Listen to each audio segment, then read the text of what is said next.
Let me get that. Live. Let me put We're my phone on live. Hi, guys. silent. Okay. We get Daniel back. Daniel is. Okay, hold on. I think I'm we're just good. I think we're good. checking. There we go. Okay. Got it. Oh, wow. No, it's a dumbass for a water park here in where I live called Raging Waters. I see. It's not personally. I don't like water parks because water parks are the worst experience I've had. Like because the sidewalk is always burning hot. They never like get it wet, and then the water that's on the ground, people decide that they're going to mark their territory with the water dripping.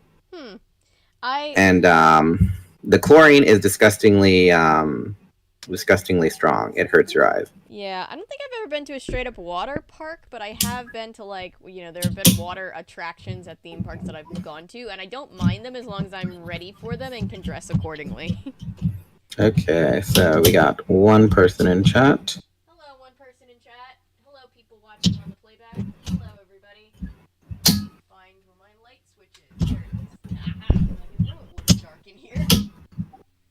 Okay, alright, give me 1 sec. I'm just gonna grab something while we wait for. Okay, we got 3 people now. Alright, so let me go ahead and I'm gonna make myself something to drink really quickly and close my door. So give me like 2 minutes. Ready, go. Don't mind me, I'm just going to be taking my... Oh, I hear an echo.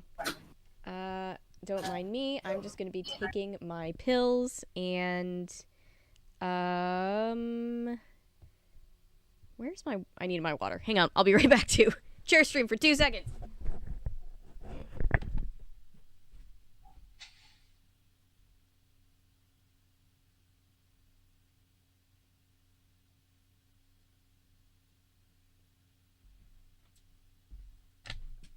In true, I need to take my pills fashion. I have lost my water, so I'm going to take it with my hot drink. I'm just going to give it a second to cool down.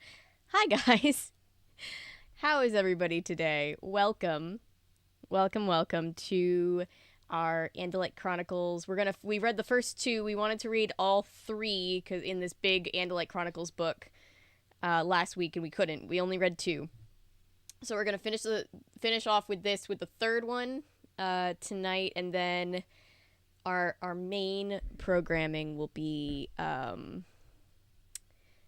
book 13, which I believe is called The Chase. We were just talking before we got on about how the names mean nothing, and so we get very confused. But hi, this is also June 9th, which means it's day 9 of me streaming all through June in honor of Pride Month to raise money for the Trans Housing Coalition here in Atlanta. So the fundraiser bar that you see above you is to raise money for a nonprofit grassroots organization that helps trans and non-binary individuals in my home city of Atlanta, where I'm based, into permanent housing when they're experiencing chronic homelessness. So it is also, I believe their board is majority trans, non-binary, POC led. They're people of the community, and they're really, really good at isolating the direct needs of the community members. So we love that. We appreciate that. So far, we have raised $401, and when we get to $500, we're gonna read Sailor Moon. Uh-oh. Wait, hang on. Where did you guys go? My chat. There we go. Hi, chat. Welcome. I appreciate all of you being here. I was gonna say something else, and now I completely lost my train of thought. Shout out to the ADHDers in the chat. I know we tend to flock together sometimes, but cheers. So yeah. So currently we're working on the last part of this bigger book, which is it's only bigger because it's 3 books in one, like 3 smaller books in one. And it's also kind of like a prequel, It's a story of the character who... spoiler alert. Oh, hello. Welcome back. So the Andalite Chronicles is the story of Elfangor, who dies tragically in the beginning of the first book. And so this is his backstory that gives us some backstory on the lore of Animorphs.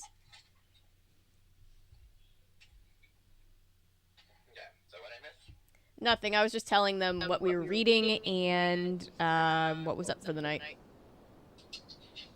Okay, so Christopher Beast with the next Chronicle is going to have multiple narrators. So it's like an unofficial Megamorphs. Woo! Hi, Christopher. Our resident Animorphs historian. Our resident Animorphs record keeper. Yes.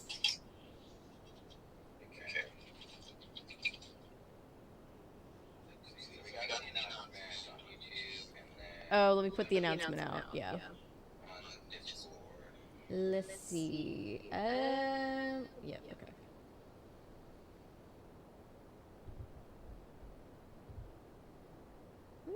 There we go.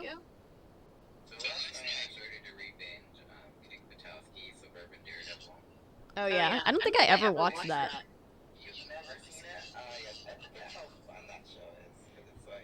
It was marketed for boys, so like everybody was like, "Oh, it's a boy show. You can't watch Kick Buttowski." It's a turn your brain off fun show about a kid who dreams of being a daredevil. And with an evil jumpsuit on the regular. That's amazing. Yeah, there was a lot of like unnecessary like gender bias of like, oh, that's the boys show, that's the girl show in the 2000s. Yeah, I guess so. Hello, Chris Rush. Hi, Chris.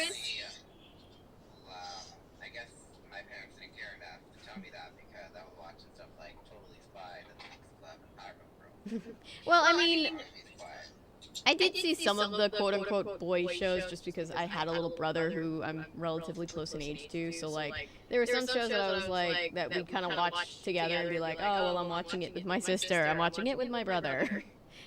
As if it...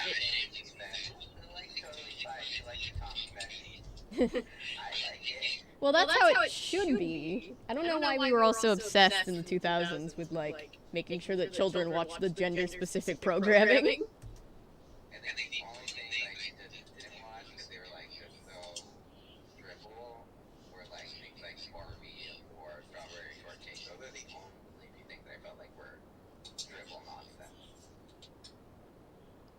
Audio is a little wonky. Is it echoing? Hang on. Let me try to isolate what the problem would be.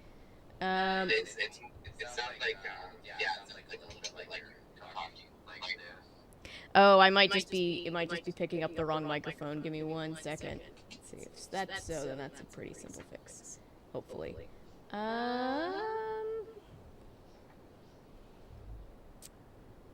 Let's see.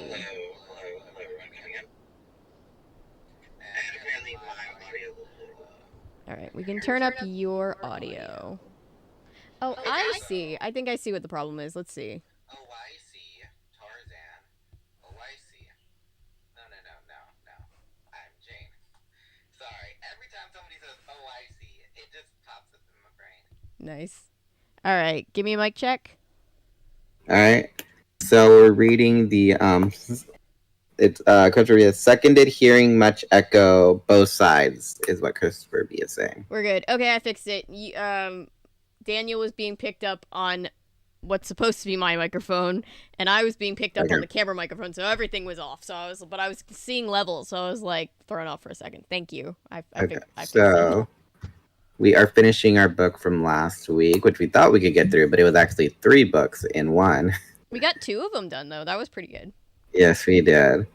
And so we are ending the trilogy by reading the last book and starting on book 13 of Animorphs the Change, which is a Tobias book. Nice. So, hello, Natty. Hello, Pizza.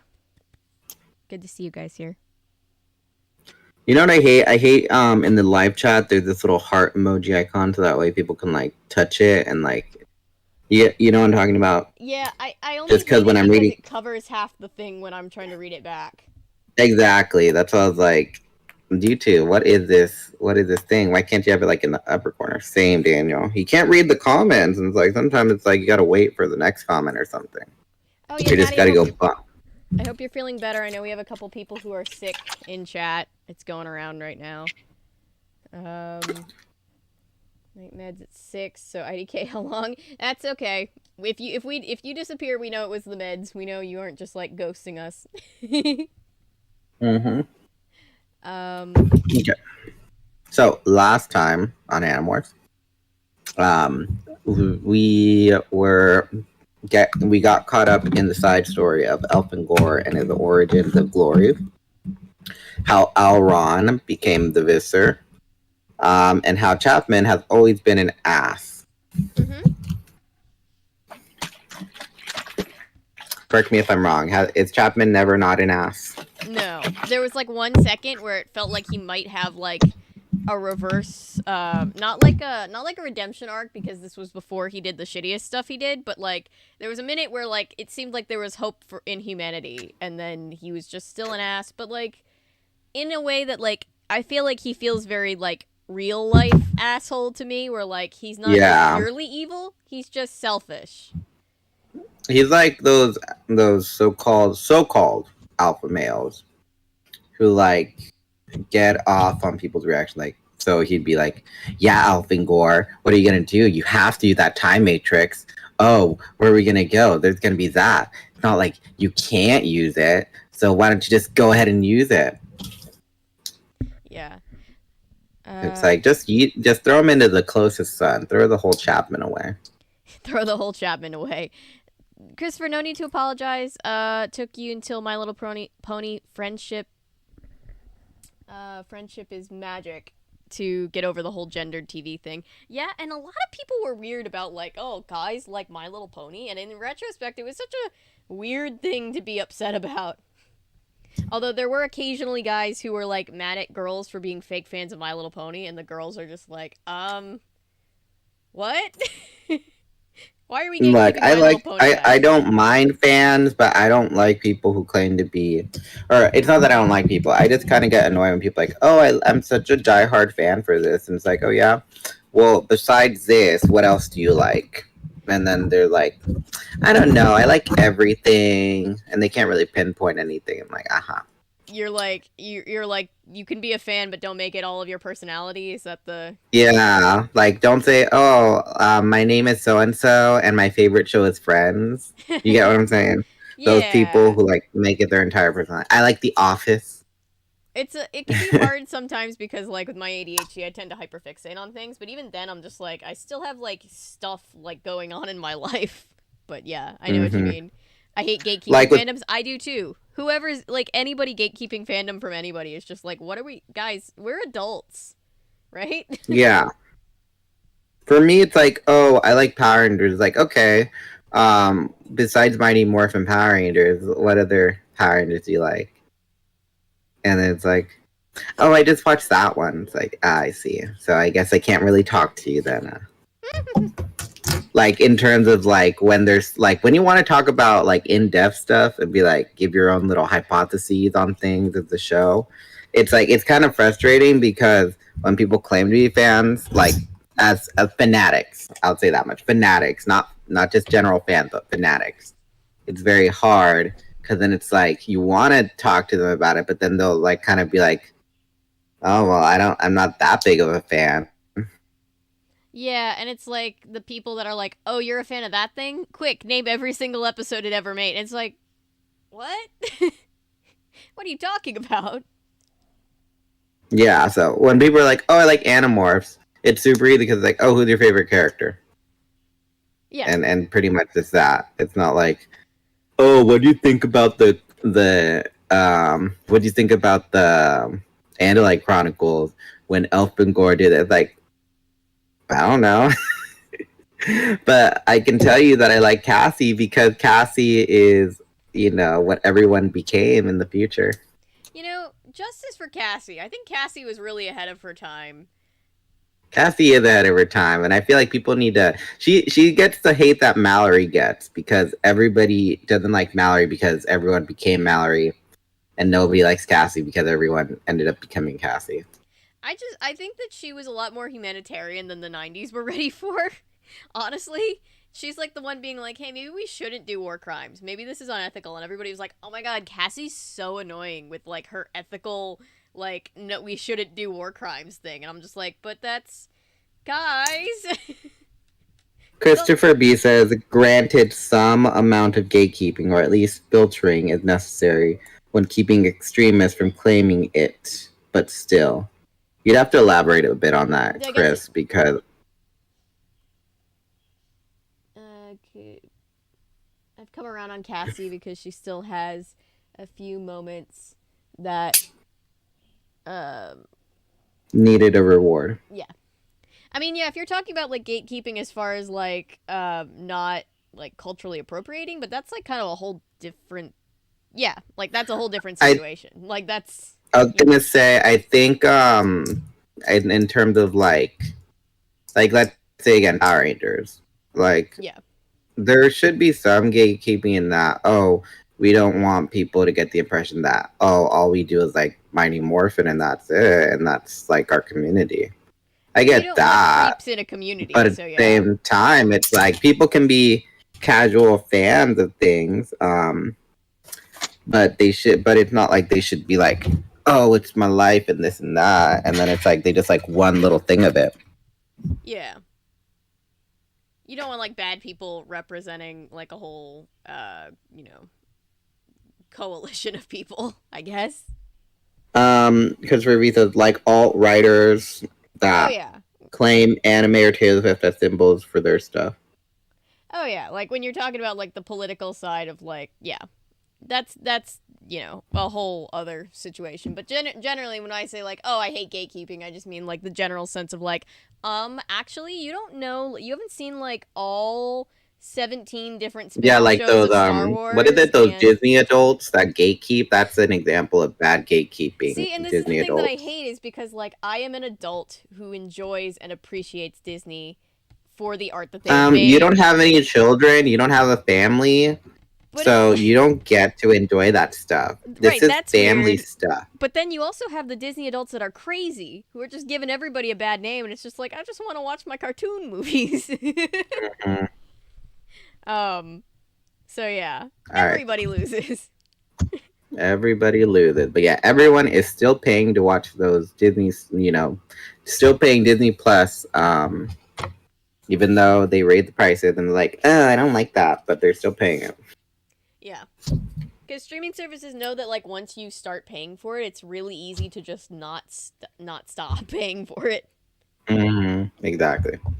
But did you hear, I think I saw, like, in a Google article, like, a titling that says the person who, the CEO or whatever that helped to get Disney out of its, like, slump with, like, all these movies got, fired or something? I forget. Well, Bob Chapek got fired, and it was allegedly, that he was like artificially inflating like the amount of money that Disney Plus was making, which kind of makes sense because they were doing things like, it used to be they just enrolled, like, now you have a limit of 6 profiles that you can put on any one account, and it's like, well, yeah, before that they didn't have a limit, so it's like, how is this thing turning a profit? Because like my family, I was using like my aunt's Disney Plus for like years. Right, because like you just put as many people as you wanted on one of those things. It was like, how is this? This is not making money. So there was that, and then there was also, he was the one like championing like the don't say gay. Like he was like the decision maker when Disney was like donating to support groups that were like supporting the don't say gay bills and all that stuff. So he was just a really shitty CEO, and like literally everybody, especially everybody who was a big fan of Disney, hated him.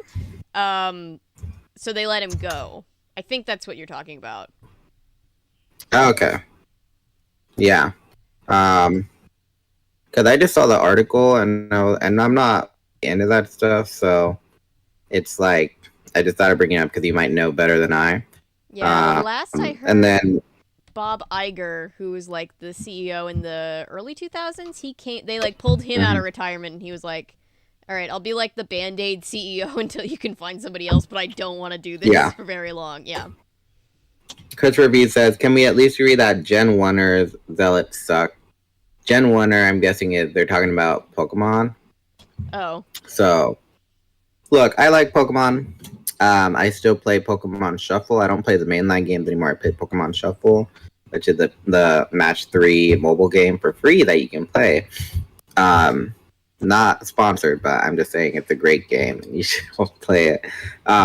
But I get what people are saying of like the first generation of Pokemon gets way too much love, especially Charizard. I like Charizard's cool, but Charizard it gets too much spotlight, like Pikachu, and it's kind of disgusting at some points. Like it's like, come on. It's there are other Pokemon that deserve as much love as Charizard gets. Like the second generation of Pokemon, it gets overlooked. The third generation is just as popular as the first generation, but at least not to the same extent as the first generation.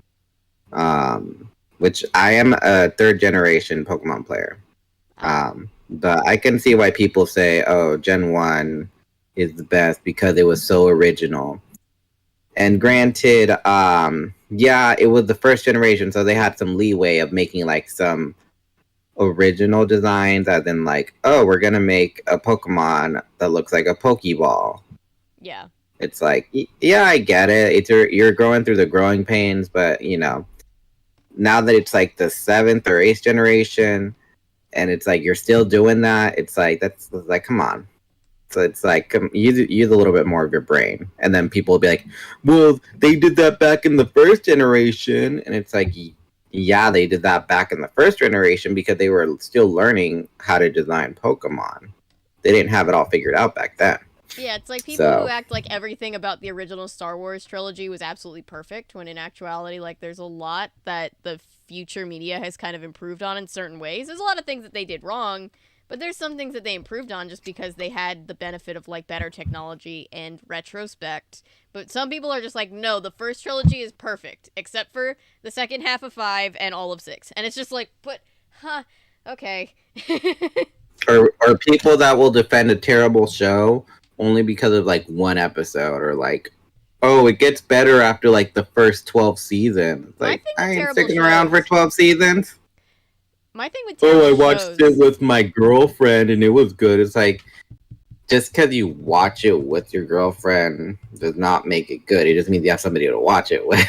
Yeah, my thing, because I cover terrible shows, and I'm always for, you know, appreciating that people like things that I don't like. And my big thing is just, as far as, like, liking terrible shows, just admit that it's a terrible show. Be like, yeah, technically, it's not good. Do I love it? Yes, I do. You don't have to be like, well, actually, technically, it's good because of all these reasons. You can just like something that's not technically good. Like, yeah, I like Fetch with Rough Man, not the best show in the world, but I still, anytime I see or hear anything from Fetch with Rough Man, my fight or flight is triggered because I'm like, where is it? Oh no, Fetch with Ruffman is a perfect show, and I will not be taking questions or criticism. Should that just be the next video project that we do? Fetch with Ruffman? Yeah. I think so, yeah. I think that's a good idea.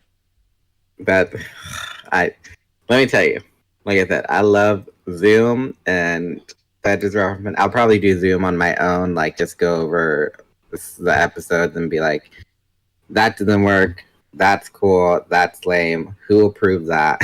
Well, and we don't have to do, like, literally every Fetch with Ruffman, because there's, like, multiple seasons. But, like, we could each do, like, 1 or 2 for 4, channels, I think. You know?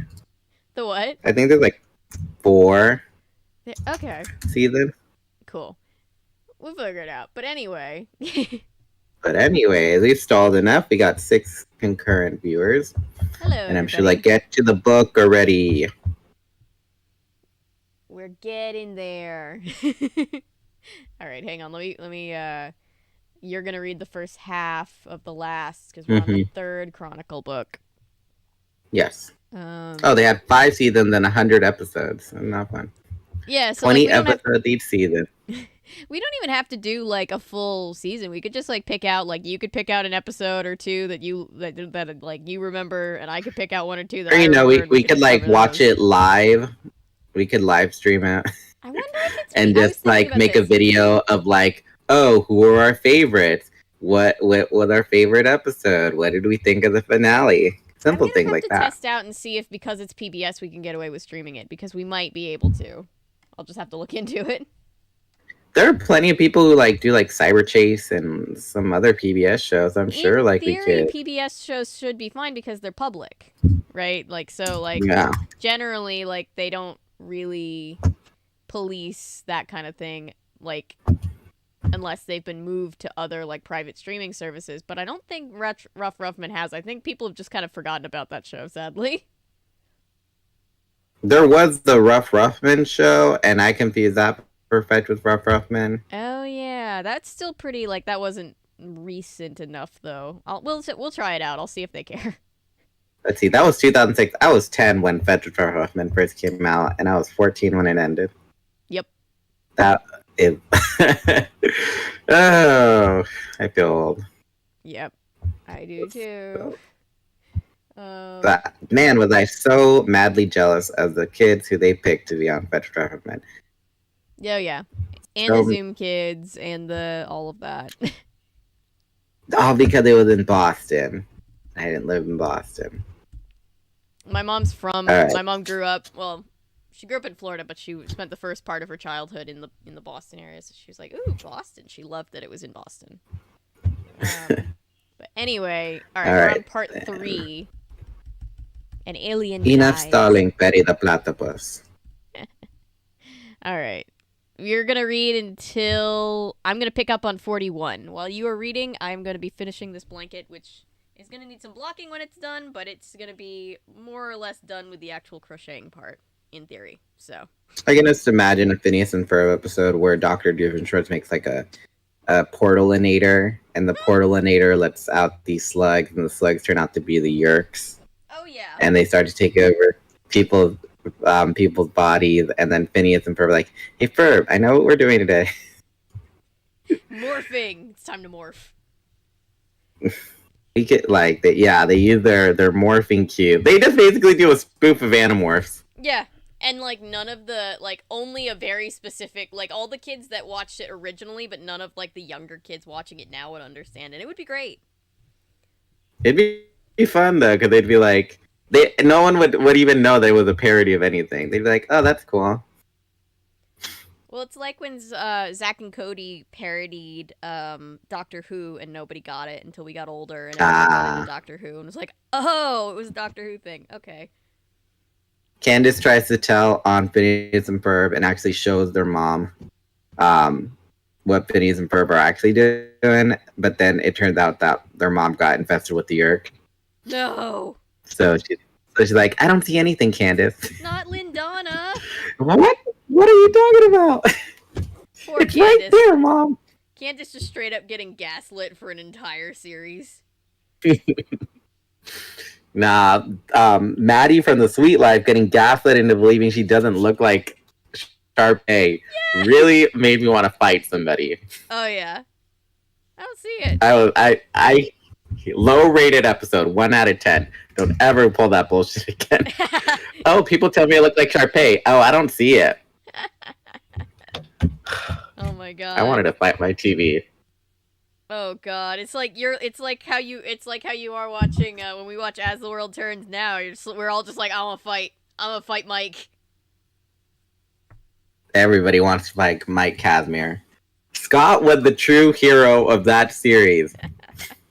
Scott was actually, look, say what you want about Scott. Scott was making sense when he was like, look, don't burn money. If you literally want to burn your money, go to a casino. And then she did.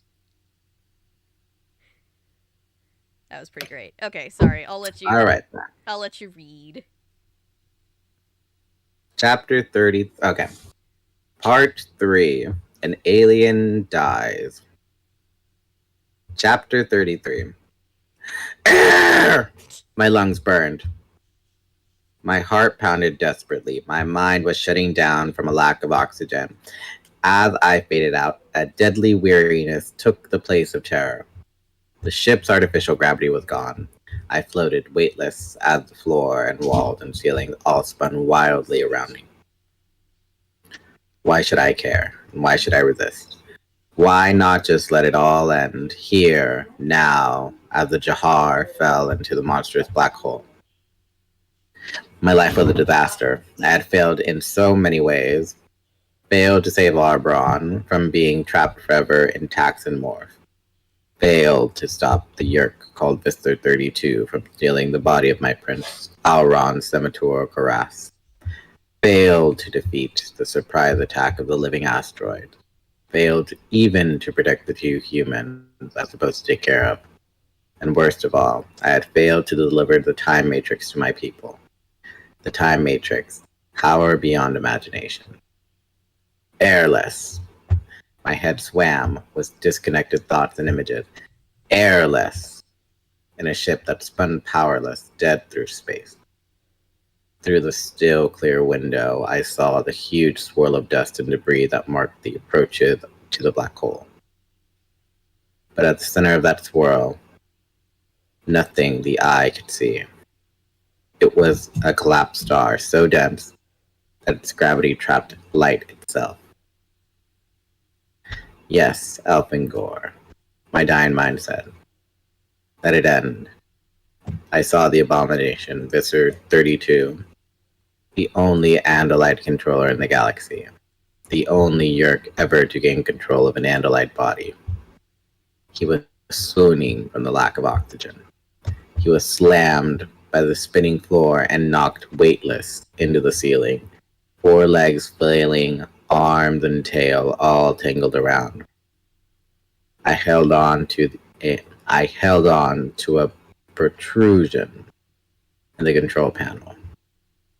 But as the ship twirled, with all gravity gone, I felt something large and soft bump into me.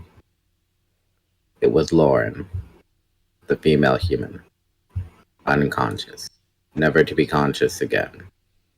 If I didn't reach the emergency air supply and use the manual release. And then it came to me, in a moment of clarity. I had no choice. When Arbron had been in utter despair and had wanted to die, I stopped him. Because without life, there is no despair. But without life, there can also be no hope. I had no right to erase Lauren's hope, no matter how bad I felt. I searched my crazy, swirling nightmare world with all my eyes and found the panel I was searching for. I focused on it with my stalk eyes, striving blearily to keep them focused. But it was so hard. So hard to know up from down, left from right. With all the world spinning, and my own poor oxygen-deprived brain, all but extinguished. Had to reach that panel. I would have one chance. Only one. Too far gone to try a second one. I aimed and kicked and flew weightless across the cabin. Missed. I grabbed. Missed. I floated helplessly away. Suddenly, a hand reached up and shoved me back towards the panel. A human hand. Possible. Lauren had regained consciousness. In a near vacuum. Without air. With temperatures already dropping towards absolute zero. She had regained consciousness and seen what I was trying to do. She had propelled me back toward the panel. This time, I reached and grabbed. I ripped the panel open and turned the stiff mechanical release knob. You cannot see her, of course. You don't really feel it on your skin most of the time. But when it's gone, you notice it. My lungs sucked and drew nothing in. Nothing. My lungs gasped again. And this time, I sensed just the faintest whiffs of something. I sucked again, and a sharp pain as my collapsed lungs filled with air. Air! I drew deep breath after deep breath, each breath hurting, but hurting less. than the one before. It was not a pain I minded. I clung to the panel with my left hand, my hooves floating free, my tail drifting behind me. And for a while, I just breathed and thanked the entire universe for letting me feel air in my lungs again. Are you alright? I asked Lauren.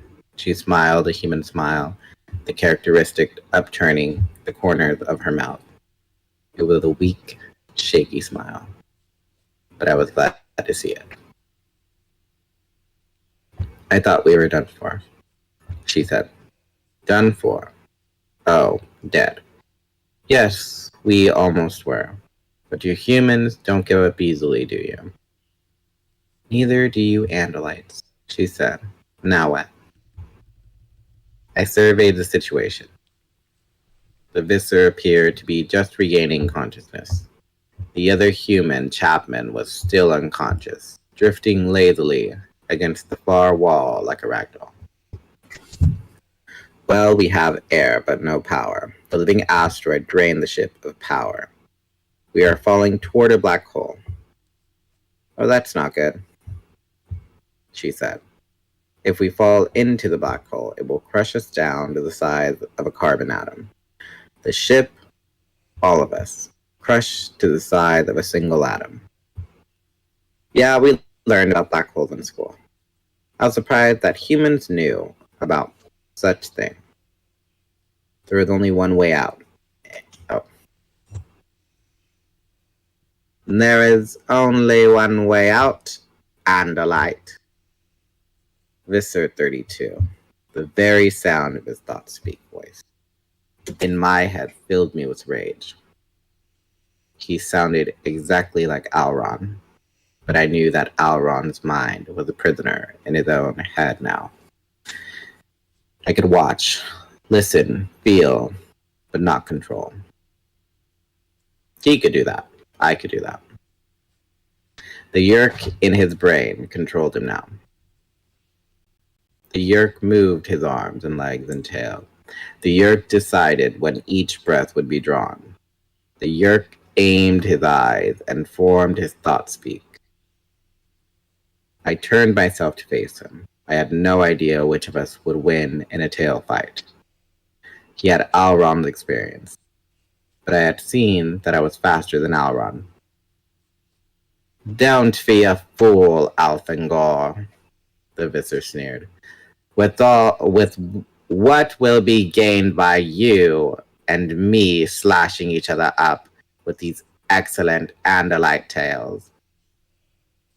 You have a better idea, I asked, because I can think of a lot of good reasons to go tail to tail with you. The Visser laughed. Ha! You blame me for your own failings. I'm not the one who left his friend back on the Taxon world, trapped in that vile worm's body. I'm not the one who disobeyed his prince's order, then let 10,000 Yeerks escape. A bit of obedience that helped cause poor old Alron's downfall. I wanted to shrug off his words, but there was truth to them. And it is hard to ignore the truth, and pointless as well. You have something to say, Yeerk? Yes. We are falling toward the black hole in a dead ship, but we have a way out. The time matrix. I stared at him with my main eyes, but my stalk eye saw Lauren look at me with fresh hope. In case you haven't noticed, Visser, the time matrix is strapped to the outside of the ship. The outside. In fact, it's probably drifting free. It was held in place with energy ropes, though they're gone. Gravity, the Yeerk said. There should be just enough attraction between my lips and yours to make the ship and the time matrix keep it close. Okay, maybe I ad-libbed that part. So let me try that again. Unrequited romance between Elrond and Elfangor.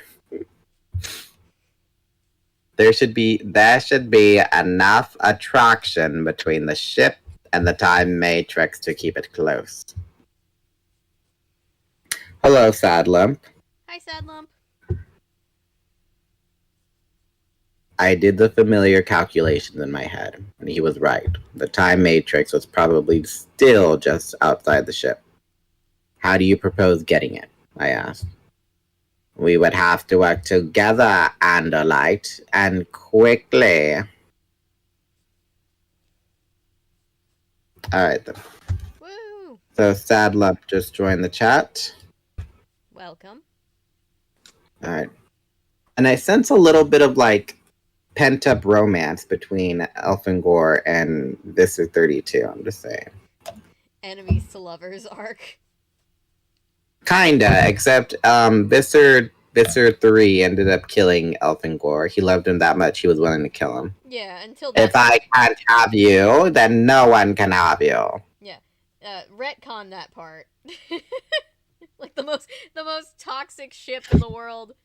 Actually, no, there's more toxic ships out there. They're just enticed by cutting each other. That's why Visser 1 and Visser 3 hate each other so much, because Visser 3 lives for that. He lives for that drama of cutting each other off at the knees. Yeah. Love like Joker and Batman? Yeah, like that. Where it's like they just like to mess with each other. But Visser 3 took it one step further and actually killed Elfangor in the first book. Because, well, I'm guessing Elfangor loved Lauren more than Visser 3. And so Visser 3 got jealous and was like, how can you love someone who is not even of your species, Elfangor? We are of each other's species. Love me. Choose me. Pick me. I see. And Elfangor is like, no. I know what love is, and love is between me and the human woman Lauren. And then, well, then if I can't have you, Elfangor, then you are my sworn enemy, and I will kill you, because if I can't have you, then no one can. So Lauren's either gonna die or pop up as somebody else important, right? Elrond? That's Visser 3. No. Lauren. The, Oh, Lauren? Yeah. I'm pretty sure Lauren is, like, I'm pretty sure they had, like, a little fling, and then he's like, I must go back to my home planet. And she's like, I will never forget you. I mean, he's technically supposed to erase her memory, so she would forget him, but... She didn't forget. She chose to remember. That's the way the choice, you know. Even though you get your mind duped by the Men in Black, you can always choose to remember. Certainly better Visser than Elrond, given Elfangor's relative age. Yeah, Visser 3 and Elfangor, I think, are in the general age bracket where it's fine to speculate. Yeah. Patrick, hi Patrick, says, why is it so hard not to sing? Don't sing! Patrick has strep throat. Ah, I see. I'm not singing. I thought I was singing. No, Patrick. Patrick has strep throat. And I see. What a shame. What is this thing that you call... Maybe we can make something for that for the Andalites. Call it strepped mind. They can't stop speak because they have strepped mind. Weaponize it. Visser 3 would be into Hilary Duff. I don't know why I think that, but I feel it in my bones. That's my proof. Oh, his favorite Hilary Duff movie, obviously the Lizzie McGuire movie. Obviously. But he'd probably say Raise Your Voice is his second favorite movie, even though Raise Your Voice is sad as hell. Yeah. Alright then. Hi, Chapter Mr. 34. Spooky. Thank you. Mr. Spooky. Avery, like your sweater. Thank you. I like the sweater. It looks a lot more orange than it actually is in real life on camera. It's because of the purple lighting in here, but... Is it blue or is it yellow, you guys? Just like that white and gold dress and that black and blue dress. Oh, kind of God. nonsense. It's like a The whole mustard yellow. Yanny and Laurel. Yanny and Laurel. Yeah. Wrong. My favorite Hilary Duff movie is A Cinderella Story. Oh, he would also love A Cinderella Story. He just wouldn't admit it. He'd like it. Yeah, but he'd say that he likes The Parent Trap a little bit more than A Cinderella Story. Yeah. Everybody loves The Parent Trap. It's just so weird to like when you talk to other younger adults. They're like, "What's The Parent Trap?" Like, Oh, no. oh, How have you never seen Lindsay Lohan's second best movie? Her first being Mean Girls, second best being The Parent Trap. You're saying he'd be a Hilary Duff fan, but he'd be Team Lindsay in the whole Hilary Duff versus Lindsay Lohan drama of 2005. Sure. I'm sure Elfangor would believe that Hilary Duff has a twin if he saw the Lizzie McGuire movie. How astonishing! That girl has someone who looks just like her. I wonder where this plot shall take me. Oh, Vista 3, yeah. I'm still of the camp that Paolo was not the bad guy and got set up to fail by Isabella. Poor Paolo. I really wanted it to work. I really wanted it to work out. Paolo's like, what, 17, 16, and Lizzie's supposed to be barely graduating middle school. She would be like 13. Oh, yeah, there were lots of Parent Traps that came before the Lindsay Lohan one. I want to cover all of them at some point, but I haven't yet. Alright then. Chapter 34.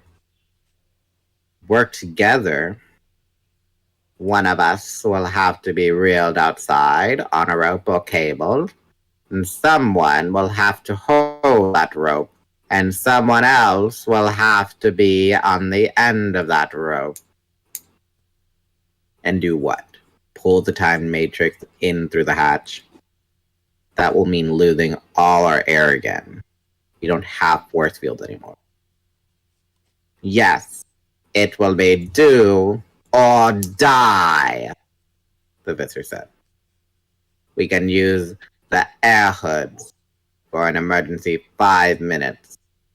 I'm very surprised that, like, in space they use, like, empirical time measurements. Yeah. Minutes, hours, this, that.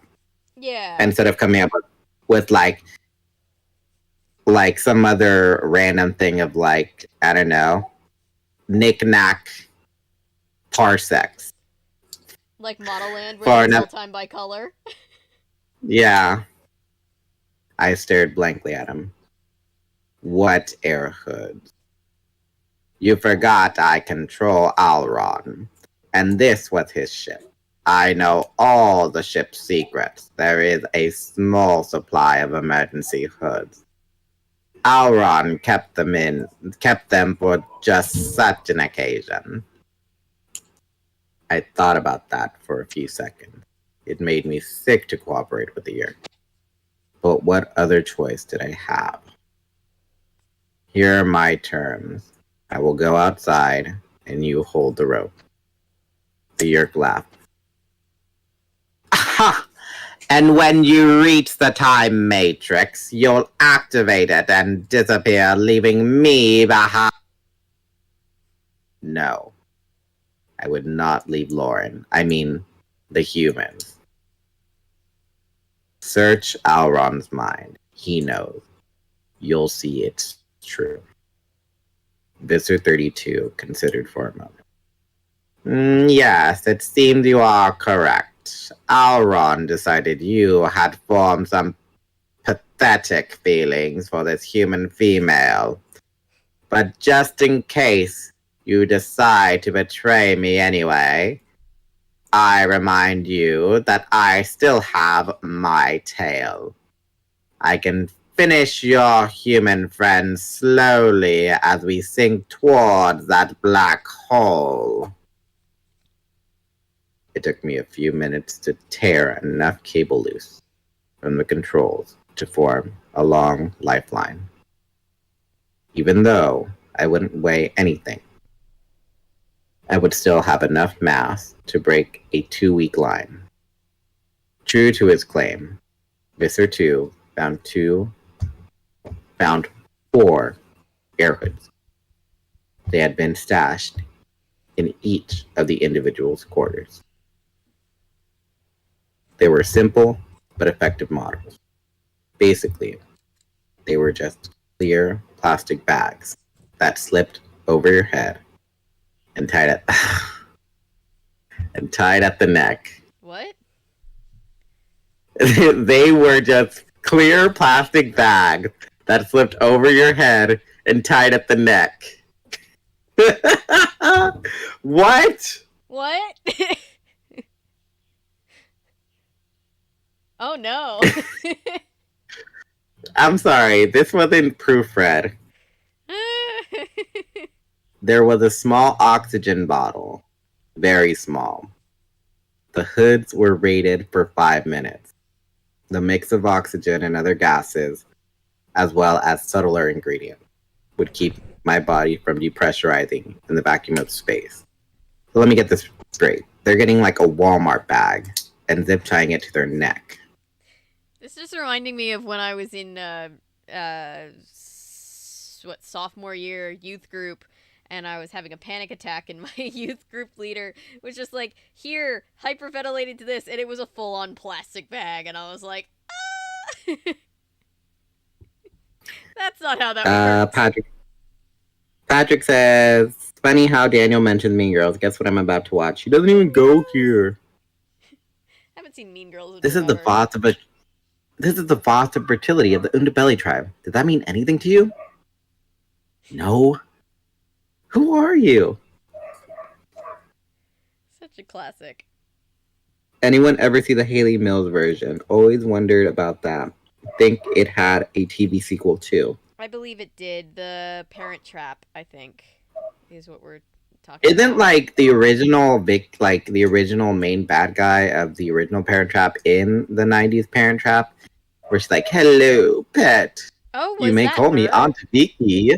Yes, because that was Vicky from the original. "You may call me Aunt Vicky." Oh, I never knew that. It's amazing. Everybody else was like in the comments, like, "Oh, so that." When I first saw this in the movie theaters, I was like, "Oh no!" Beautiful. Is what people were saying. I love that. But "You may call me Aunt Vicky" lives in my head rent free. I can forget everything else about the movie, but "You may call me Aunt Vicky" lives like never disappears. Oh, that's one of my favorite movies. I love the Lindsay Lohan Parent Trap. Oh yeah, it was good. It reminded me how poor I am. Yeah, right. One was a fashion designer with a brick house in London, and the other parent had a damn vineyard in Northern California, a big old ranch vineyard. I know. And like they both sent their kids. One of them sent them overseas for camp, and the other one sent them cross country. Well, I'm pretty sure it's because sleepaway camps are only I can be totally wrong about this, but every sleepaway camp that I know of or like have seen in movies or whatever is always somehow only on the East Coast. We don't have any West Coast like sleepaway camps, really. Really? I did sleepaway camp a couple of times as a kid. Like, not like all summer, but like for a week. And like, yeah, I guess East Coast, but I never really thought about that. I was always like, why did her dad send her all the way across the country? Is there no California sleepaway camp? There has to be. And yeah, the camp counselor in that movie was Janice from Friends. Yes, I didn't know that for the longest time, and then semi-recently I realized that, and I was like, I love it! Okay, getting back, but after 5 minutes, my air would run out. The oxygen inside my body would expand, bursting every blood vessel, rupturing my eyes, and a painful death. I had not explained these details to Lauren. I tied the hood in place and helped Lauren put hers on. We tied one on the still unconscious Chapman, but forgot to put the bottle in.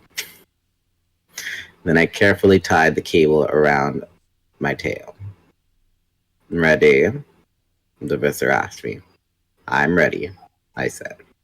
"You just worry about yourself, Yeerk." The visor laughed. "Ha ha ha. Alron is so right about you. You're a moralizing, arrogant, weak-willed little fool. Lauren, I said. We're going to open the hatch.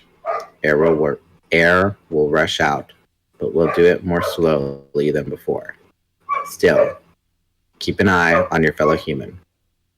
We don't want him sucked out into space. Don't we? I mean, it's Chapman we're talking about here. I agree with Lauren. Reading ahead. We don't? Lauren asked. I looked at her puzzled. Sarcasm, she explained, a type of humor. Hey everyone, hey Daniel. Yeah, Daniel, I never heard of a sleepaway camp here in Cali too, said that on board. Interesting. I did not know this. We've got them all over the place here in the East. I would have laughed, but I was just too scared. I lifted the hood and filled my lungs with cabin air. Then I replaced the hood, turned on the oxygen, and nodded to Visser 32. The hatch began to open. Everything that could have been sucked out into space already had been, so nothing much happened. There was a sort of breeze, then nothing. As the hatch finished opening, but the cold was like a fist. Cold like nothing any planet dweller could imagine. I stood in the doorway and stared out at space. Below me, huge beyond imagining, was a swirl of dust, beating the black hole. At the far edge of the swirl was a star. The star was being drained by the black hole. A huge, long-acred plume of hot gas was being drawn from the star into the black hole. I hoped there had not been planets around that star. I hoped no sentient species had met its fate this way, torn apart by the space-warping might of the black hole. I had a vision of myself falling away free, falling and falling into the black monster. I shook my head, clear the image. Focus, Elfangor, I muttered to myself. Worry about the black hole if you fail. Not till then. I looked back, along the axis of the Jahar. Her elongated oval and 3 Rakesh engines and wonderfully long shredded spike still looked so potent. The ship spun in space, around and around in a wobbly. It's disorienting, even if you've been through all the training for things like that. The swirl of dust and hot gases would be overhead 1 second, beneath me the next. Stars sped by overhead. I searched back along the ship for the time matrix, but it wasn't there. Had it drifted entirely away? Had the living asteroid taken it? Oh wait, it's right next to me. Steadying myself as well as I could, I pushed off into space. I aimed the counter, the spin of the ship. The result was that the ship now spun slowly beneath me. And there, rising from the far side of the ship, like a moon coming over the planet, was the time matrix. I see it, I reported. It's wedged in place by the engine pylon, going after it. If you have never tried to move in zero gravity, you have no idea how utterly impossible it is. You're floating weightless, with no up or down, nothing to push off against. If the cable were to break, I could float forever, just a few feet away from the ship, and yet never be able to move back across that tiny distance. But I had been well trained in zero gravity movement. I yanked lightly on the cable with my tail, drawing myself back toward the ship. I timed the impact carefully and tapped 2 hooves on the hull, just enough to change my direction. I floated back toward the engine, back toward the time matrix. It lay there, like the egg of some unimaginably huge bird, 10 feet across. It fit neatly into the cradle formed by the engine pylon. I drifted toward it, stretching out, hand stiff and numb with cold. I touched it, and stopped my momentum carefully so that I wouldn't bounce off it. My bare, frozen hands touched the hard, smooth surface, and somehow the time matrix seemed warm to me.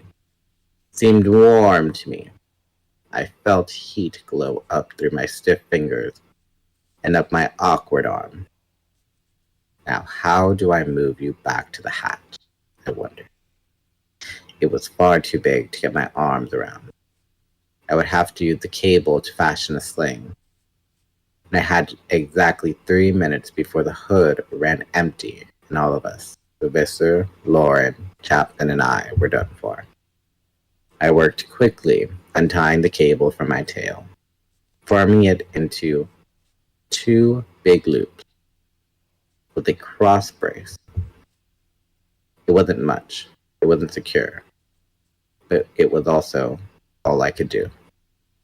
Okay, I said. Pull. The Visser pulled, and slowly the time matrix, with me holding onto one of the cable ends, began to move towards the hatch. It's going to work, I told myself. Going to work. We are going to use the time matrix. The first living creatures to have used the dread machine for thousands and thousands of years. Yeah, Christopher, same. Alright, When I did sleepaway camp, I would do it with my church growing up, and we would do it for like a week at a time.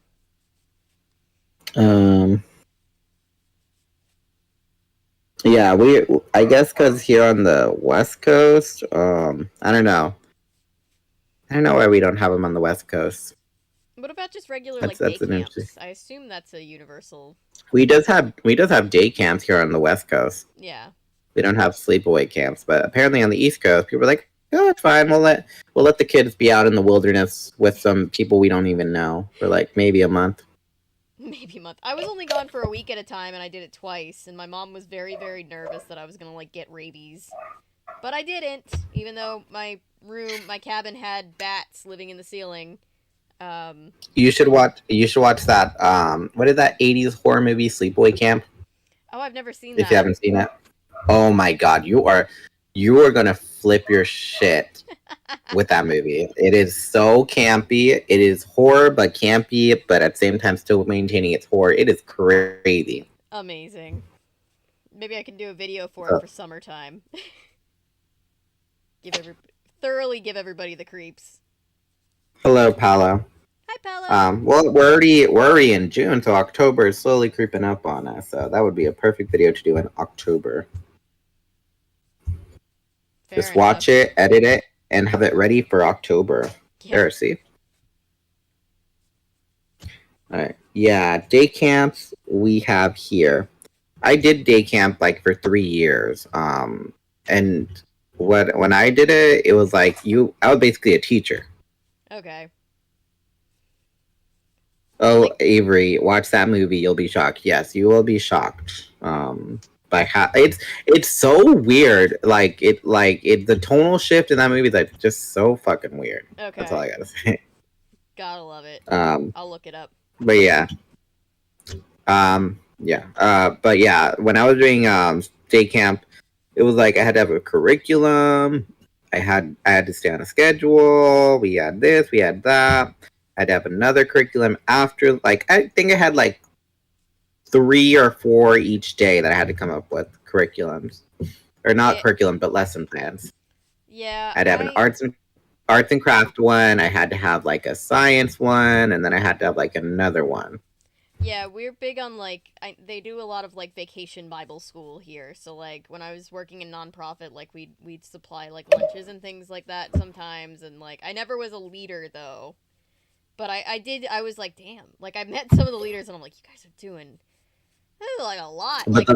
I thought my camp was a lot because like I did it through my church, so like I had like a morning, like a short morning church service, and then like an evening one, and then there was like a Mm. like a Bible study packet. But like most of the day, we just like did like whatever. We just like played sports and you know.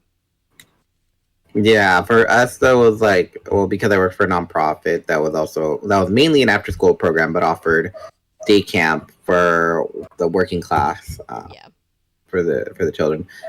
We had to have a lesson plan, but yet, um, that the funny thing was I followed it to the T. My coworkers really didn't care, and they would just let the kids do whatever, and it showed because when I had to take a lunch break, and I normally took my lunch breaks before the kids got their lunch. One time I had to take it after. And when I got back to my classroom, because someone had the audacity to take all the kids, including mine, to my classroom instead of theirs, and I came back to the biggest mess I had ever seen. Things were broken. My prizes from my raffle box were stolen. Um, the kids were running all over the place. You're like, And then I tell my boss, and then that person ends up being upset with me. And yeah, here I am thinking, how the hell are you mad at me for telling on you because you decided that you're gonna go to my classroom without letting me know, right? letting the kid take stuff, let it, like, basically you weren't doing anything but sitting on your butt. Yeah. Adam says, I would love to see you guys do something for all month of October. Oh, We October can is figure something out, but not all of October. I'm sure we can do like sleepaway camp. I'm sure we'll do something for October. Yeah. I've seen it, but like I'd like kind of like I've seen it. She hasn't seen it, so it'd be interesting to see on the rewatch. And then just kind of explain to Avery what exactly is going on in the movie. But yeah, but speaking of camp, favorite camp movie, Heavyweights. The Disney Channel, or not Disney Channel, the Disney movie. It wasn't a Disney Channel movie, Disney movie, Heavyweights with Disney Channel original Heavyweights wasn't? Ben. Who was it? Ben Stiller. Oh, that's right. Yeah, it was always on. Yeah, it's one of those movies that I was like, I saw it on Disney Channel, so like I thought it was a. And also, who was that? Oh, Kenan Thompson, Ben Stiller. And I think that's it for the most part. The two most recognizable people, in that movie, and I don't know. I like that one, and then my second closest would have to be Wet Hot American Summer. Valid. That one is just like, it purposely goes out of its way to be stupid, and I love it for that. We love that for it. All right, what chapter? What's a quote from it? Hey Neil, what's up? Oh, I don't walk away from me. I am not Ruth Buzzy standing here. I am not Ruth Buzzy standing here. Chapter 35. You guys can do horror and spooky family-friendly movies, scary books, stuff like that. Halloween crafts. We did the out of the box Halloween thing last year. And I kind of do spooky stuff all year, kind of. I kind of just dive in and out all year. So if you haven't seen that, Adam, I suggest that you watch that after the stream, because that was fun to do. And we've been doing Phantom Investigators, which also has like autumn spooky vibes, like for the past 6 months. Yeah, Phantom Investigators. We're finishing up that, which I'm so sad about. I know. Because like yesterday, we were like, oh man, this is gonna take us forever to actually like get all of them published. Yeah, now it's like, oh, slowly creeping up that it's over. Yep. The ones that are coming out hopefully next week will be it'll be Avery's last Phantom Investigator video, and then I'm doing the final two because it's only 13 episodes. Yay. And then we'll figure out what project we're gonna work on next. I'm still thinking about have Avery watch Mexican novellas and then figure out what exactly is happening. I told my brother about that concept and he was laughing. He's like, "Oh, that's gonna be funny." That's gonna be funny. All right. Ever seen Camp Nova? Essentially accepted, ripped it off. But Back to the Future reunion. I don't think I've seen I'm gonna have to check that one out. Alright. Chapter 35. We snug the time matrix against the hatch, with air and time running out. Once more inside the Jahar, I could see the suffering that Lauren had endured. A blend of gases from the hood was adjusted for Andalite bodies, not humans. She was in pain from gradual decompression. She could barely stand. The visor, though, still stood, or at least floated. Well done, Andalite, he said. 30 seconds left to activate this thing. Go ahead, Yeerk, I sneered. Make your move. I saw the coldness in his eyes. Colder even than the freezing cold of space. I guess I knew I had guessed right. He had intended to eliminate me. One slash of his Andalite tail to finish me off. But I was prepared and knew it. Which of us would win a tail fight with zero gravity? He didn't know, and neither did I. And there was no time left for mistakes. I'm surprised Visser didn't take Lauren hostage. How does one turn this thing on? I wondered. I was thinking that too. I was like, they only got like 30 seconds. How are they gonna figure this thing out? It could take like another 5 minutes for it to activate. Yeah. I wondered, looking at the white globe, half crammed into the hatchway. No visible instruments or control panels. Has to be direct mind blinking using a physical interface. Lauren moved her lips as though speaking, but in the vacuum, no sound can be heard. In space, no one can hear you scream. I saw through the plastic hood that her lips had turned blue. Her eyes were fluttering. Actually, it's coral blue lip number 3, not blue lips. Touch, I said. The matrix responds to touch. I think if we touch and form a mental link, we can. The visor moved. Not to attack, but to press his hand against the time matrix. He was trying to gain control over it before I could. I pressed my hand against the matrix and searched desperately in my mind for a link. What happened next is almost impossible to describe, as Visser 3 and I embrace in what most call passion. From enemies to lovers. Daniel. And it's surely impossible for anyone to understand who has not experienced it himself. As I what? I was just deadpan reading, and you're like, "Wait, this isn't in there." I was just like, "It's good, but it's not in there." I'm like, these books are out of pocket, but they're not that out of pocket. As I touched the time matrix and searched for it with my mind, the entire universe simply opened up. Opened up like a piece of fruit that had been exploded into segments. But that's not telling a millionth of it. I wonder what kind of fruit. Maybe a coconut? Maybe a cantaloupe? A grape? A grape. One singular grape. An apple? Anything spherical. Yeah. Everything changed. Everything. The ship around me, the familiar Jahar, was suddenly not a vessel anymore, but an amazing array of fragments, each twisted inside out and outside in. Each piece was connected to every other piece in insane ways that no rational mind could make sense of. And from each piece of the ship, there stretched lines that curled and twirled through space, connecting back to the Taxon world, and back to the Star Sword, and back to 1,000 other places, all somehow visible to me. I could see every place the ship has been.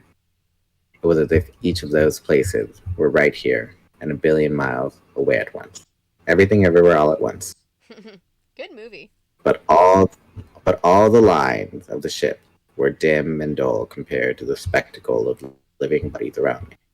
I saw the Andalite body of Alron, opened up and split apart, transparent, twisted so that every part could be seen, from every angle at once. I saw the living, beating heart. I saw the muscles of the tail. I saw the way the eyes were to the brain, and not just from outside, but from inside. And to my horror, I saw the Yeerks slug. It was wrapped around Auron's brain, sinking into every wrinkle and crevice, sinking deep between the four segments. I could literally see the flow of thought and emotion. I saw inside the slug that the viscer. I saw inside the slug that was Viscer 32.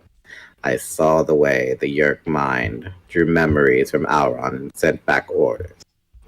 I saw and felt the impotent rage of Auron as he lay helpless in the Yeerk's grasp.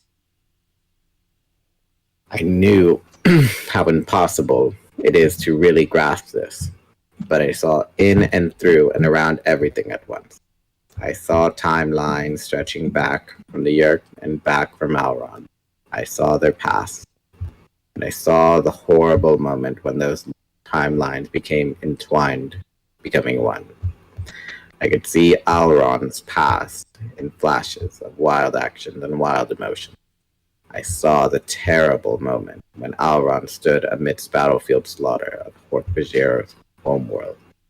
I saw the ground piled high with Hork-Bajir and Andalite dead.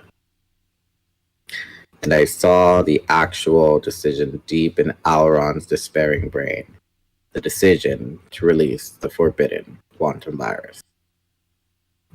I felt his bitterness, when even the evil measure failed, and the Hork-Bajir were lost to the Yeerks. I saw the retreat of the shattered, beaten Andalite force.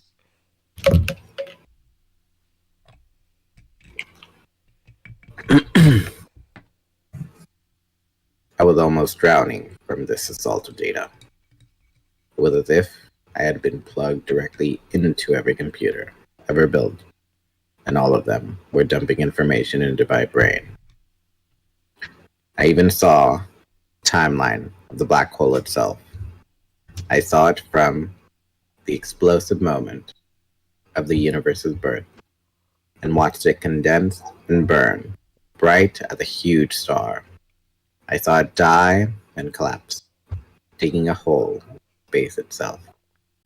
But then, amidst all the swarm of information, among all the insides and outsides, all the past and all the connections, I felt the will of Viscer 32. I felt him take hold of the time matrix, and I felt the matrix respond. I felt it turn to him in the Viscer's Yeerk brain. I saw the image of the Yeerk homeworld. He was forming it, clear and detailed. I saw the awful pools where the Yeerks were born. I felt the Gendrona ray that beat down from the Yeerk's own strange sun. He was directing the time matrix, aiming it, telling it to take him there, to the Yeerk homeworld. No! I focused my will, and in the weird universe I inhabited, I saw my own living brain as it focused, concentrated, bringing more and more mental power to bear. It was insane. I could watch my own brain work. Watch my own brain, watching my own brain, watching my own brain. I had to take control of the time matrix. I had to fight to resist the Viscer. I summoned up an image in my head, but it was a confused picture. I saw the part of the Andalite world where I had grown up, the trees, the grass, the sky. But mixed in with that image were others. I saw them float up out of my brain. I saw them skim by three-dimensional pictures, looking so flat and strange in this multi-dimensional universe. I saw my own Andalite world, but mixed in with it were images of Earth, the picture that I had seen. Somewhere far off, I realized I could see my own body beginning to freeze. Systems were shutting down. I could see inside fingers that were frozen stiff. I could see a tail that hung limp, all tension gone. My heart were beating sluggishly. I was watching my own body die. I was weakening. The viscera, too, was hurt by the cold. The Yeerk inside, down inside Elrond's head, was still alert and strong. Slowly, the balance shifted to him. The images were more and more of the Yeerk homeworld. His images were coming in over mine, like a tide, and I was losing. I was failing as the cold shut down my body and reached tendrils into my mind. And then, a new mind, alien, but familiar in a way. I saw the Yeerk jerk in alarm and surprise. This new force, this new mind was strong, stronger than he could have expected. Lauren. I saw inside her and her thought. And through her, I saw her thoughts. And I saw her push back the Viscer's own images, not defeating him, but keeping him at bay. I realized something else had changed. Black hole was further away now. The Jahar could still be seen, but it, too, was farther away. We were moving. The time matrix had been programmed, and we were moving through time. The last memory I had, as the cold collapsed, my consciousness, was someone vast and incredible. A being like nothing I could imagine. It saw me. It saw us all. And it laughed.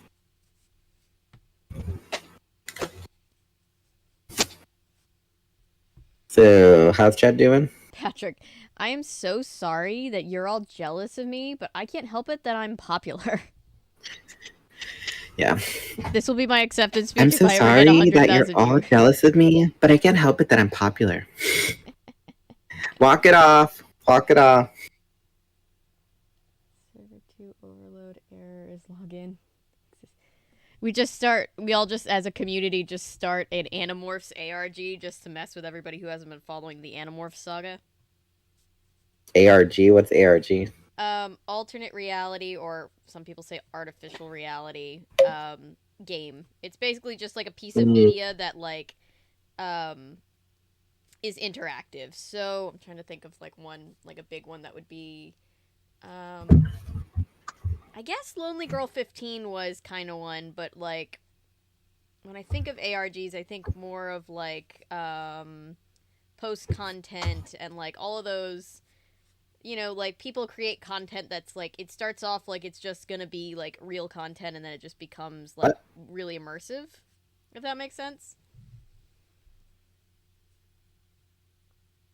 It's a whole genre. I see. Yeah.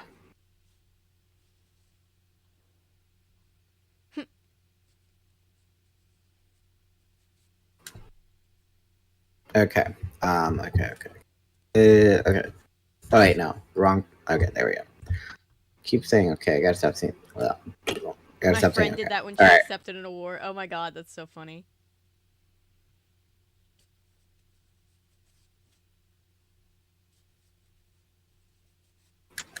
Alright, when she got booed. Those people are jealous then. Or they haven't. Hello, Jet Riding Optimus Prime. That's the Derp Rex, I presume. Yes. Hello. I was asking last night. You missed the part where I ad-libbed Derp, where I created headcanon that Elrond, or Visser 32 and Elfangor, more specifically, are like enemies to lovers to enemies again. It's a very tragic story. Yeah, it started when Elfangor chose Lauren over Visser 32, and Visser 32 was offended by that act. He said, but we are the same, Elfangor. We are alien. This is human. They're not like us.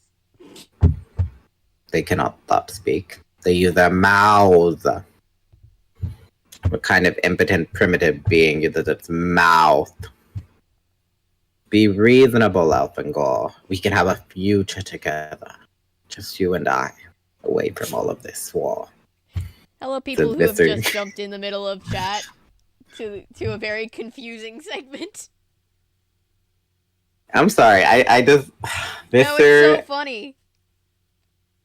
It's just Visser is such a character. I resonate deeply with him. Yes, we love him. I want to drink box wine and watch trashy reality TV with him. Yeah, watch. What is it? Stars on Mars? I was thinking, like, we'll explain Scandival to him and he'll just be so confused.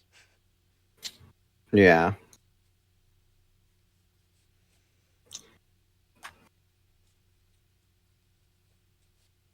Oh, Patrick saying what's going on with Christopher B, and I'm pretty sure it's because Christopher B is playing off of the whole time matrix where it's like more than one person is trying to access the time matrix. Yeah. That's why I said, ooh, we're getting interactive. Alright then. Chapter 36.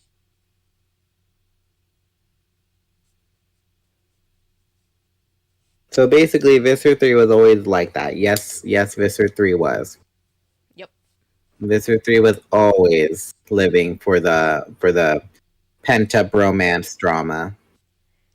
He loves The Ultimatum. That's one of his favorite shows. He loves Love Island. He loves The Ultimatum. Oh my god, he would love Love is Blind. He'd be like, all of these people are making terrible choices. Box Blind is underappreciated. Honestly, yeah. Alright. So, hold on. Let me unplug my earphone and plug it back in because I'm getting static on my end. Okay. Uh-oh. Hold on. What in the world? What's happening? Hold on. Okay. I have no idea. My camera decided to turn off.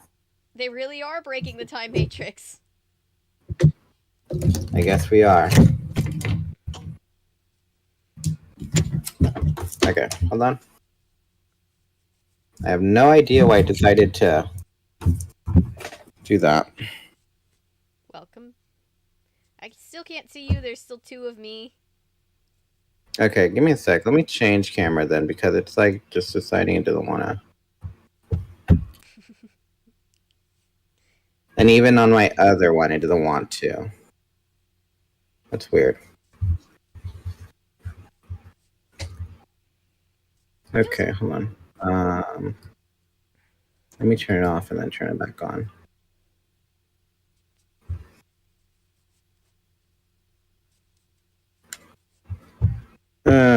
Okay, it's not fun. Technical difficulty there. All good.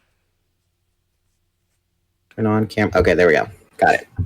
Ooh, you had amazing Indian food. Ooh. And then I tried turning off my. I don't know why my every now and again, not too often, but every now and again, my headphones just decide that they want to pick up this, like they want to just like corrupt the sound.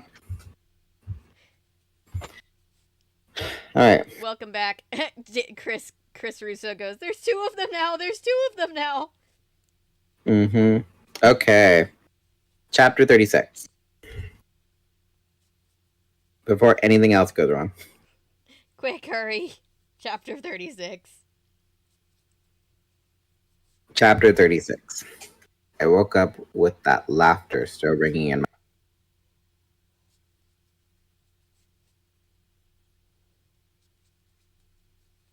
Uh-oh.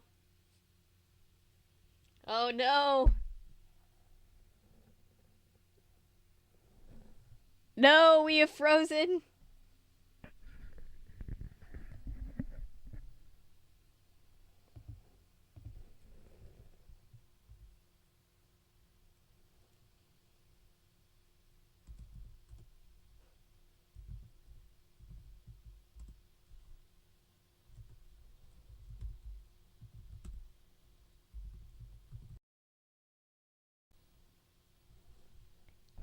Everybody make chat go faster.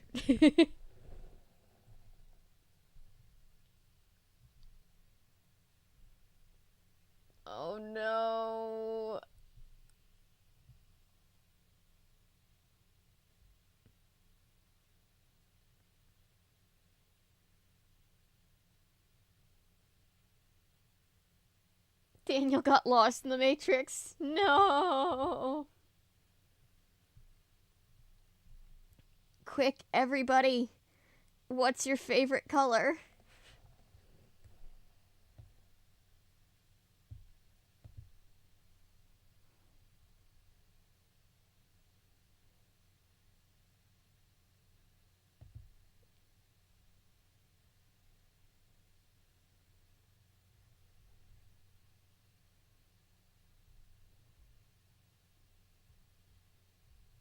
Oh no.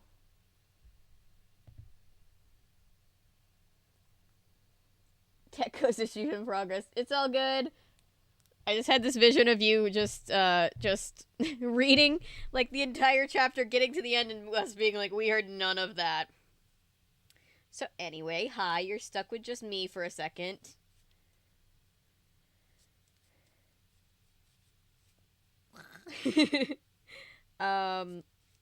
I think I'm almost done. I have to do some blocking and some, finishing touches on, but the bulk of, like, the body of this blanket that I've been working on for, like, I don't know, how long have I been working on this? For, like, 2 months, is almost done. My first, crochet project. Is it perfect? Absolutely not. Did it come out better than I probably thought? Yes. Blue! My favorite color is yellow.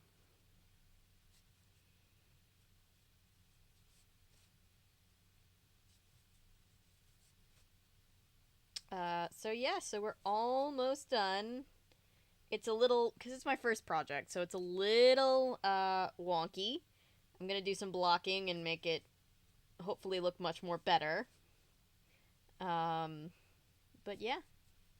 Feels weird to almost be on to my second project. Be like, I am a crocheter who has officially made a thing. Sorry, I'm just trying to fill the time until Daniel gets back.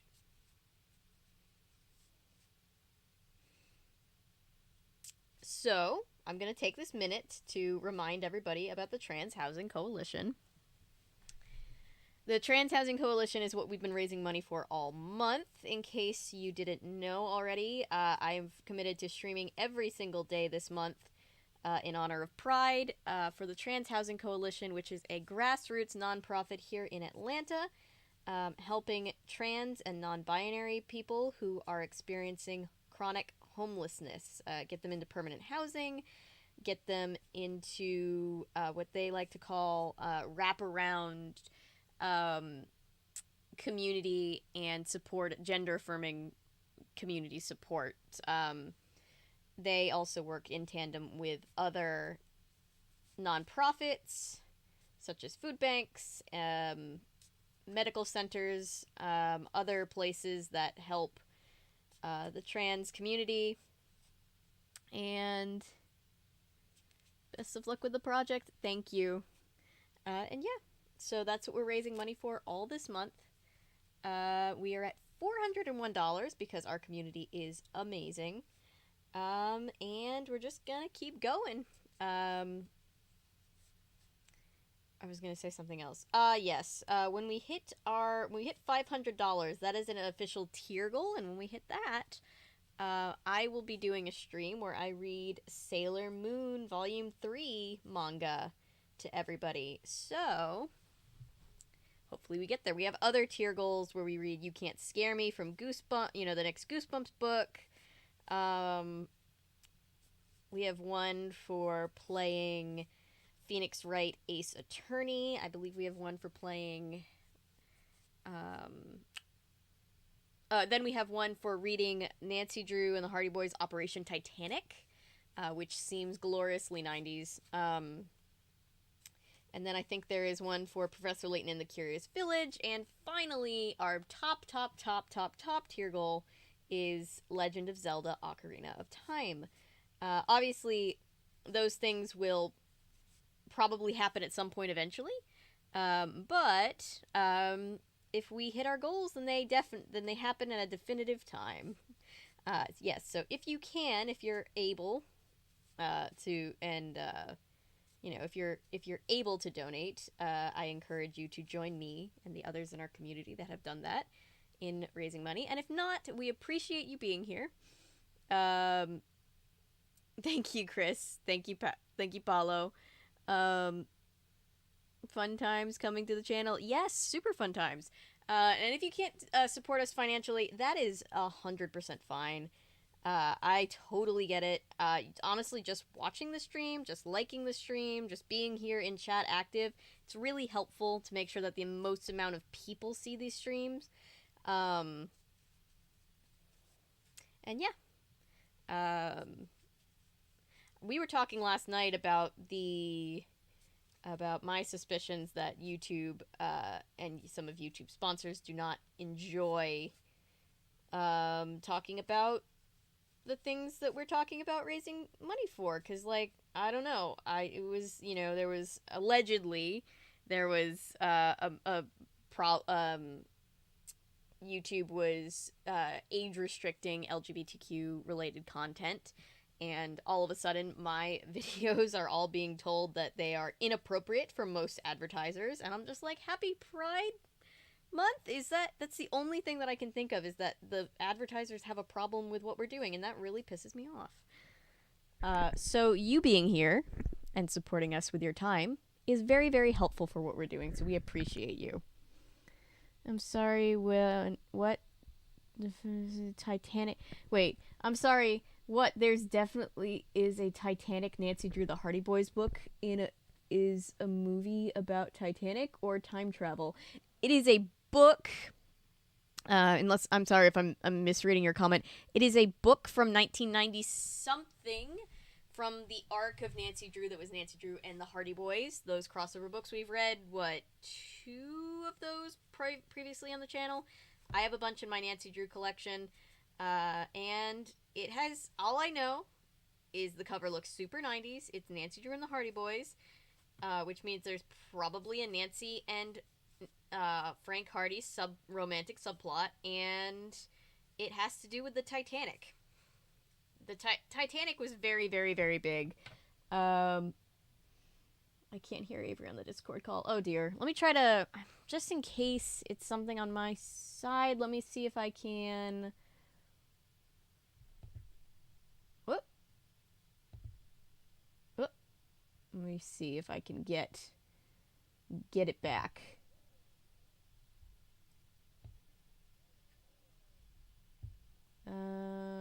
Let's see.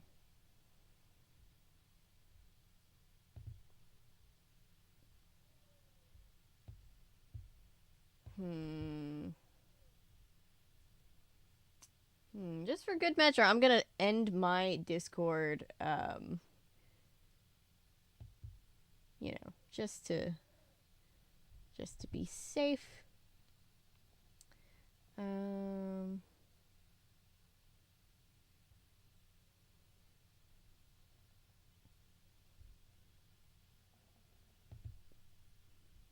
Close down everything and start it back up. Welcome to live streaming. We love it, but sometimes it doesn't really love us.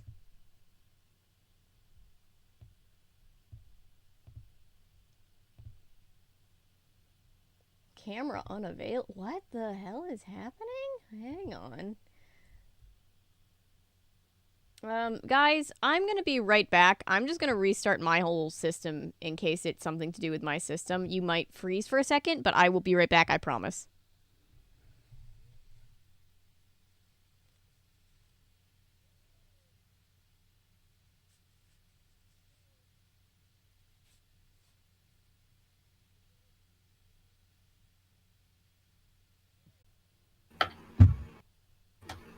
As optimistic as I want to be about finishing book 13,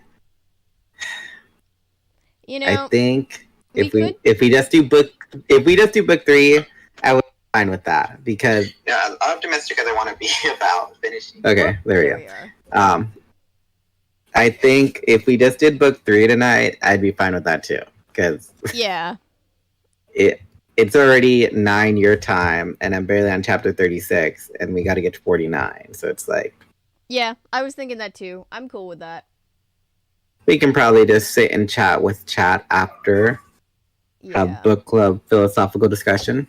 And then, we can always, couldn't hurt to have a slightly less, slightly, I don't even know if you could call it a short You've stream. been streaming like 6 hours on the regular this past week. It couldn't hurt. We'll just get to our Regina George is the tech ghost. We'll just get to our Yes. get to the next book next week. And then I get to be Yes, lazy. I lied twice, you guys. It wasn't Avery that lied. I lied twice. I thought we could get through the book.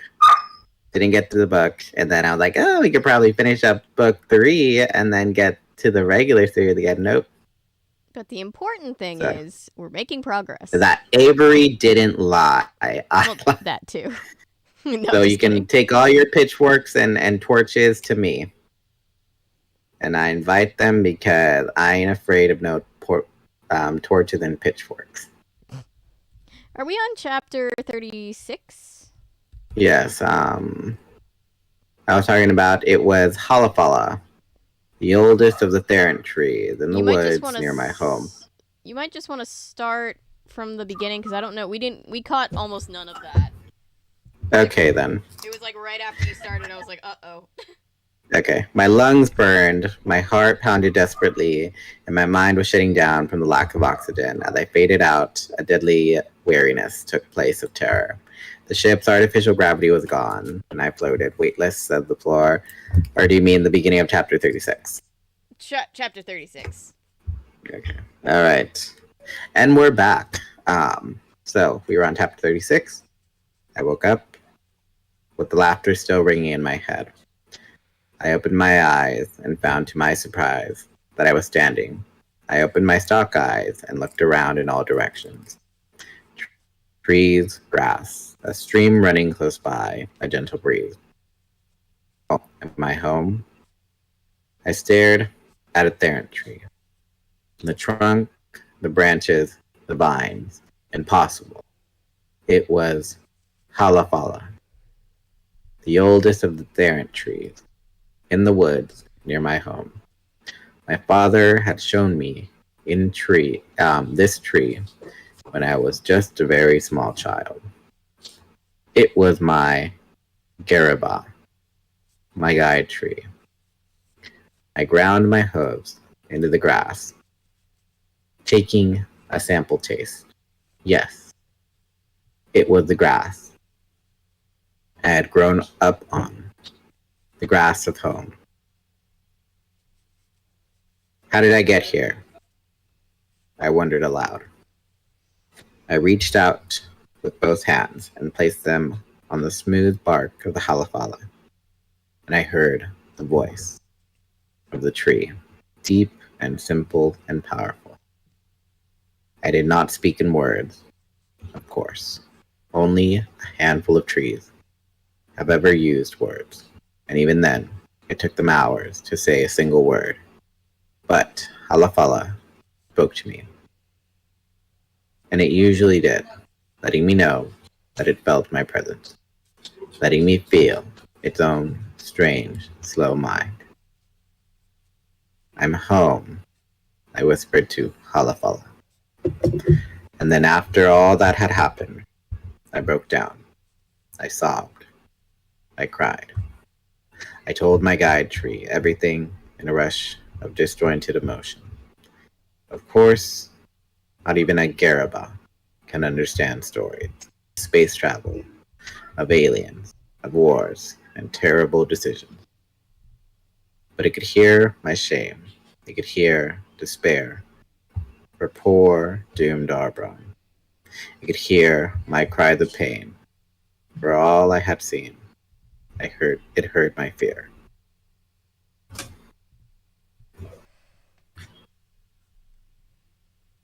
Let me see who's watching. Okay. My sobbing quieted. I took my hand away from the tree's smooth bark. I walked slowly away, crunching up the sweet grass of home and trying, with my exhausted mind, to make sense of what had happened. Clearly, I had used the time matrix to carry me through time and space, without experiencing any passage of time. I was home. But home when? Was this 100 years ago? 1,000?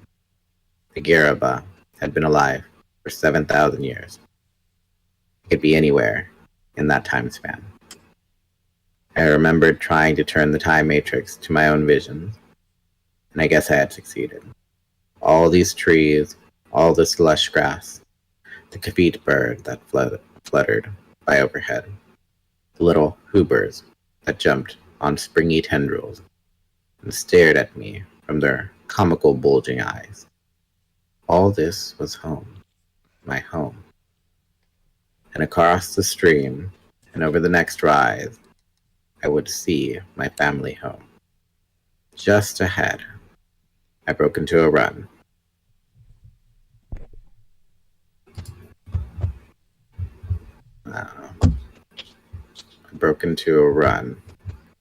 I leaped the stream like I always did, and suddenly I had to be home. I didn't care what anyone said. I didn't care. I wanted my mother and father. I wanted to lie down in the deep grass of the scoop of and find my old toys and be a child again. I ran flat out, and yes, the slopes were so familiar. And yes, every tree was where it should be. I ran to the top of the rise, ready to look down into the neat, oval-shaped family scoop. And I stopped. There it was, the scoop.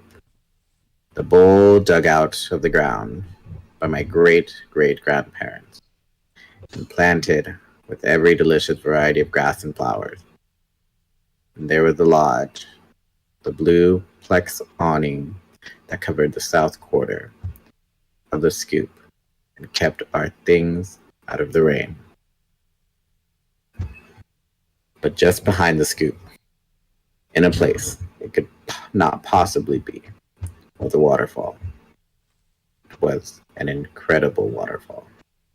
It fell hundreds of feet from the edge of the cliff, a cliff that simply stood there. No mountain on either side, just a cliff that rose sharply up from the grass. I felt a sick queasiness in my stomach.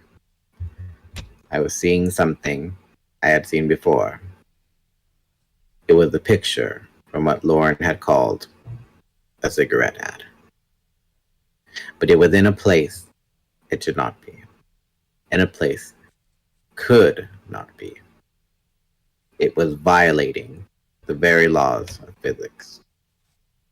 This was not my home. I tore my gaze away from the impossible waterfall and looked around. From the top of the rise, I could see fairly far. What I saw was impossibility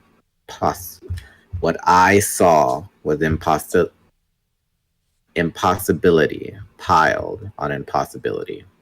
Why did my mind want to read it differently? But what I focused on first was the sky. It was a deep red and gold, like the red and gold of my world. It was also light blue, with fluffy white clouds, and it was green. Stretching over my head was a sky broken into jigsaw puzzle fragments. Here, a patch of Andalite sky, there, a lighter blue, and over there, a shocking green, torn by ragged bolts of electricity. Clouds drifted through, and paler blue segments, and then disappeared when they reached a different segment. Lightning in the green sky disappeared when it reached one of the other patches. I had never known what the sky of Earth looked like, but now I could guess. It was a pale blue, with white fluffy clouds. And I had never known the sky of the Yeerk world, but now I could guess that too. It was green and torn by bolts of electricity. What have we done? I wondered. And I remembered the laughter of that vast and strange being I had glimpsed.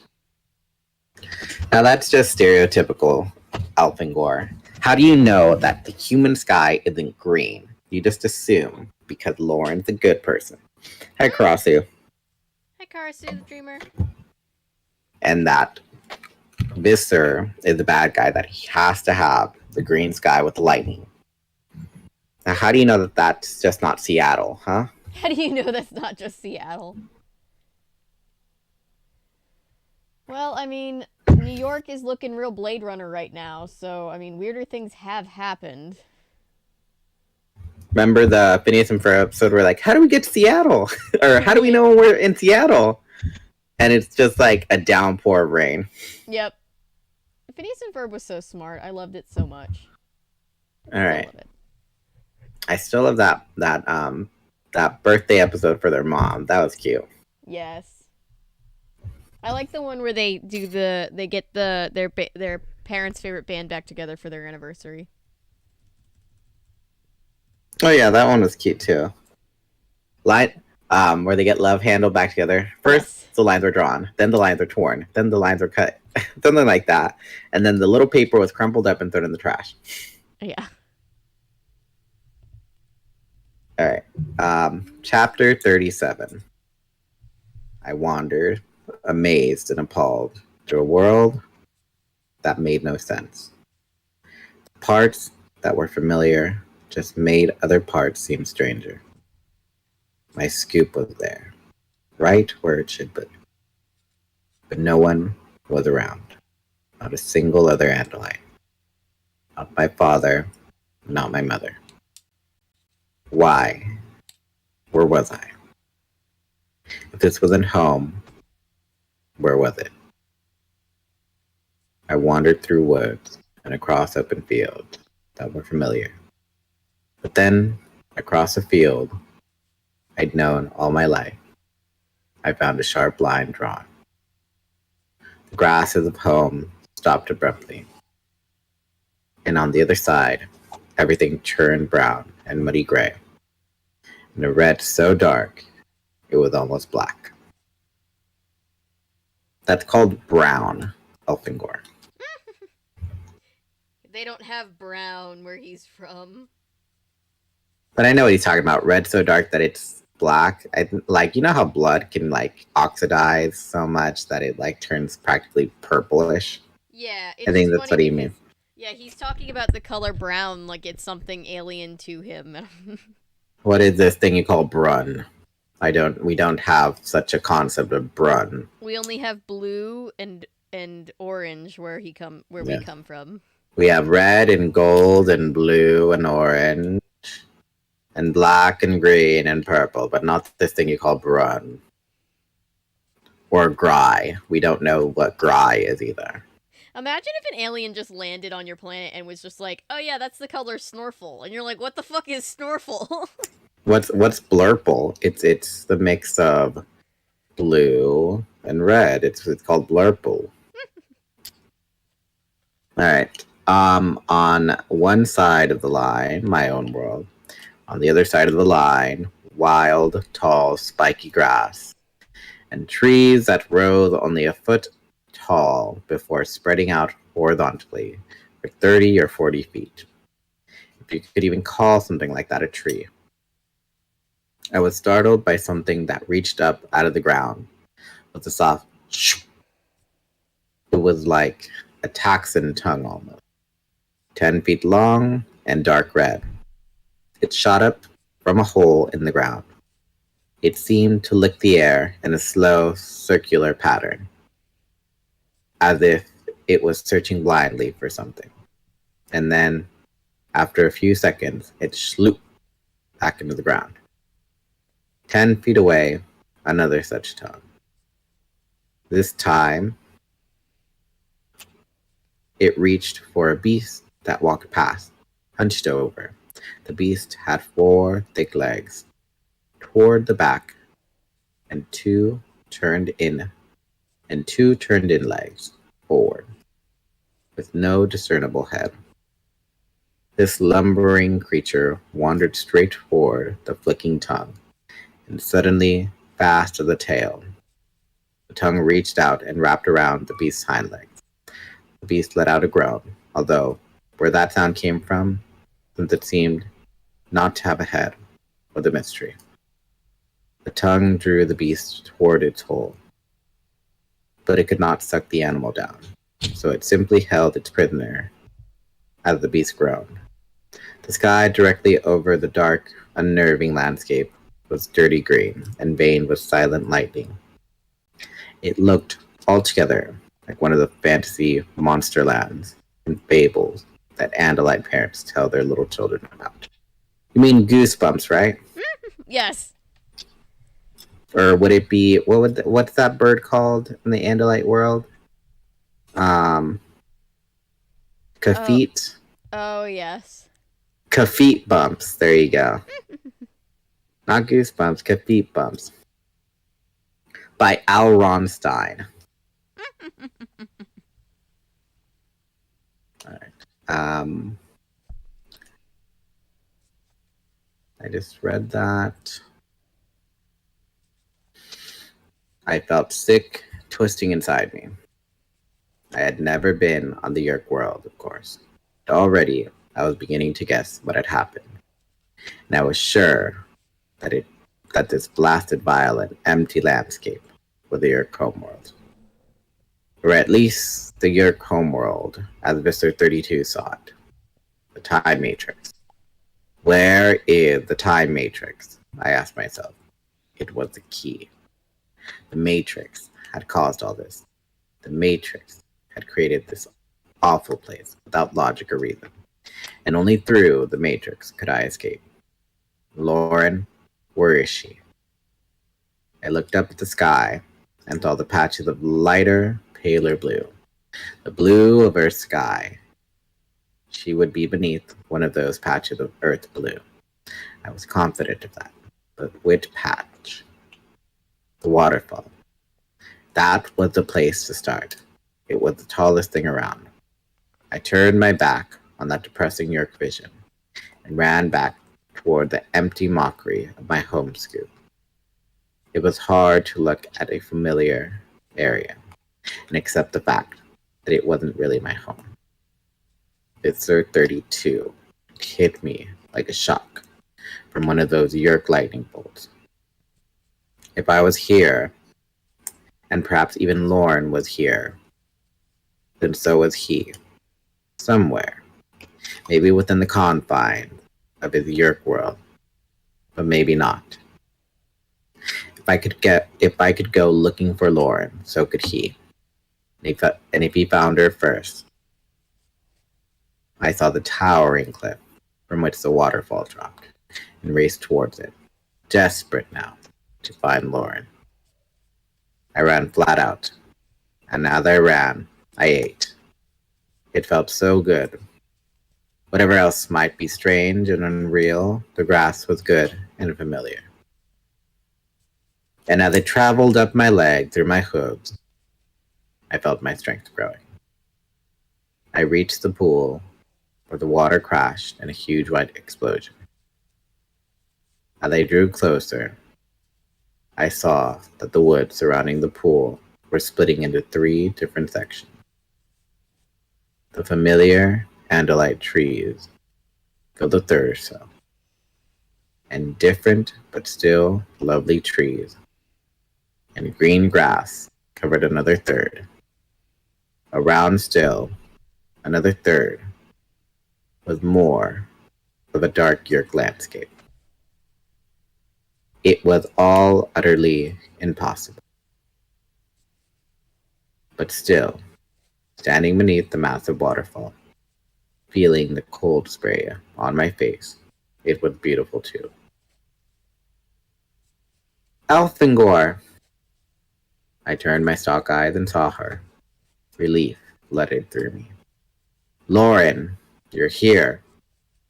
Yeah, I'm here all right, but where is here?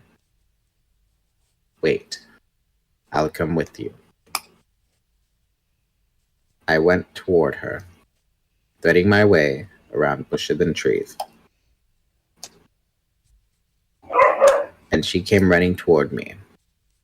She threw her strong human arms around my shoulders. And even though touching is more of a human thing than an Andalite thing, it wasn't so bad. Man, I thought I was all alone here, Lauren said. No, I am here. I would swear this was Earth. Only look at the sky. It's all in patches. And some of those patches are very weird. She realized her hold on me. And after a second or two, I realized I should do the same. Have you looked all around at all? She shook her head. It's something humans answer. It's something humans do to answer no. I woke up over there, a few hundred feet back in the woods. Elfangor. It's exactly like this area of the park back home. There's a park where I play softball. Yes, it would be familiar to you. And there will probably be other familiar parts. Places you know. Maybe we could go and look around now that we are together. She cocked her head sideways, looked at me. You're still worried, aren't you? There were 3 of us who made contact with the Matrix. You, me, and Visser 32. The only one that know about this are the 3 of us. Soon to be the 2 of us. And I'm one of those 2, right? To the secret lab. Pull the lever, Kronk.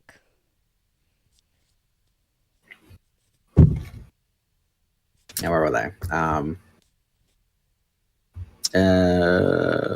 She twisted her human lips into a grimace. Then she looked skyward. Those patches of green sky with the lightning. That's because of him, isn't it? Somehow. Oh.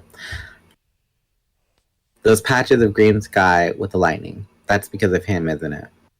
Somehow we made this place, the 3 of us. We created this place. I stared at her astonishment. There was no way she could begin to know about the physics of the time matrix. And yet she had reached the same conclusion as I had. I laughed. Maybe Lauren didn't understand the physics of the time matrix. Bless you. Goodness. But then again, neither did I. Neither did any Andalite, as far as I knew. Compared to the creatures who had created the time matrix, humans and Andalites were equally primitive. What do you think happened? I asked Lauren. She smiled.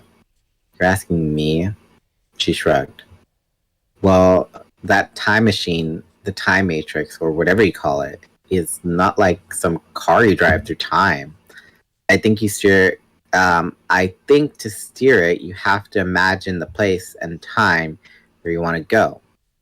I think with 3 of us having different ideas of where we wanted to go, well, this is the result. Part of me, part of you, part him. I saw that her eyes were staring past me. I adjusted my stalk eyes to follow the direction of her gaze. There, standing on the far side of the pool, was Visser 32, the abomination. But Visser 32 was not standing alone. Alright. So we have 5 concurrent viewers. Patrick says, I wonder if anything going on in the projection room of I wonder if anything is going on in the projection room above the auditorium. My purse! Looks like he's headed for the projection room above the auditorium. That's her homeschoolness shining through. Not knowing what subtlety is. What is it? Soccer practice has been moved to the projection room of the auditorium. Yes.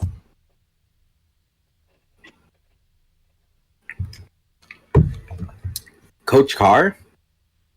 Trank Pack? God, that scene is so did not age. But it's like it's sad because that stuff still seems to happen. But dang, that just leaves a bitter taste in your mouth. That whole Trank Pack, Sun Jing Din, and Coach Carr. Oh my gosh. Oh yeah. Alright, let's see. So 38, and then after 38, 39, and then 40, and then once I get to 40, that's when you start. Okay. So, okay, I know where I am. Chapter 38. Wither 3 stood on the banks of the pool in the Yeerks zone, under his own green sky, and on either side of him stood a creature like nothing I had ever seen or imagined. They were each about 3 feet tall and 4.5 feet long. They were mostly a dark, dirty yellow with irregular black spots, but the head and shoulders were the deep red of the Yeerk plants. The heads were tiny for the bodies, elongated, almost needle sharp. The mouths were long and narrow. Hundreds of tiny, bright red teeth stuck out, jagged and wildly different in length and shape. But what struck me as strangest was that the creature did not have legs in the usual sense. They had wheels. Yes, wheels. 4 of them to be exact. The wheels were located where legs should be. Each was a sloppy and irregular shape. Not perfectly round, but it was easy to see that the wheels were for real. There was mud and dirt all around them, and when I strained my stalk eyes, I could even see where the creature had left tracks in the dirt. Wheel tracks. Elfangor, what are those things? I have no idea. I can't imagine what evolutionary path could conceivably have created a creature with wheels. How would that even work, though, anatomically? How would the muscles or the bones or whatever, like, keep going in a circle like that? Throwback to Model Land, where the people are there's the whole species, like the whole race of people that's born with roller skates for feet. And we just sat there for like a good solid like 10 minutes trying to dissect how that would even happen. I mean, I guess like the what is it? The keratin that would make up their nails on their feet would turn into the wheels. I guess so. And eventually they break off and make like a wheel type of thing. I suppose. But I'm just trying to figure out how, and like that, I can understand how that would make sense, kind of. But what's even harder to comprehend is this. How the hell are aliens going to have these appendages instead of arms and legs that are wheels? How does that even work? How can you have it like in your body and like rolling without ripping anything? Yeah. Yeah. I guess Like, they're like the Transformers? I guess so. But even then, Transformers are robots, and like they have things inside their joints that make it so that way the wheels spin. This is an organic life form, not a robot. That's the crazy thing. Alright. I'm not going to think about it. I'm just going to mark that as the plot hole. Just mark that as not even a plot hole, just a question we have in case we ever meet K.A. Applegate. Applegate, or Mr. and Mrs. Applegate. What the French is up with those stupid wheel aliens? Mr. 32 actually gave a jaunty wave of his hand. Of course he did. Yes, he's like, hi. So, young Elfangor, we meet again. As you see, I brought my pets, Susan and Susan. I named them after each other. Yeerks and Larix. I'm not too far off. Susan and Pusan. And you brought your pet too, your pet human. Lauren looked at me. In a voice Visser 32 was sure to hear, she muttered, "You know, Elfangor, I'm beginning to see why you Andalites really dislike Yeerks. Whatever body they may be in, they still have the manners of slugs." "Brave little human girl," the Yeerk Visser mocked. "Do you understand that even now my people are on their way to evaluate your primitive world? Do you understand that within a few years your people, you humans, will be slaves of the Yeerk Empire?" Blah, blah, blah, Lauren said. I had no idea what that meant. Neither did the Visser. "You do a lot of talking for a slug," Lauren clarified. "You think I'm scared of you?" "Yes, I know you're scared of me." And for a moment, Lauren said nothing, but her lower lip was trembling slightly. Then she knelt quickly, plunged her hand into the water, and withdrew it. She was holding a rock. She threw her arm back, swept her arm in a big loop, and released the rock with precise timing, and the rock flew through the air at an impressive speed. And the aim wasn't bad either. Let's see, let me think of something. "Ah!" the Visser cried. The rock had struck him in the face, just below his left main eye. I don't know who was more amazed, me or the Visser. What do you call that?" I asked her. "That? We call that softball. I pitch for Frank's Pro Shop twins back home. All city 2 years in a row." "What is softball?" "It's a game we play. And you hit people in the face with rocks. Not usually." I was impressed by the human ability to throw things with such force. I was sure that Andalite scientists would enjoy studying humans someday. They appeared more frail and ridiculous than they were. The Visser was not impressed. He was just angry. "So, you propel rocks at me? You'll be very sorry you ever propelled a rock at me, human. Yeerk, Larix, attack!" And the situation stopped being amusing very quickly. The two twin beasts turned their wheels, sluggishly at first, but then picked up speed. I almost didn't move. I was so fascinated seeing the biological wheels turn. It was truly incredible. You know, I would be in that same situation, Elfangor. I'd be like, what the Yeah. how? I'm pretty sure anybody would be in that situation. He's too confused to be scared. He's just like, all right, you know what? I'm like, I should be running, but what the fuck? That is so weird. Yeah. You'd be more amazed and in shock and awe of how the hell how it's moving. Yeah. All right. "You admire my pets, Andalite. They are a species called Mortrons, more than meets the eye, you see. As a young lieutenant, I went on a survey party to a world that was later destroyed when its sun went nova. We thought we might be able to make controllers of these Mortrons, but they did not work out. Their brains are simply too tiny to accommodate us.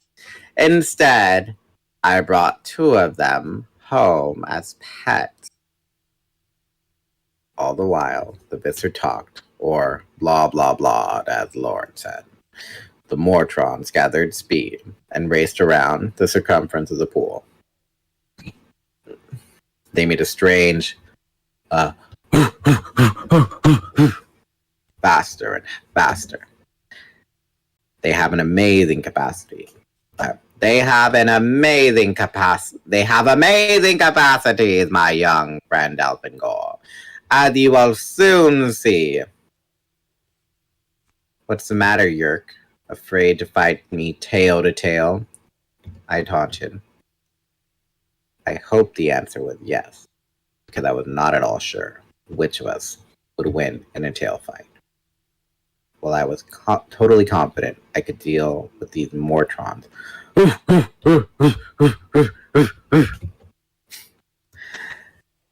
The wheels spun faster, and the ungainly yellow and black monstrosities were nearly to the edge of the Yeerks portion of the pool. I watched carefully to see whether they could move from the Yeerk area into the human area. Fortunately, the answer was yes. Don't worry, I told Lauren. I can handle these two creatures.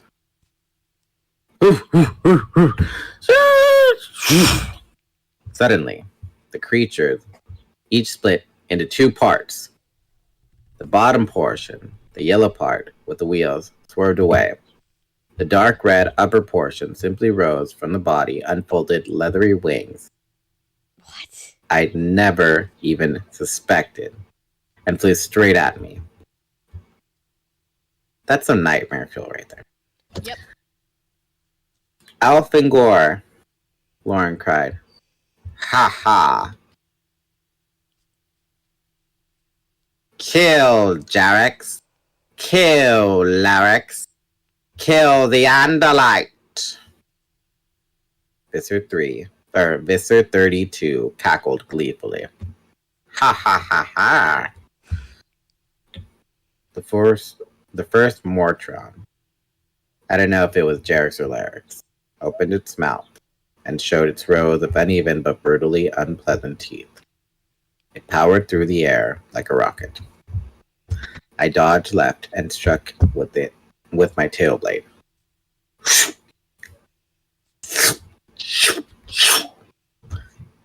My tail blade sliced the Mortron into two chunks. The two separate pieces fell to the ground with a wet splat. Elfangor, the other one, second Mortron, used the distraction provided by his brother to swoop wide, then arch in behind me. A tactic that would have worked on most opponents, but not on an Andalite who can see in all directions at once.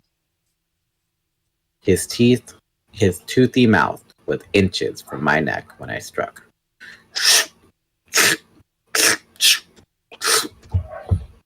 And the second Mortron bird portion fell in pieces to the ground.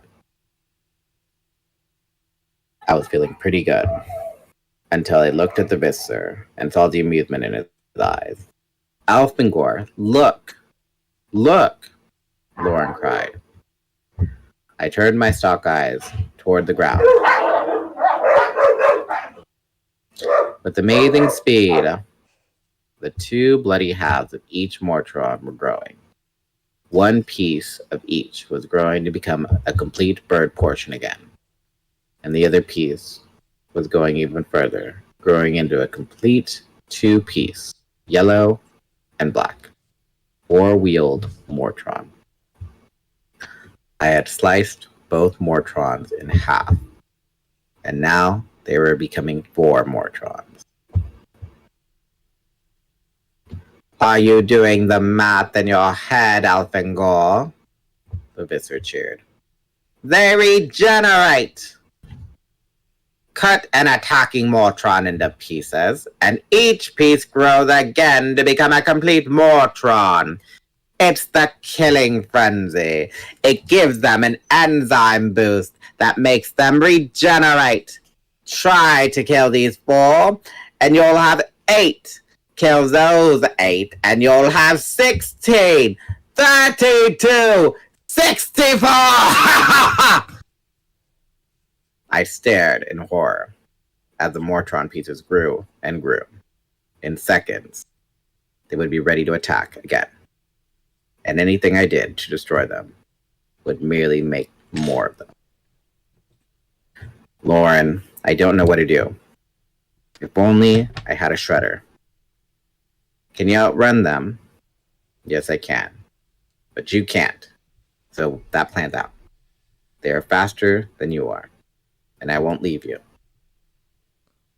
You won't have to. Maybe. How strong is your back?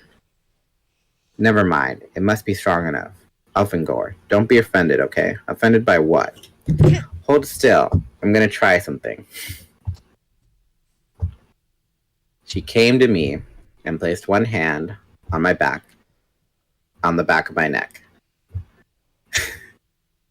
I'm really trying not to reference something, but she placed another hand on my rump, right at the base of my tail, and suddenly she leaned her weight on mine. Applegate, Mr. and Mrs. Applegate, these are children characters. I know they're like teenagers, but this is getting into an uncomfortable place again, Mr. and Mrs. Applegate. Swung one leg up and over and came to rest straddling my back. She sat there with one human leg hanging off either side of my back, and I held her hands clasped around my neck. Wait, are we taking a hot minute break? What happened? I'm right here. Hang on. With Mr. Alberto's naming scheme suddenly Susan. Hi, sorry. I needed more yarn. And I thought you had to take like a hot minute break. I'm it's getting too steamy. I mean, I kind of did, but also I was like, this is a good time to go get my stuff that I need. Could you repeat that? Was Mr. Alberto's naming scheme suddenly Susan? No, it was it's a Phineas and Ferb reference. When Doofenshmirtz has two pet alligators and named them Susan and Susan, he named them after each other. Yes.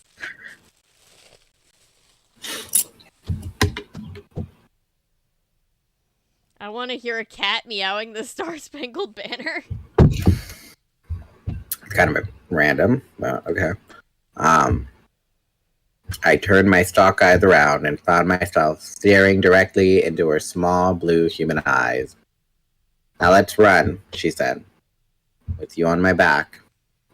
But even while I was standing there in blank astonishment, I saw a fully formed Mortron rise from the dirt. It was just a few feet away, and it launched its bird part. The other wings propelled jagged razor-sharp teeth straight for my neck. Elfangor, this is not the time to think, Lauren yelled. Run! Run! And so I did. With the human girl actually on my back, I ran. Geez, Elfangor, you make it sound dirtier than what it is. Elfangor. Elfangor. More like it. These are children.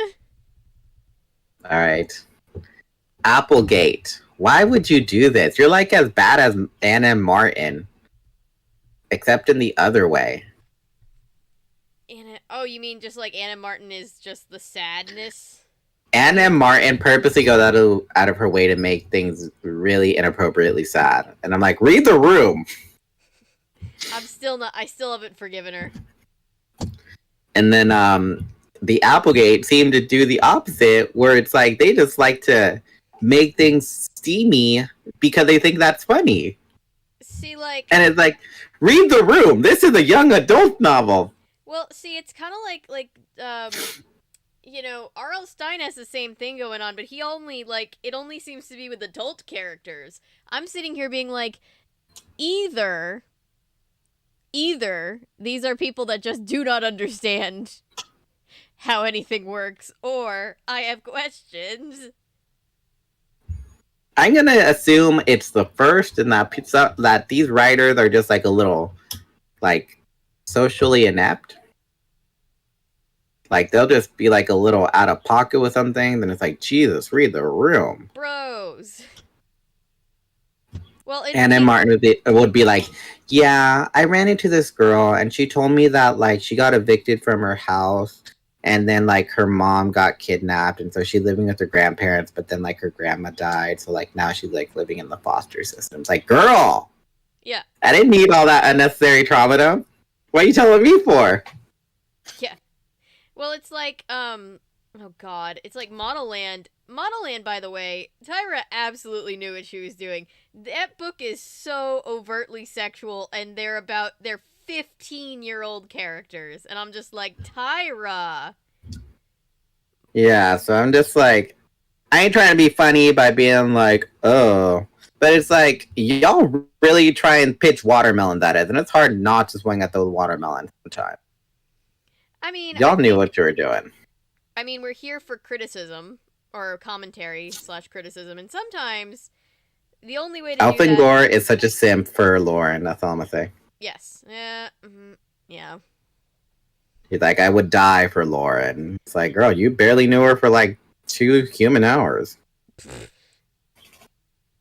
And you're ready to get married like what's her name? Anna from Frozen? You can't marry a man girl. you just met. It's like, have some self-respect, Elfangor. Geez, you barely know this girl. Have some decency. Bro. Get to know her first. Yo, bro. It's okay. Yeah, she's in a hostile space environment. Trauma bonding does not equal romance. That's all I'm saying. If she were back home, comfortable in her own, like, human world, I'm sure she wouldn't be as, like, trauma bondy. She'd be like, Elfangor, leave me alone.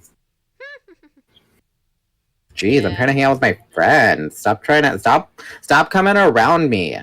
Stop trying to morph into my dog. Stop being weird. Yeah. Stop morphing into my boyfriend. I told you this before. This is unethical. What is this thing you call unethical? It's something we humans say when somebody's completely fucking out of pocket. Mm-hmm.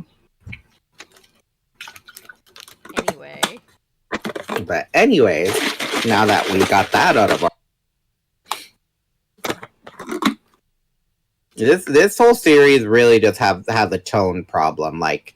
Yeah. Like a little bit more... Well, not as bad as Goosebumps, but a little bit more than... I'm gonna say the California Diaries. Because... I swear, it's like... They purposely go out of their way to write stuff, and just because they're trying to be funny about it. Because it's like... The whole Rachel and Jake thing, which I hate bringing up now, but it's like, it's literally giving that vibe. Yeah. Yeah. It's like, y'all don't act brand new. Y'all have been writing books, like, y'all wrote 64 books.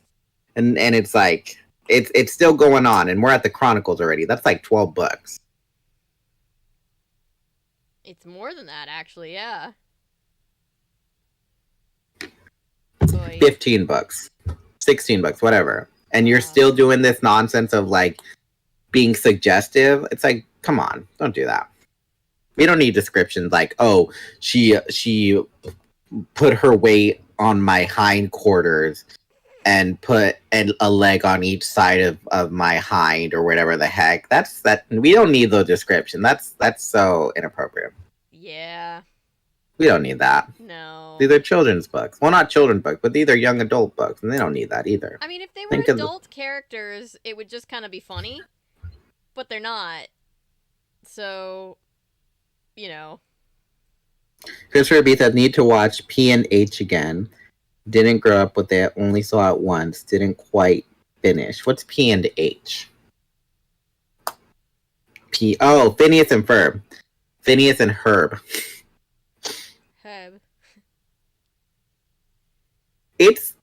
I haven't finished watching all of Phineas and Herb either, because I was like, no, I don't want to finish it, because then it's like that it's done. I refuse to acknowledge the end, because then it means that it's done. I do the same thing with shows. It's like SpongeBob to me. It's good on that level, but it's like, I don't want it to end. But I know it has to. SpongeBob hasn't technically ended yet, has it?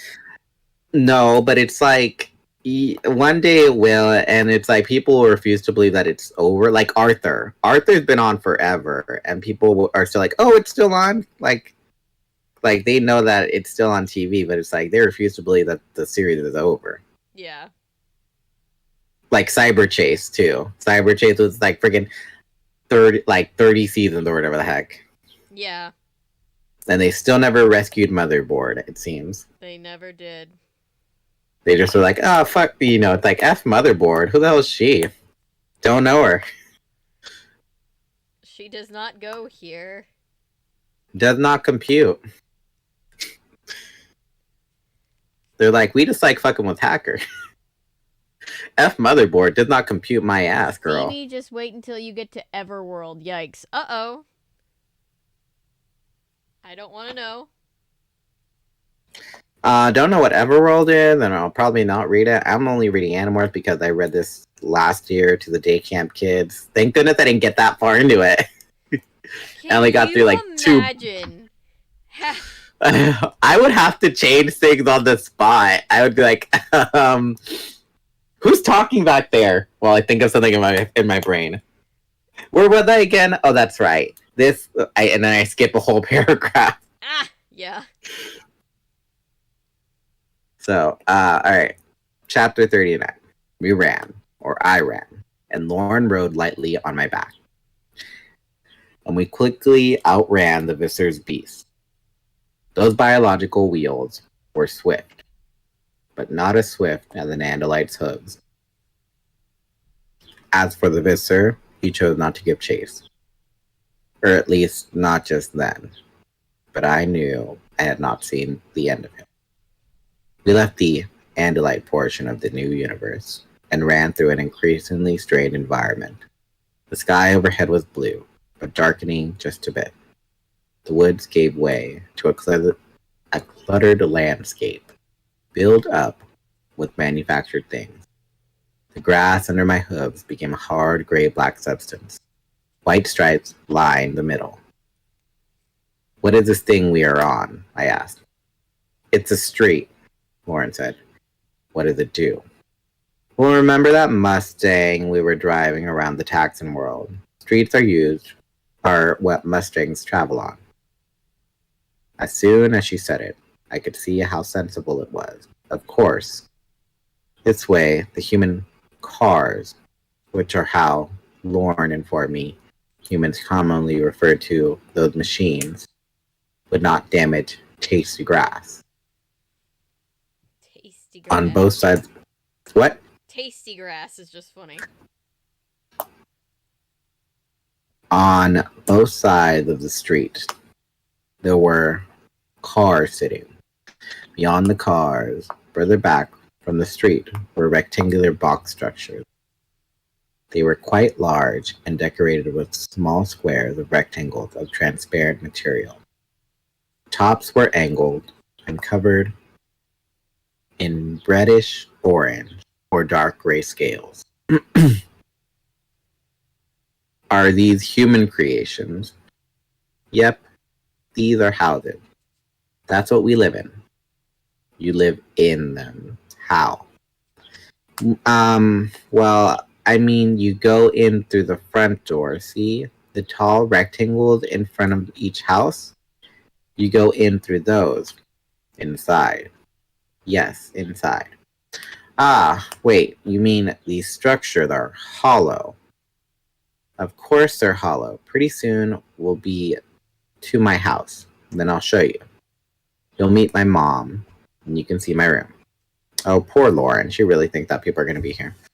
I didn't know what to say to that. My home scoop had been empty. My mother and father had not been there. I doubted that Lauren's mother would be in her house, but I wasn't sure. Don't expect too much, I warned. She'll be there, Lauren said forcefully. Next house, the one with the bushes out front. I had very little experience understanding the expression of human voices, but I sensed fear in Lauren's voice, uncertainty. Bye, Paolo. Christopher B also says Arthur is over. Only last year. That one is actually concluded. Yeah, I know that Arthur is over. What I'm saying is that Phineas and Ferb was also over, but it's like I don't want to watch the end of it because then it's like in my mind it's like a finality, and I don't want it to end. I'm the same way with TV shows that I love. I'm just like, no. Because like Arthur's over, and I know that Arthur's over because I've seen that episode, and now it's like, well, the show's over, so why is there a point for me watching it anymore anyway? So that's how my brain thinks. It's not like I want to choose to think that way, but my brain is like, the show is over. Why are you still watching it? You're still here? The movie's over. Go home. Where was I? I stopped before her house. There was a very attractive patch of grass in front of me. Obviously, humans grow their own food in neatly cultivated squares in front of each house.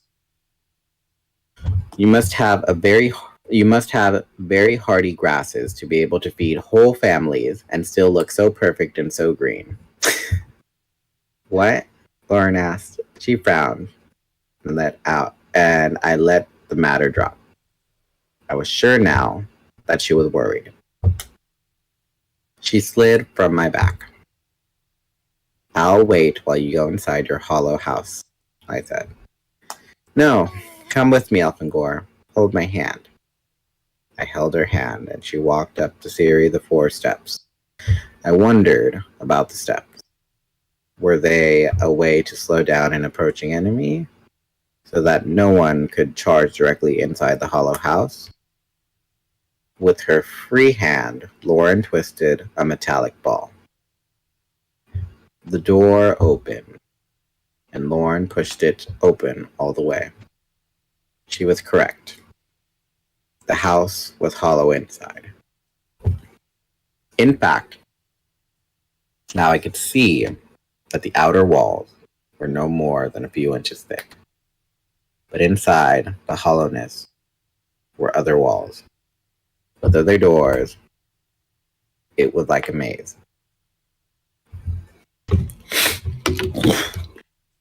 Ah.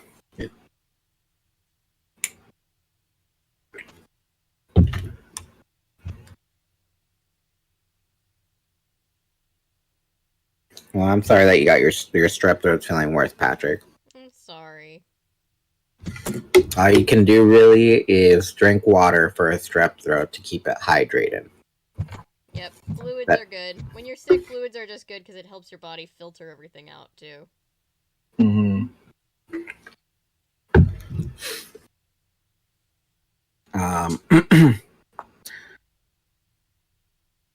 Lights glowed from the flat covering above us. Other lights were hung on the walls. The floor was covered with sort of very short, pale tan grass. I tried to taste some of it, but my hooves could not eat it. Mom, Lauren said in a loud, quavering voice. I'm in here, honey. I felt Lauren's hand jerk in surprise. Then she let go of my hand and ran along the strange, inedible tan grass, and turned out of sight through a rectangular opening. I followed slowly, unsure of myself. I did not know any human rituals. I knew what I would have said when first meeting an Andalite's friend's parents, but I'd never met a human's parents. I heard Lauren sob. Mommy! I turned the corner and looked into another of the maze-like rooms. The room had metallic devices against one wall, all rectangular and white. Humans are very partial to rectangles. The floor was smooth here, slippery for my hooves. Lauren was wrapped in the arms of another human. This new human was also female. As far as I could tell, she had hair the same color as Lauren, but dark brown eyes. Perhaps that was a sign of age.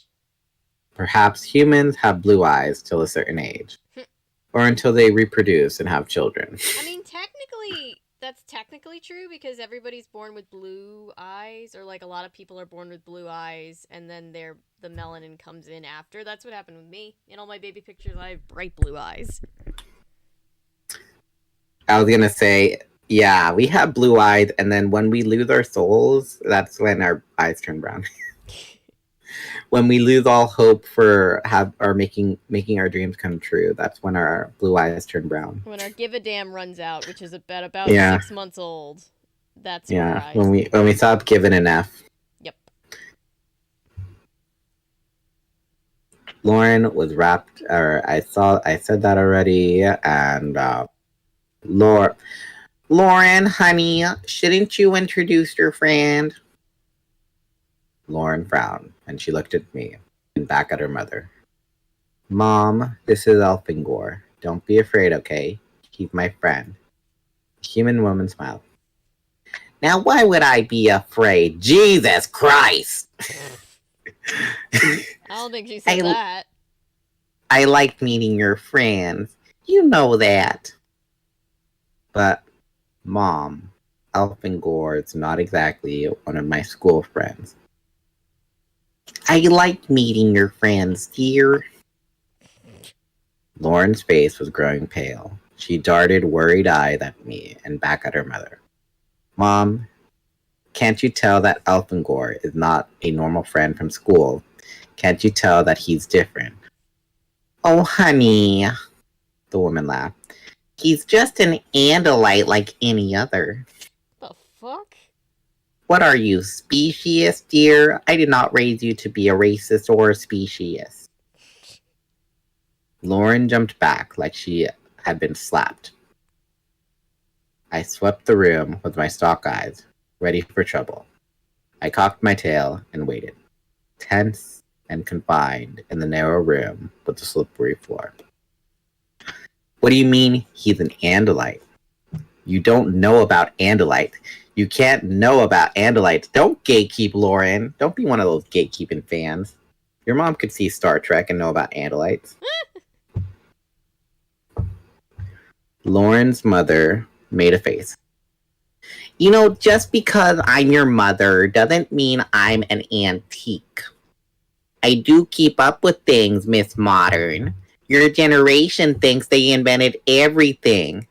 You think you kids invented Andalites.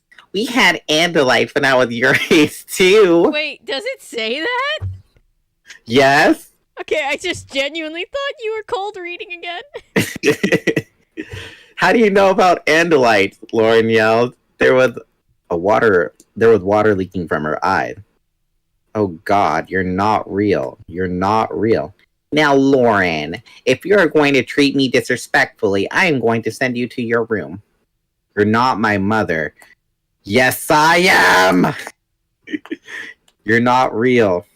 I placed a hand on Lauren's shoulder. And I told her, I told you so, haha. By now, I had learned that humans like to be touched when they are upset. Phrasing, Lauren, you're right. She is not your mother. She's something you made out of your own thoughts and memories of your mother. She knows about Andalites because you knew about Andalites when you imagined her. But Lauren did not want to be comforted. She threw off my hand. She turned to me with her face red and water flowing from her blue eyes, and she screamed, "Get away from me! Get away from me! This is all your fault! Just leave me alone!" Her voice cracked, that's why. She pushed past me and ran from the hollow house, sobbing loudly. I was alone with the artificial mockery of the human woman. I am sorry. Would you like some pop and cookies? The human woman asked. No, thank you. I said. I wondered what I should do. I didn't know how to comfort a human girl who was trapped inside a nightmare. Lauren's mother, can you show me where Lauren's room is? Upstairs on the right, but leave the door open a crack. That's the rule in our house when Lauren has Andalites over to play. Let's see. I can hear. Oh, I can get with the. I can get that with endings. Took me a decade after hearing about it to finish Firefly/Serenity. Oh, I've never watched that. I've heard it was good. I know it has a following. This is not your fault, Elfangor. I hate you so much. She's just like crying so hard that her voice cracks like that. You're not my mother! She just turns into one of those anti-smoking PSAs? She's just Candace when she's allergic to parsnips. Yes. I hate you. Why would you do this to me, Elfangor?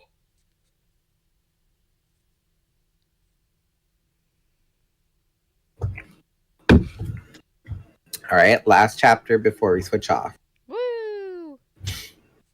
This is side A of Andalite Book 3, An Alien Dies. If you would like to continue to side B, please continue with this chapter, and by the end, flip the tape over to side B.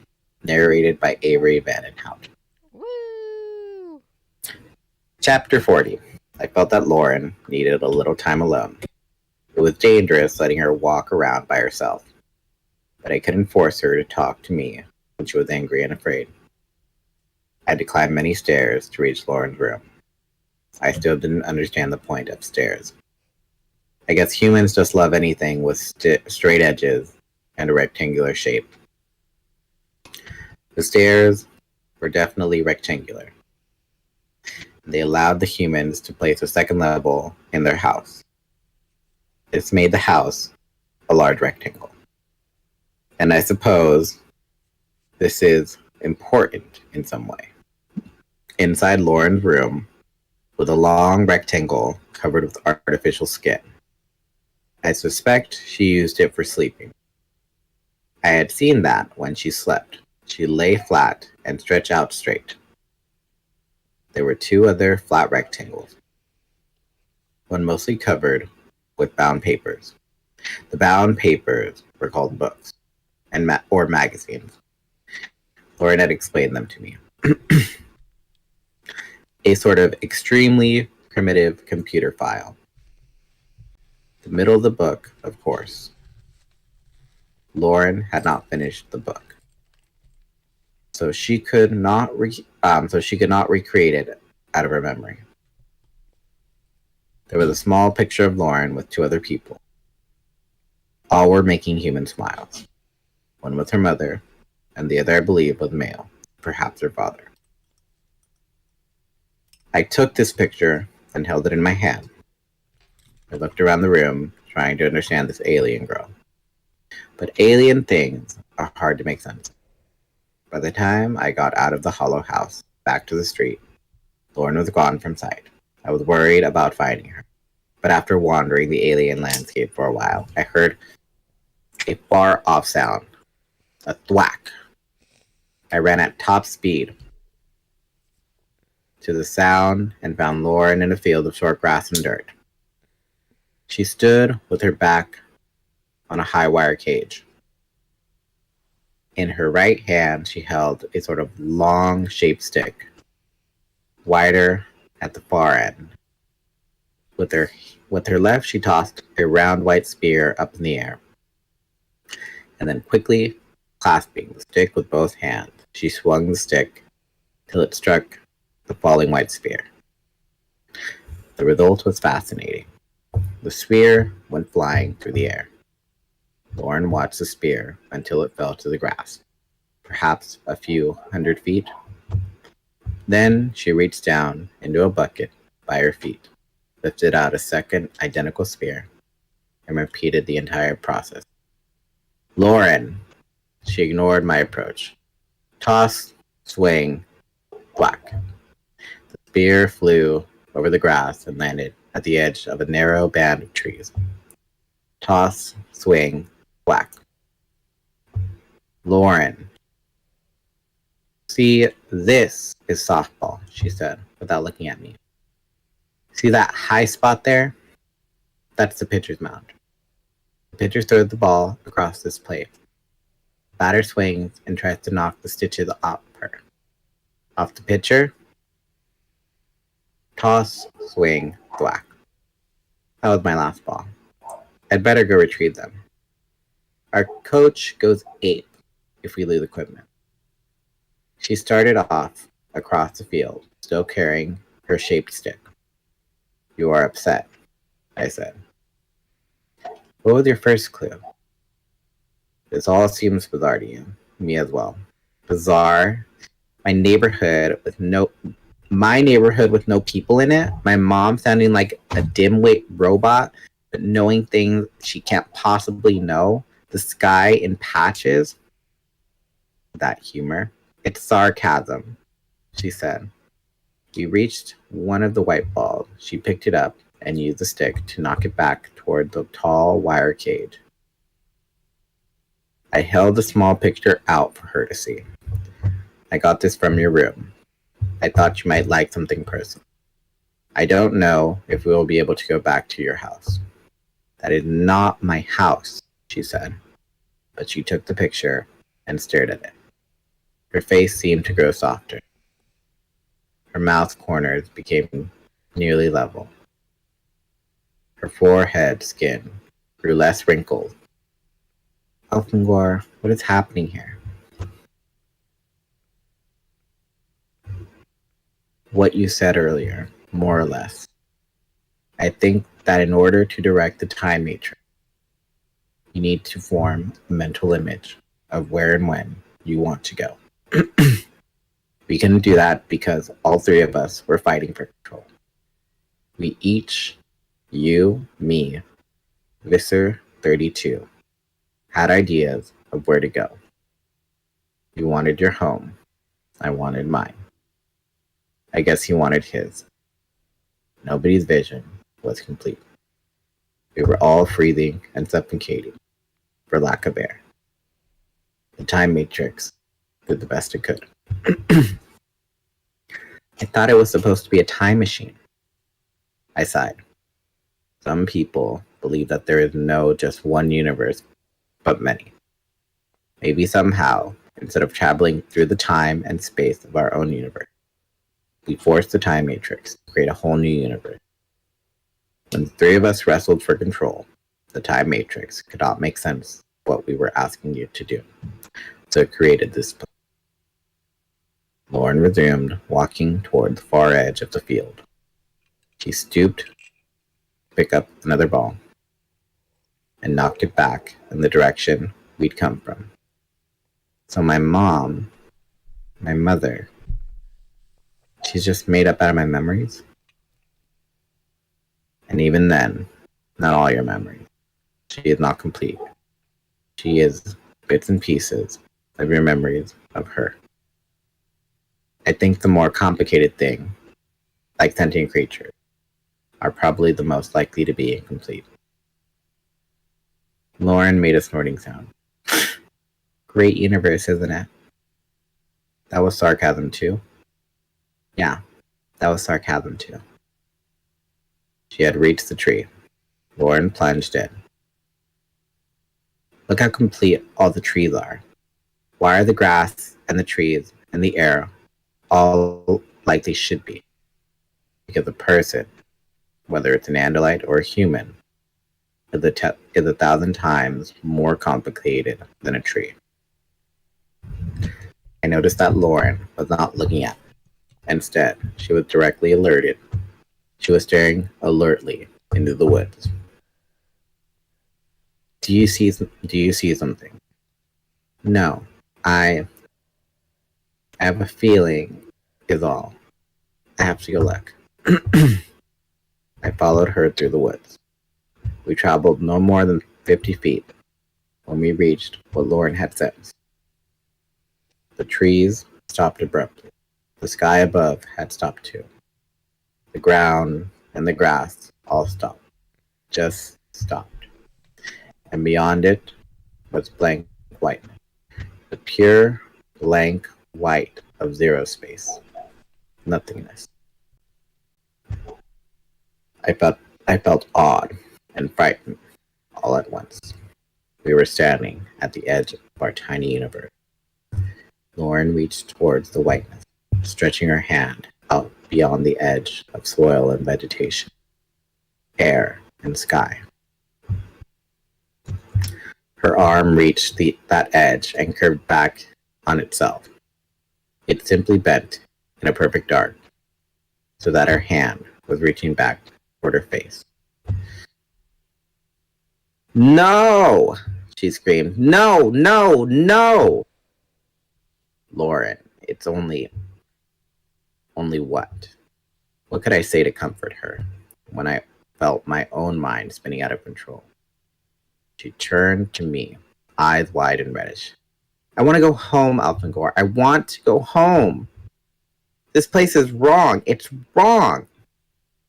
I know. I feel it too. We have to get out of here. This place can't exist. Feel it. It's wrong. We have to find the time matrix, I said. It's the only way. But we don't know where it is. And Mr. 32 will try to stop us.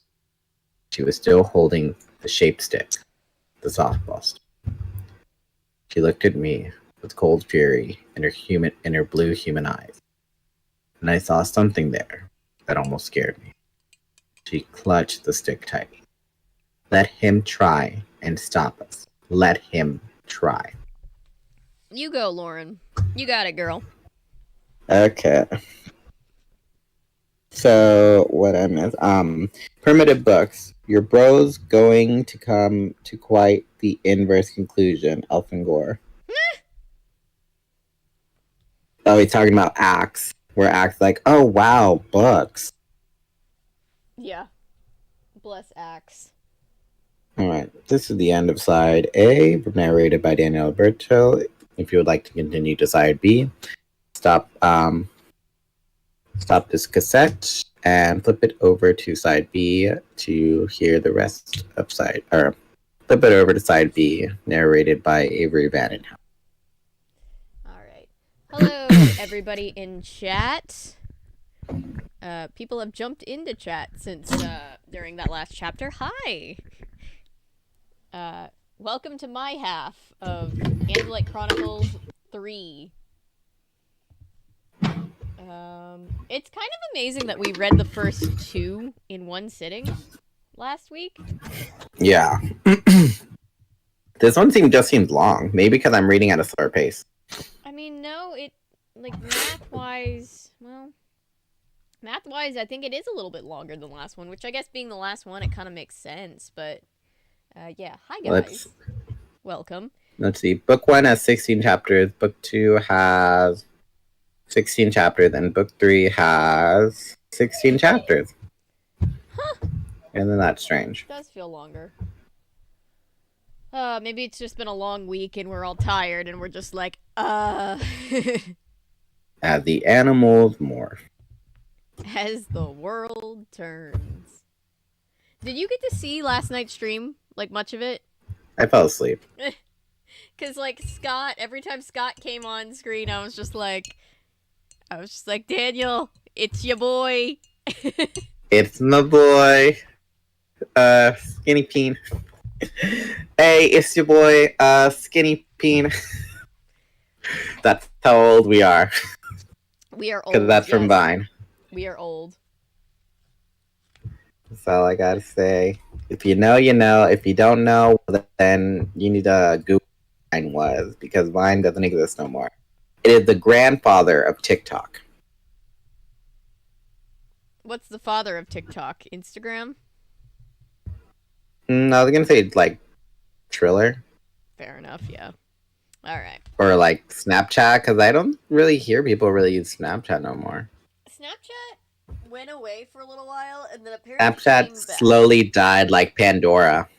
Well, it went away, and then it came back, because in one of my videos, I was, like, talking about how the show had dated itself by trying to be cool with the kids and be like, Snapchat. And I was like, oof. It's only been, like, a couple years, we already don't use Snapchat, and, like, some of the Zoomers were like, but we do, though. And I was like, oh, nobody told me that y'all were still over there on Snapchat. Uh-huh. Tell me also how you Zoomers also use Pandora instead of Spotify. Do they? I used Pandora Huh? back in the day when there was like no other alternative. I know, but it's like nobody uses Pandora. I think there was like a meme saying it's 2023. Get off Pandora and just download Spotify already. Yeah, YouTube Music or something. Something like that. Something. Oh, okay. All right. Okay. Boop. This is side B of Andalite Chronicles, part 3, read to you by Avery Vandenhouten. To start with side A, please flip the cassette over and press play. Chapter 41. We wandered around the edge of the new universe, keeping the blank whiteness on our right as we went. We traveled along the outer rim of the Earth portion of the universe, but even there, at the outer rim, this new universe was not consistent. As we walked, we came across small areas, sometimes no Andalite patches, sometimes more than 20 feet across, where we'd suddenly find Andalite life forms or Yeerk life forms. The Andalite patches were harder to notice since they were so different from the Earth-like areas. They were not so different from the Earth-like areas, but the patches of Yeerk environment were like open sores. We skirted around the Yeerk patches. Most of the Earth environment was made up of woods and grass fields, but here there were human buildings as walls. We saw the street where Lauren lived, and we saw her school, a squat, ugly box made of thousands of small reddish-brown rectangles called bricks. I can't believe I brought the school building into this universe, but I forgot to bring a grocery store. What is a grocery store? A place to buy food. Ah, I had seen Lauren eat aboard the Jahar. Of course, she and the other human had eaten emergency rations of liquefied grass. The rations we give Andalites who are too sick or injured to stand up and eat normally. We walked along a street that appeared in the middle of a field. The street merely began, ran for a few hundred feet, and ended. It made Lauren anxious. I could tell. She explained that the streets don't belong there. The streets didn't belong there. But then I saw a building decorated with 2 yellow arcs. Can't be, Lauren gasped. No way, it's Mickey D's. I brought a Mickey D's here. She broke into a run and I followed her. We entered the hollow building. Inside there was a single human, but he was not like any human I had ever seen. Oh God, what did I do? Lauren cried. She placed her hand over her mouth. I had never seen this human gesture, but I knew she was horrified. You see, the human looked like any normal human, except that his face was covered with red splotches and pustules, and he had no eyes. No eyes at all. But he could speak. Welcome to McDonald's. May I take your order? Oh no, no, Lauren wailed. Would you like fries with that? Or a hot apple pie?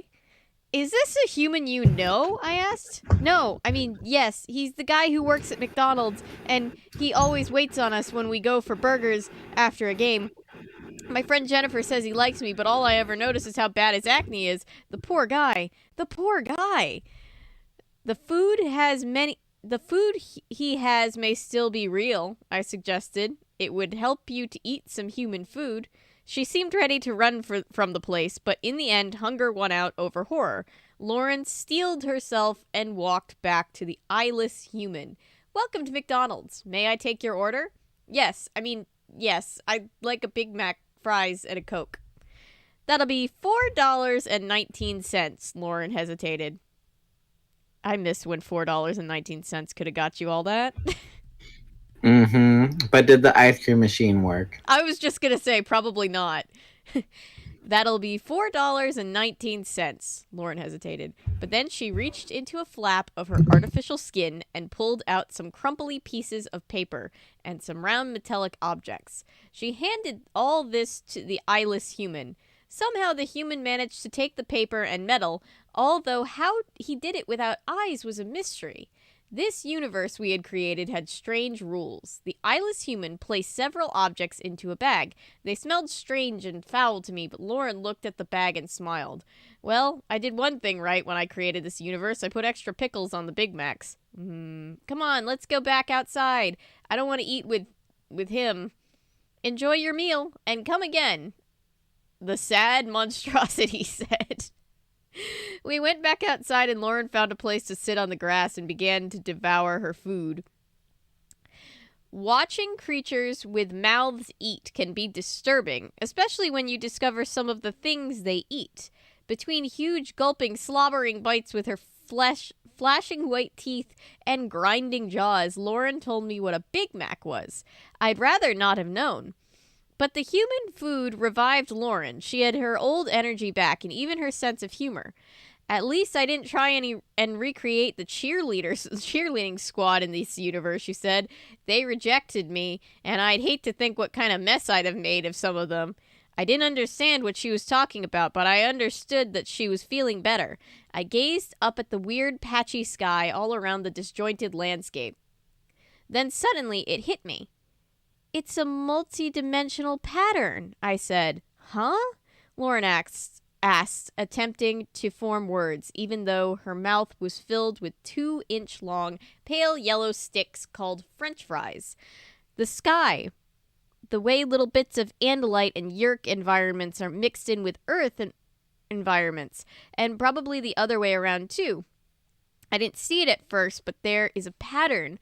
It just seems strange because it makes sense in higher dimensions, but not in 3 dimensions.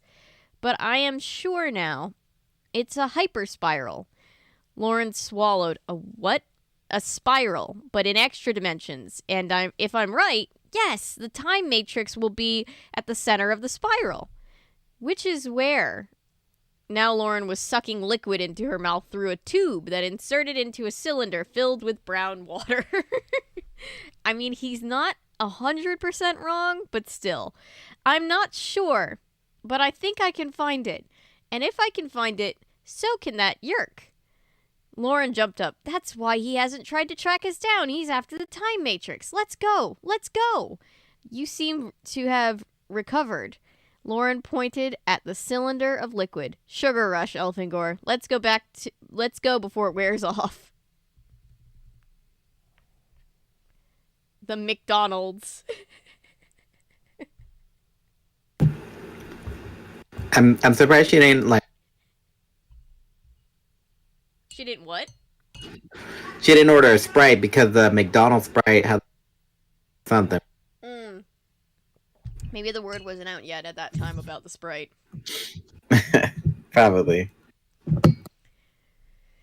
This is, by the way, this is what Tyra Banks wanted Model Lynn to be. That cheery, but very sad, eyeless McDonald's employee. Mm-hmm. Chapter 42. I led the way towards what I hoped was the center of the universe. The patches of sky grew more varied over our heads, and the patches of different environments grew more numerous. Soon we were walking through a place that was only half Earth, with the rest divided between gentle Andalite countryside and harsh Yeerk lands. I like your planet. From what I've seen of it, Lauren said, it's like Earth, only without the houses and buildings, but you must have cities and all somewhere. I mean, you build spaceships. You have incredible technology. Long ago we had cities, I explained, but we were free-roaming herd animals to begin with. I mean, that's how we evolved. Millions of years ago, the Andalites moved in vast herds, which would split off into smaller herds at different times of the year.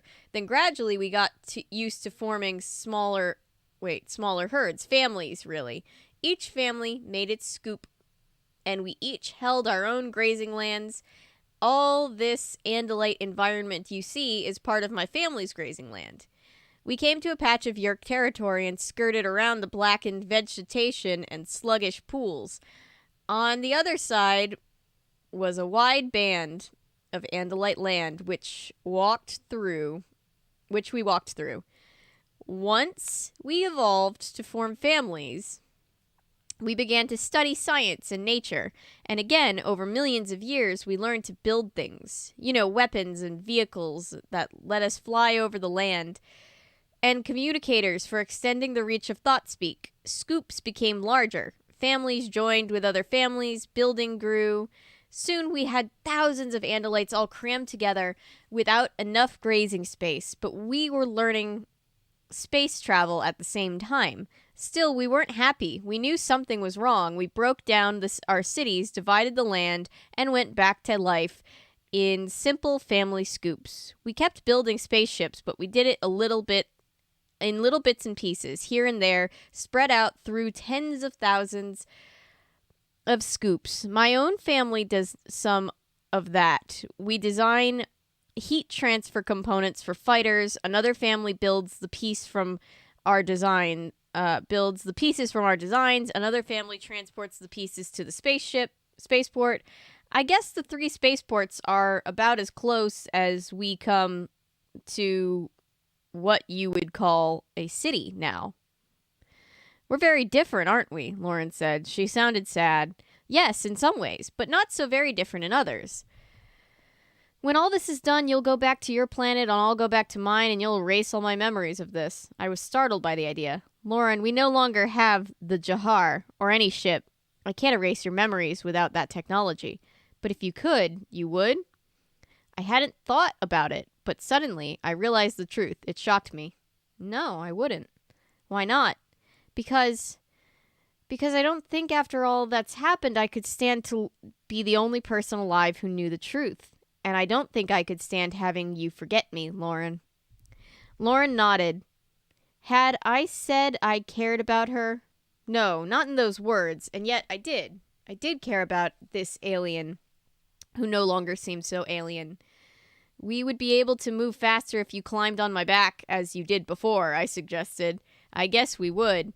She climbed on my back, and I set off at a run. I was confident now that I knew the pattern of this universe, and I was fairly sure that we would find the time matrix at the very center of the swirl, but we would find the Visser 32 had solved the puzzle before us. The different environments were broken into smaller and smaller patches, and now there was a roughly equal amount of each of the 3 planets. It became more and more difficult to go around the Yeerk areas. We came to one Yeerk area that stretched directly across our path. I think we should go through it, I said. I stepped gingerly into the Yeerk area. Instantly, the air was warmer, almost stifling. Humidity shot up so that my fur clung to me. That's just Georgia. You'll get used to it. I closed my hooves to the sparse Yeerk vegetation. I didn't trust those dark red plants. A bright tongue shot up from the ground as I had seen happen before. It licked at the air, searching for us, but these creatures or plants or whatever they were used to slower prey. I easily stepped out of its range. A pall settled over us as we crossed the landscape. Hi, chat. I see chat chatting. A pall swept over us as we crossed a landscape that seemed designed to be depressing. And then, at last, we reached good Andalite grass again. Grass and trees and the scope of a friend I had known all my life. Is that your home? No, it's the scoop of a friend's family. Maybe your friend is around. That's what scares me. Your mother, that McDonald's person. I don't want to see my friend that way. Suddenly I stumbled. Oh shit. Suddenly I stumbled. My right forehoof had caught on a rock. Elfangor! Elfangor, something is happening, Lauren cried. My fingernails, they're growing. She held up her hands so that my back-turned stalk eyes could see them. The hard portion of the end of her human fingers had grown half an inch. Your hair is growing too, I said. She felt it. My God, it's grown an inch. It's like it would grow in a few weeks. My hooves are growing too. That's why I tripped. It's something I was afraid of. As we get closer to the center of the swirl universe, time is accelerating. We are going to age faster than normal. Then we'd better hurry. I redoubled my speed carefully to lift my scruffy hooves well clear on each step. Already read that. The entire false universe was coming together now. There were no longer clearly different patches of Andalite human or Yeerk terrain. Trees and grass, scoop and house, and sludgy natural Yeerk pools all seemed to meld together. It was like walking through a surreal nightmare. The sky itself seemed to swoop down to gather and swirl its patterns of dark blue, light blue, and lightning wrecked green. Okay, now this is weird, Lauren said. But her voice, too, seemed to swirl into patterns that made it sound musical and strange. I tripped and fell forward, throwing Lauren free. My hooves had become totally unmanageable. I whipped my tailblade forward and quickly trimmed my hooves. It was a rough job, and as soon as I had cut away the excess, they began growing out again. I looked at Lauren and had stopped myself from crying out. Her fingernails were 2 inches long. She's got that Crypt Keeper look going on. It looked like Lauren had... her toenails were sticking through the fabric of her artificial hooves, and her golden hair was so long it reached the ground. She stumbled forward, pointing. Look! Look! She needs a scrunchie. I had already seen what she was just noticing. The swirling tornado that was the very center of our universe. It was a vortex, a tornado made up of the very substance of our 3 worlds. Sky and soil and living things all swirled insanely around us. Was there a cow flying by? Look out! Lauren ducked her head as something that looked like a human house, twisted and stretched, whipped by us. The time matrix! It should be there! I cried. In there? How can we go in there? It's impossible. It's the only way. The time matrix either is in there, or there's nothing beyond the swirl but emptiness, and we'll all be trapped inside the vortex forever. Nice choice, Lauren said. And by the way, that was sarcasm too. Yes, I'm beginning to recognize it, I said. We have to close our eyes, block out everything you see or think you see, and dive in. Take my hand, Elfangor. I did, and together we pushed forward into a vortex made up of the very substance of time and space, a swirl of raw space-time. Hi, Natty. Woke up and saw Marvel's Secret Invasion trailer and realized it's basically just Animorphs? Oh my god, I'm so excited then.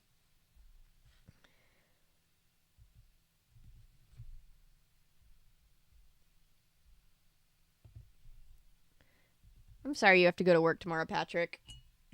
I assume calling out is out of the question.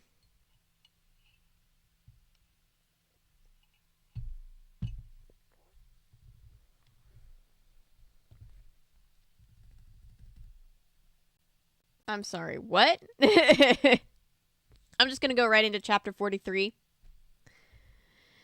Into the vortex. I had no idea what I would find inside that awesome swirl, but then I had long ago given up thinking I knew what would happen next. Everything had been surprised since the day not all that long ago when Arburn and I were called to see the captain on the bridge of the Star Sword.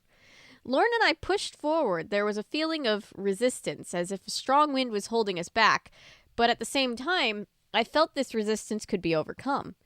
The wind stopped, and instead we were drawn forward, drawn deep into the vortex. Everything swirled and swam around me. Vision was wild and distorted and filled with insane colors and bits and pieces of floating, oddly shaped matter. Trees and buildings and creatures that seemed solid simply blew through us as if they were ghosts, or as if we were ghosts. And then we were through. In an instant, the swirling stopped.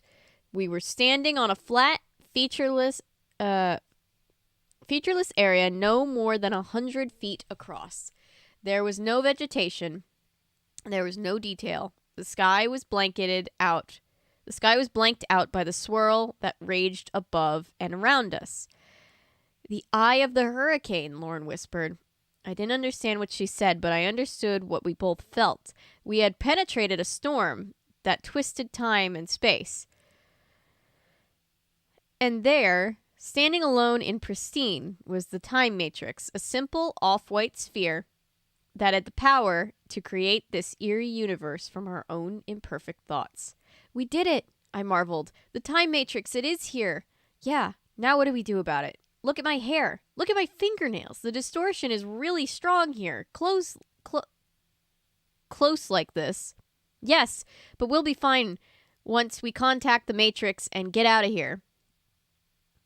From the swirl wall, I saw a head emerge, pressing forward into the empty field. An Andalite head. It's him! The Visser jerked in shock and amazement seeing the two of us there. What? The Andalite child and his pet? Still alive? Yes, still alive, I said. The 4 Mortrons wheeled their way into the vortex and came panting beside the Visser. The Yeerk looked around as if searching for a weapon. He stared at the time matrix while keeping the stalk eyes on me. Elfangor, I heard Lauren moan. I swept one stalk eye towards her and almost cried. Her hair was now so long it piled on the ground. She's Rapunzel. And her toenails extended nearly a foot through the fabric of her artificial hooves. Her hands were like hideous claws. Stand perfectly still, I said. Hold out your hands and don't move them. With 4 quick tail swipes, I cut most of the finger and toenails away. At the same time, I kept my main eyes on the Visser. He was watching me closely, sizing me up.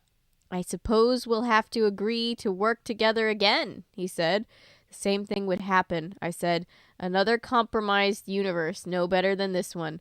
Only this time, we'd all be more careful to bring allies and weapons from our memory. The Yeerk Visser shrugged. At least we would have a fair fight.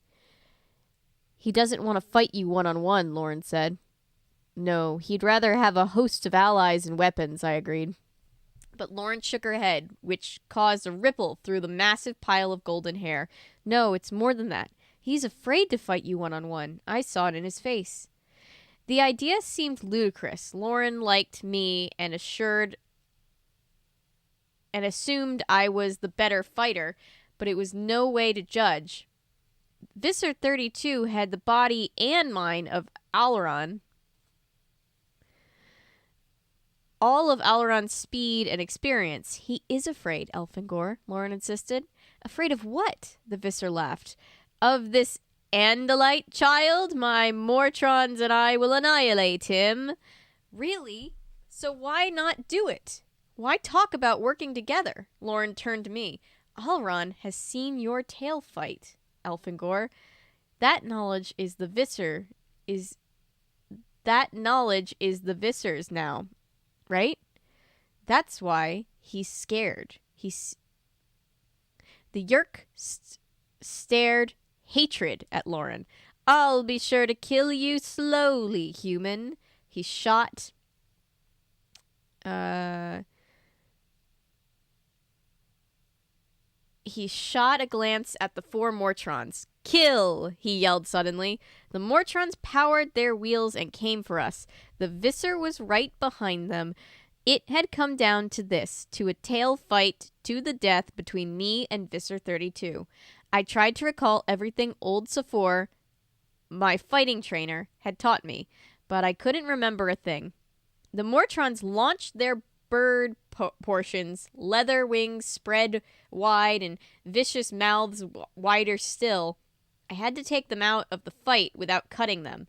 If I cut them in pieces, they would simply regenerate. Swoop! I struck, but at the last second I turned my blade aside and hit the Mortron with the flat side of the blade. Fuck! The bird portion went flying. It fell to the ground. It didn't move. I had knocked it out. 2 bird portions went for Lauren. Jagged teeth glistened from the long mouths. She swung her softball bat, but missed. The bat fell from her hands as a Mortron bird portion slapped her head with its wings.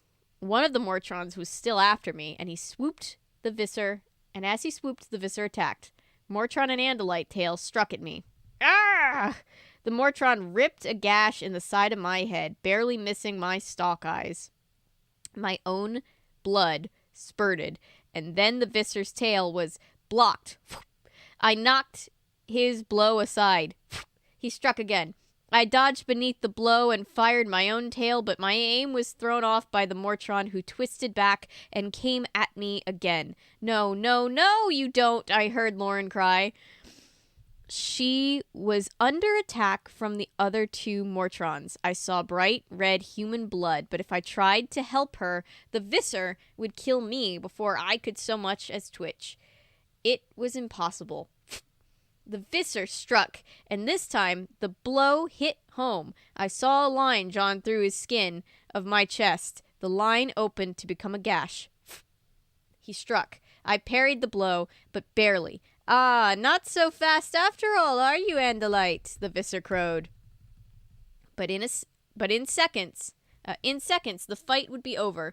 I knew it. I had lost. Lauren was probably already done for, but then, through one twisted stalk eye, I saw Lauren. To my astonishment, she had her two strong human hands wrapped around the neck of one of the Mortron bird portions. This fight isn't over yet, Viscer, I said, and I struck. He blocked my blow. I struck again. A hit. Ah! The Viscer moaned in pain. But my own Mortron hit me without warning. A painful slice of my right rear haunch. Then I saw a frightened thing. Lauren's strong human hands were choking the life from the Mortron bird portion, and her fingernails, growing so fast I could actually see them grow, were growing into the Mortron. The viscer struck. I parried and turned my parry into a thrust. Yes! I exulted as my tail blade plunged deep into the viscer's left arm.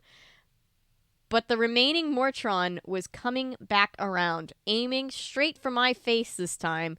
With a sneer, the viscer struck. Mortron teeth and the Yeerks' stolen Andalite tail blade flew at me. I could stop only one, but whichever strike got through, bird or blade, would finish me. Welcome back. Hey. I missed, and then I missed again. Is that how that quote goes? Yes. The meme is a little bit different because it originally comes from a Nancy Drew game where the guy's like, and then I fired, and I missed. And then I missed again, and all the while that wolf just stood there staring at me. But because of the meme, it's like, and then I missed again, and then I missed again, and then I shot, and I missed. So, hi Tarfield Owl. Then I fired, and then I missed. Yeah. Then I shot one more time, but then I missed. We're going to revisit that in our annual replay of Nancy Drew. Yes, hi, Owl. Horrifying because it doesn't involve... Wait. I looked at my sister and said it's literally just Animorphs, but not as horrifying because it doesn't involve kids. Fun times. How much I was gonna say the Mortrons kind of remind me of the new Pokemon. They kind of remind me of the Wheelers from Return to Oz. Ah, interesting. I was thinking more of those new Pokemon designs for like Scarlet and Violet, the cover characters for those two games. Ah. Because they're like some salamander, they're dragons or whatever. Have It's like what the heck? Well, it don't make sense. That's all I can say. It don't make sense, and I'm not gonna try and make it make sense because Pokemon. You know, I learned a long time ago with certain pieces of media, especially the ones we cover here, don't even try to make it make sense. Yeah, it's just easier for everybody. Unless it's certain things that do need answers. Yeah. Like, why would they deem it appropriate to do it like that when it could have been done 5 other different ways? Because that's just their character. Yeah, but that doesn't explain why the writers decided to do it that way. Yep. All right, chapter 44. The Mortron flew at me. The Viscer's blade split through the air, aiming at my head. Something moving to my left. Not fast enough by Andalite standards, but fast enough. Lauren spun the dead Mortron in her hand around and threw it at her.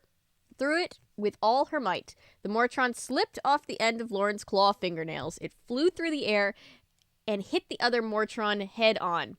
Softball, Lauren yelled. The Mortron that had been attacking me was knocked down. I swept my tail blade right, left, and knocked the Viscer's blade away. It came within a hair of my face.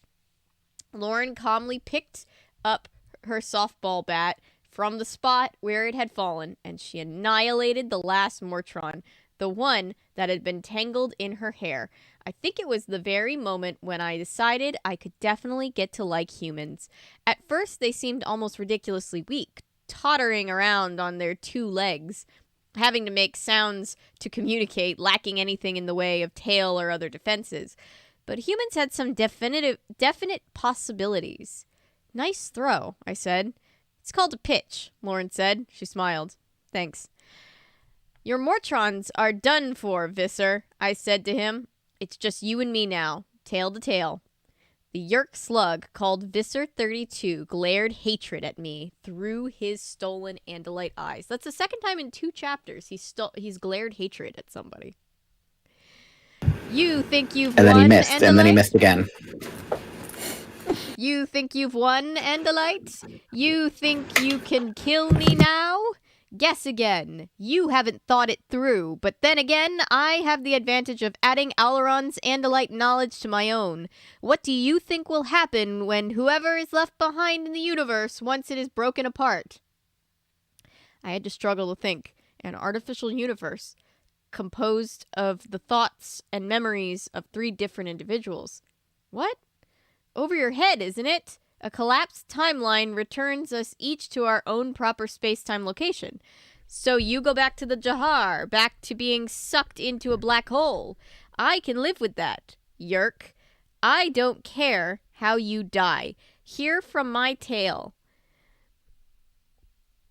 Or there, drawn helplessly into a black hole, so long as you die. You are an abomination, the first Andalite controller. I just want you to be the last. I told you he was scared to fight you, Lauren said. I guess you were right. The Viscer hesitated, but I knew he would walk away.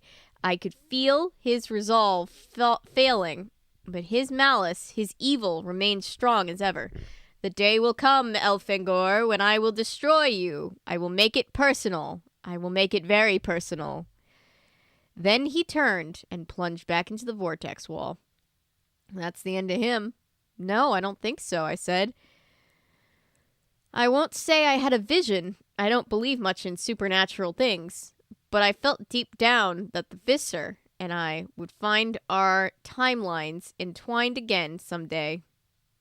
So now what? What if we have to get out of here fast? My hair is still growing. My nails are out of control. I feel like I'm getting older. I'm getting older. I'll leave it at that. But I swear, I'm suddenly 18. Ma'am, this is a very creepy McDonald's. What are we doing right now? Yes. I'm sorry. I could you rewind that again? What? She said 8. I feel like I'm getting older. I'm getting older. I'll leave it at that. But I swear, I'm suddenly 18. Oh my gosh. Jesus Christ. I don't like the implications of that, Mr. and Mrs. Oh, don't worry. It's fine. I decided I'm 18 now. I'm sorry? Yeah, Natty? Jail. Prison. Go to jail. Go on. do not pass go. Do not collect $300. Go to jail directly there. Do not pass go. Y'all are going to jail. Period. I'm just saying, this is like, what, book 14 that we've read. because it's 12 and then a Megamorphs and then this. I'm telling you, they really think that it's funny to do that. I swear. Good night, Patrick. I think it's good night, Patrick. I think it's an ongoing thing where back in the day, people thought it was haha funny for people to fake their age like that.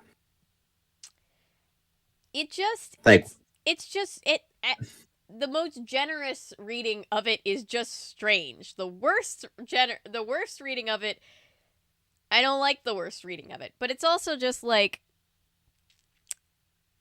this is our 14th book of this. We have tried in almost, because this happens in almost every single book, something weird, and we're just like, we have tried dealing with it with humor. We have tried getting serious. I don't know. I don't know how else to give criticism to this, except to say I do not care for it. Wonder except that it will be in my video essay of, I like Animorphs, but that doesn't mean it's perfect. No, a deep dive criticism video essay. To be clear, we're not trying to cancel Animorphs. You can like something and then just be like, there are parts of it that are not good for various reasons and on various levels. Exactly. But we can enjoy the things that are good and still call out the things that are not good. Far from perfect. But don't worry, I'm 18 though, girl. Also, Carly is our queen. BTW. Daniel from As the World Turns. Oh yeah, we full on stan Carly at this point. Aside from the baby trapping, she's our queen. No, that's what makes her a queen, is that she can baby trap somebody. Daniel. and still feel like and still be regal about it. Look, real talk, baby trapping isn't cool. But Carly... It's not, but Carly makes it seem cool. Because Carly is not a real person, and neither is Mike. So no one has actually been harmed. Daddy, no! I can't be So basically, suddenly boos. What about Natty? Natty's just like, yes, Daniel! I'm like, what? Look, I don't condone baby trapping, but when it's used in the realm of fiction, it's like, okay, go off, queen. It's not real, and Carly is meant to be the bad guy. I don't think anybody in their right mind is Carly and Scott are not the damn bad guys. If anything, it's Mike and oh, for sure. What's her name? Rosanna. Screw them. That's what the boomer writers wanted us to think, though, was that Carly and Scott were the bad guys. I would submit to you. No, Carly and Scott were the ones calling out the bullshit. They're the unsung heroes of this town. And Scott was like, nah, fuck this. I don't want to be a part of this nonsense no more. Fuck y'all. I'm out. Yeah, Rosanna wanted to buy her baby. And then when she got caught by Mike doing that, this is a very soap opera thing to go off on. I'm so sorry if you don't know what I'm talking about. Watch last night's pod. When she got caught by Mike trying to pay her off because she wanted to buy her baby, and then Carly was like, nah, but if you give me $10 million, I will leave with my baby, and we will both be out of your life forever. And so Rosanna was like, bet. And then Mike caught her, and then Carly told him the truth, but it's framed as if, like, Carly's being manipulative and, like, backstabbing Rosanna. But, like, she told him the truth. She was like, look, she tried to buy my baby, and then I said no. And so then, but she wanted to give me money to be out of your life, so I told her $10 million. That's exactly what happened, and we're supposed to act like Carly's, like, lying or something. That's literally what happened. And then you guys didn't get there yet, because I was kind of, like, catching up, and I was like, oh, I kind of want to see what happened after that. Scott, didn't he, like, kind of, like, go off of the 10 million, but then was like, oh, it's actually 100 million or something? Well, Scott finds Rosanna burning money because she blames the money for the fact that Mike has broken up with her because she can't take responsibility for her own actions. So Scott... Isn't that a fucking thing that people can be so wealthy they just decide to burn money? Such a rich person thing to do. No, but seriously, I think there was like this document, like these artists who burned like a bunch of their own money and put it in a suitcase, like the ashes, and tried to sell it as art. Huh. It's like, what the heck? People really do this nonsense. Art is wild. This ain't just like New Age who art is burns. just wild. But yeah, that's I think it was like a documentary or something where it's or something like these two guys or brothers or whatever that are artists. Like they filmed themselves burning a bunch of money, and then they put the ashes in a suitcase. Huh. I'm gonna have to look it up because I remember watching. I was like, "That's fucking wild. That's fucking." Yeah, that's privilege shit. Natty's right. No, but then they're like, "We regret doing that." Yeah, that's not art. That's wasteful. Natty is correct. And the funny thing is that I think it was like nobody bought that art because nobody like they couldn't prove that they burned all that money. Well, and it's like, you know, my mom is an artist. She says like anything that basically anything that has true meaning and is a way of communicating and expressing yourself is art. But like there's some modern art where I'm just like, literally what am I supposed to infer from this? I get that it's like novel and like nobody's done it before, but why? just because you can do it doesn't mean that you should. Jim Cauty and Bill Drummond in 1987. The KLF were the art pop pranksters who lit up the late 80s and early 90s with a series of anarchist acts, one of which will remain in the history books forever: the burning of £1 million on the Scottish island of Jura on August 23rd, 1994. In the words of Scott, you can't burn money, that's illegal, and if it isn't, it should be. Exactly.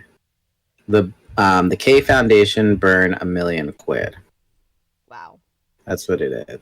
The performance art executed and filmed on August 23rd, 1994, in which the K Foundation, an art duo, burned £1 million, the equivalent of 2.1 million in 2020, in the back of a disused boathouse in the Scottish island of Jura. The money represented the bulk of the K Foundation's fund that had been previously earned by the two artists. The event was recorded on a Hi-8 video camera by K Foundation collaborator Gimpo.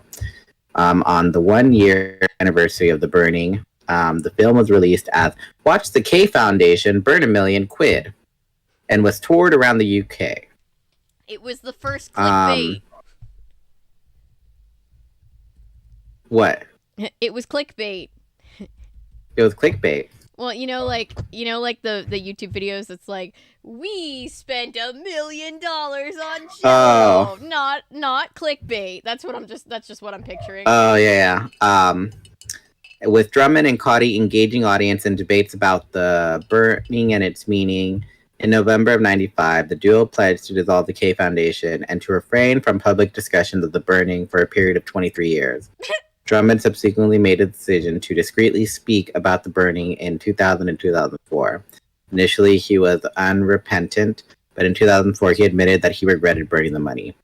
The self-imposed moratorium officially ended on the 23rd of August, 2017, 23 years later after the burning, when Cauty and Drummond hosted a debate asking, why did the K Foundation burn £1 million during their Welcome to the Dark Ages event? Collaborator Chris Brook edited and compiled the book K Foundation Burned £1 Million, which was published in 1997. It compiles stills from the film, accounts of events, and viewer reaction. Honestly, I'm glad they regret it. Yes, you should regret things like that. They really thought they did something there. Yeah, they provoked my anger because it's like, you burned $1 million. Even if you like want to make a statement about how money isn't all that, give $1 million to charity then. There's so many things you could do that. Just give it one bill at a time. That could be art. Give £1 million, but one bill at a time. 1, 2, 3. Yeah, just do that. That could be performance art, but don't do the bullshit of burning £1 million. Yikes. Apparently, it's on YouTube. Huh. 43 minutes or something. 43 minutes? 50, 40 minutes. Shit. Or 55 minutes, because it's in real time of them burning it within 2 days or something. Good lord.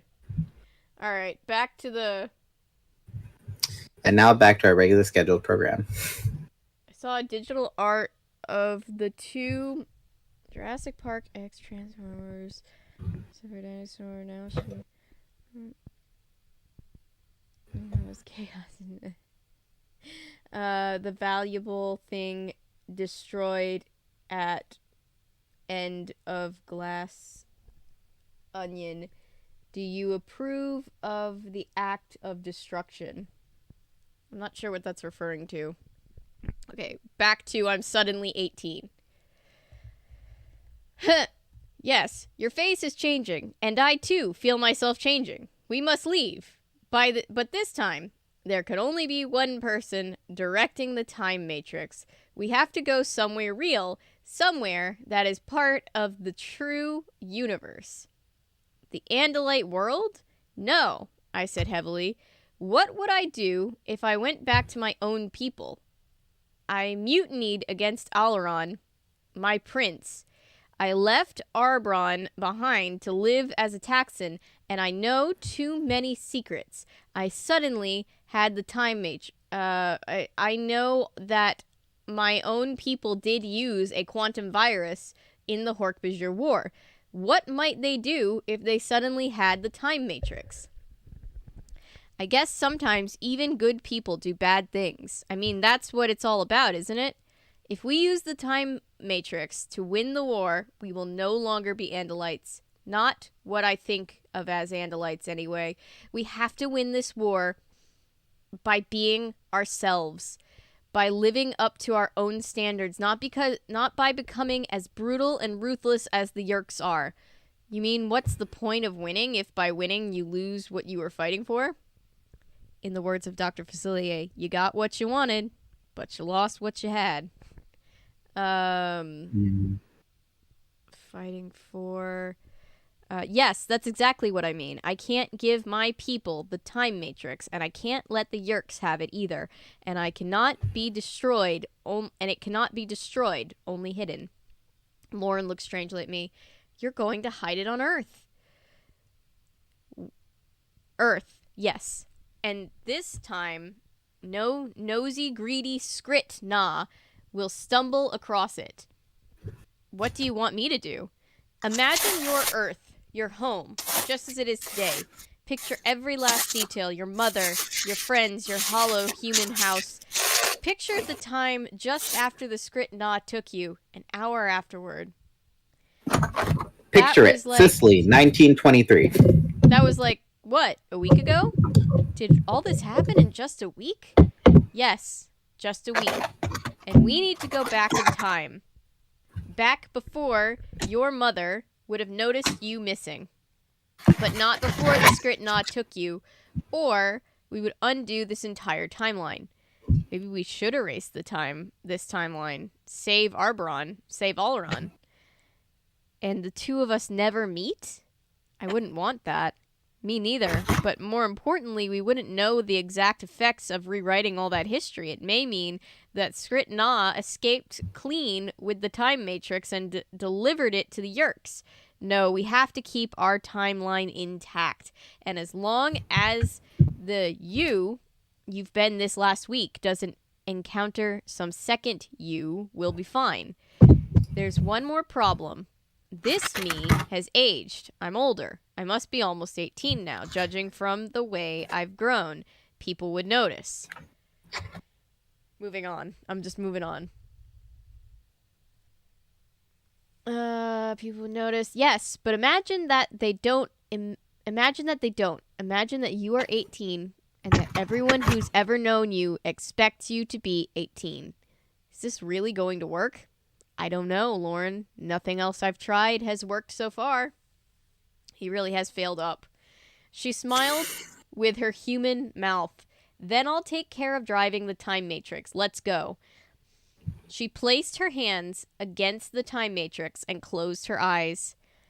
The swirl tightened around us, and I saw images flash by. Images of planets I had never visited, but already knew and cared for. And then we were 1,000,000 light years and 1 week away. 1 week since you left me. Anyway. 5 days since you laughed at me. I still got the rug burns on both my knees. It's been 3 days in the afternoon. Sorry. As soon as he said it, I had to jump in. Oh, yeah. Hi, AJ. Picture it. Sicily, 1923. What does that have to do with the time matrix? How about you just picture Sicily, 1923? Just Sophia from Golden Girls. Glass onion.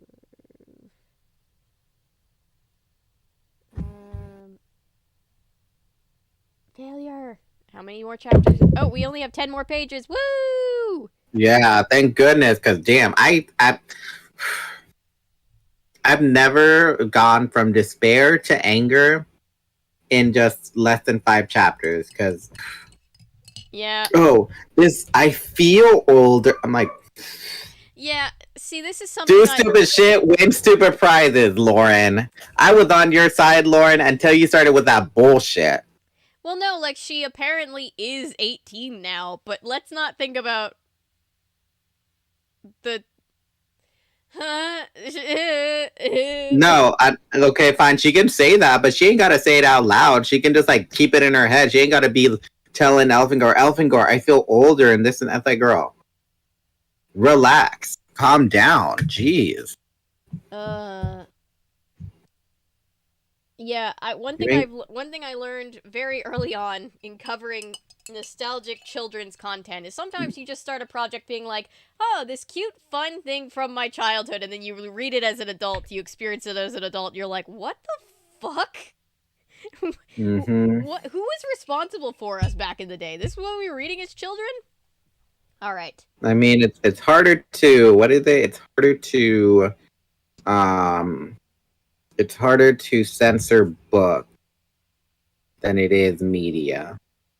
Or other forms of media, is what I mean. Yeah. All right. We are going time skip. Darman style. No, just kidding. 3 years later. I ran away from the Great War of the Yeerks against Andalite. I ran away and hid on the planet called Earth. I buried the time matrix in a patch of woods. I performed a flawless maneuver. The mixing of different DNA to form a single morph. We know what it's called now. We do know what it's called now. What is it called? It's called the flawless maneuver, is when you mix a bunch of people's DNA together to create its own morph. It's what Axe did, so he had a human form. Imagine if that's like part of the Olympics. Like, and now we move on to the flawless maneuver event. Would be an Andalite Olympics, I think. Silence. Yeah, the Olympics. There we go. The Olympics. Yeah. The Summer Olympics. All right, and coming in for France is Francois Marquez Givenchy, representing the French. Absolute concentration. Judges score. Oh, so close. I found ways to come in contact with humans and absorb bits of several DNA patterns, and when I had enough, I morphed a human for the first time. And for the last time. You see, I was done with the fight. I had done all I could, and I had made a mess of things. My people would be better off without me, and there was no way to hide over the long term. I had to become a human and stay human. I attended human college. I majored in physics. It was hard to pretend not to know all the answers instantly. I had to pretend to struggle with equations I had known perfectly since childhood. And it was hard being human. I missed my stalk eyes. I missed my tail terribly, but I didn't want to fight anymore. I was done with the war, sick to death of it. Besides, there were good things about being a human. The human sense of taste is wonderful, almost overpowering. It runs in the family. And then there was Lauren. She had recreated her own life to deal with the fact that she had aged several years. She went back to a mother who never knew she had been gone, back to friends and family who all expected her to be the age she now was. The power of the time matrix is awesome. I had seen what it could do, and I was more convinced than ever that it could not be given to either side in a terrible, bloody war. Desperate people to do desperate, evil things. I finished college at an accelerated rate. Not surprised, since I was a century or two ahead of all the professors.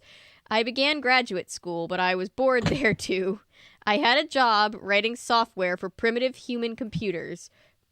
It was the 1980s on Earth, and humans were just beginning to understand computers. Did Elfangor create Macintosh? Because I think he created Macintosh. I think he did. Yeah.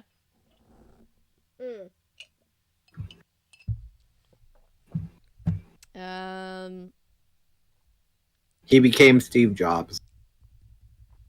I met a lot of humans who were working in the computer field. My human friend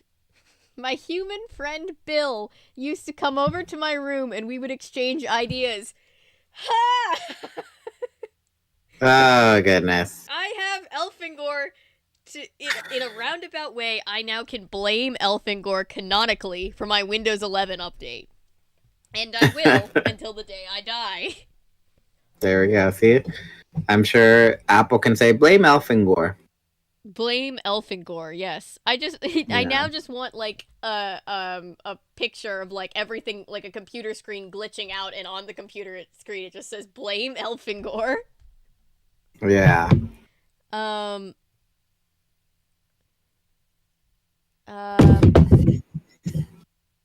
Friend Bill. Wait, it gets better. Hang on. My human friend Bill. Just come over to my room and we would exchange ideas. It was hard for me to simply simplify my knowledge enough for him to follow. Everything had to be explained in simple human terms, using words like window to explain a childishly simple concept. And my human friend Steve thought it was a huge breakthrough to use symbolic icons as a simple pointer rather than a lot of complex language. One day, I got a terrible shock. I saw Chapman at the college.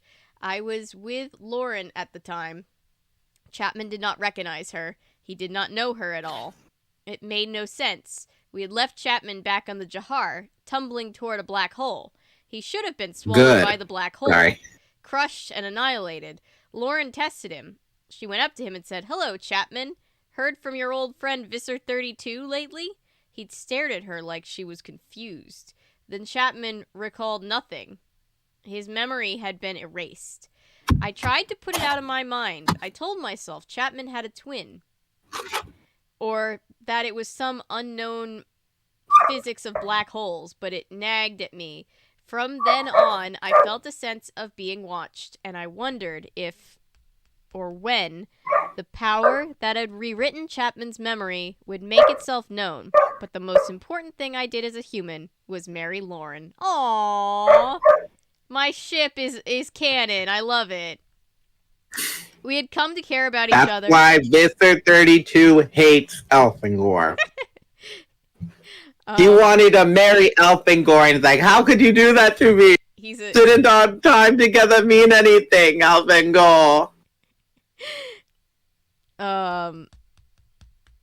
You and that human. We had come to care about each other on our adventure, and when she was ready by human standards, I married her. And I really thought that I had left everything behind me. I thought that I was human now, that Earth would be my home, that I would remain far, far away from the terrible space battles that raged across the galaxy around stars so distant I could not even find them in Earth's night sky. I left my own people, my own species, and now I was human. Except in the dreams where I would run across the open grass and speak to the trees and whip my tail around for the simple joy of it. We got a house, what I used to call a hollow house. Now I understood human things. I drove a car, a yellow Mustang like the one I'd driven on the Taxon world, and I only thought of my own people and my own family and my own world some of the time. Not every minute. Even I took a human name, Alan Fangor. It was Lauren's idea. See, humans shorten their names just as Andalites do, so most people call me Alfangor. Yeah, Alfangor. I like it. Alfangor. The Alfangor. One day, I drove my car home from my job and parked in the driveway. I could see that Lauren was not home. Her own car was not in the driveway. She had gone to see a doctor, although human doctors were practically barbarians who could not even eliminate a simple tumor without cutting holes in a person. I stepped out. I now just want a sitcom of Elfangor and Lauren's life in the 80s as they have like a Mork and Mindy situation where she tries to get him to... Uh-oh, there's two of me now. As she tries to get him to adjust to human world. I want it so bad, you guys. Someone do it. Someone write it.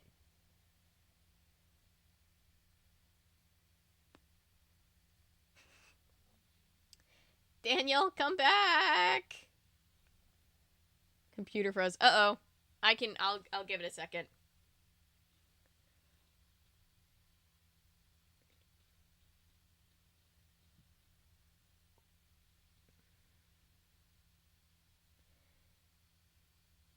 They did that. It's called Alf. No! No! You know, I want Lauren newlywed. Well, maybe they could, like, start college. The college/newlywed to life adventures of Lauren and Elfangor. That's what I want.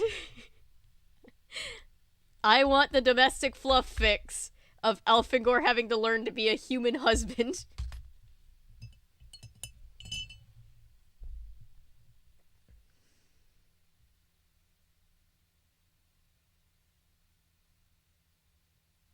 Yeah, there's two of me because, well, let me just turn this off for a second. There's two of me because Daniel has broken, and we're waiting for Daniel to return. My dog heard the barking and turned his cute head. Aww. We love doggos doing doggo stuff. Yep. Books can get weird, especially kids' books. Look, we talk about this all the time. I'm pretty sure it's because we have guests over and everyone is on the Wi-Fi. Ah, it's okay. I can give it a minute if you want to. Since we're close to the end. Yeah, children's books, young adult books. I always tell people, like, even in my personal life, I love to read young adult novels. I love to read what's quote-unquote juvenile or children's novels. A lot of times, they are better than their counterparts from, like, regular adult fiction.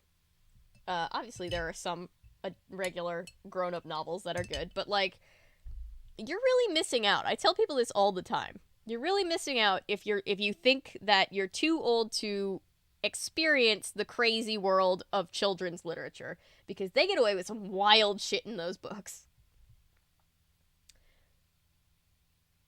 Also, books aren't rated the same way that movies are. It's not like certain things make something adult or children. It's not like after a certain point, you have to start calling something, you have to start assigning an age group to a book. Usually authors just write what they're going to write, apparently, and then whatever crowd latches onto it is what they sell to. So if you've ever read a YA or a juvenile novel and you're like, this is a lot for kids, that's why. A lot of times they weren't written to be kids' books, but they happened to be popular with kids. So they were just sold as kids' books, even though they weren't necessarily written to be as filtered as kids' books probably should be. Although I don't believe in dumbing things down for kids. Hi, I hear you. Okay, can you see me? Or my stuff froze? Hang on. Ah, there you are. You're back. Okay, yeah. I had to reset my computer. It just decided it didn't want to unfreeze, so it just seemed easier for me to just do it this way. I got you. Just gonna... Since you're... There we go. There we go. Move this over. There we go. All right, we're back, everybody. Crisis averted, everything's fine. Okay. Oh no. What? I'm just reading on. I stepped out of the car on my 2 human legs. It turned out Much to my surprise that I seldom fell over, even with just 2 legs. I walked up the driveway to the door and opened it, as I had done 1,000 times before. Only this time, someone was standing in my living room. He was a man, a human, or so I thought. "What are you doing in here?" I demanded in angry mouth sounds. In angry mouth sounds! The man looked at me with amusement. I was good at reading human expressions now. "What am I doing here? What are you doing here? I live here. This is my home." I was a little fearful. Human arms are strong and can be used for fighting, but whenever I sensed danger, I missed my tail. I felt vulnerable, being unable to see behind me. The man shook his head sadly. "Elfangor-Sirinial-Shamtul. This is not your home." My knees weakened and I almost collapsed. I made it to the couch and sat down heavily. "What are you?" I asked. He laughed. "You don't ask who I am. You ask what. You are still wise enough to know I am not human." "Just tell me what you want," I snapped. Whoop. Whoop. Oh, there we go. Sorry, hang on. I'm on the wrong... I was on the wrong screen, and so I tabbed to go down, and it messed with the setup on my OBS. Anyway. "Just tell me what you want," I snapped. "I don't want anything. We don't want anything. We do not interfere in the problems of other species. We? Who is we? The we whose machine you have used to alter the direction of time and space." "Elamists?" I whispered fearfully. "Yes, I am one of those creatures you call Elamists." Hey, the return of the Elamists! Yeah, but he's not doing it like St. Olaf back then. Oh, you're... It is the Elamish.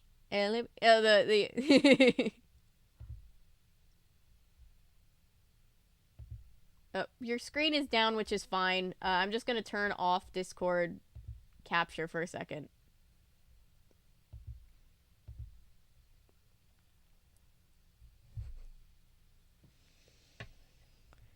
All right.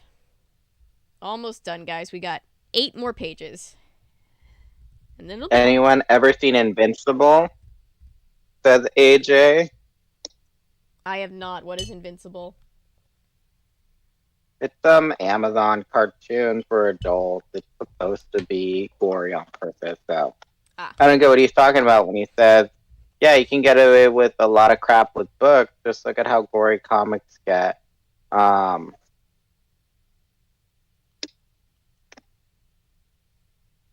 That's his comment. Okay. We are on chapter 46. I couldn't believe it. I had never been sure I believed in elements. I still wondered if it was some kind of trick. He looked fully human. But of course, for a true elemist, such things are easy. "Am I really an elemist?" the man asked, mocking. "Let's see. I know that Arbron still lives in the tunnels of the living hive. I know that you made a universe once. You and the human and the Yeerk called Visser 3. I jerked in surprise. "Visser 3? "Yes. He's advanced quite far in the Yeerk hierarchy." "He should be dead. Should be dead. Do you really think you can play games with time itself? Do you think you can change things around to suit you and not make a mess of it? Are you so naive, Andalite, that you can't understand time is a trillion strands all woven and interwoven, that if you twist and break one strand, it may have unforeseen effects on 1,000 other places in time? He's alive, the Visser. Yes, he's alive. He still inhabits Alron's body. The Elamist focused gray, human-seeming eyes on me. He is a terrible enemy of your people. I shook my head. Humans are my people now. Like the human named Chapman?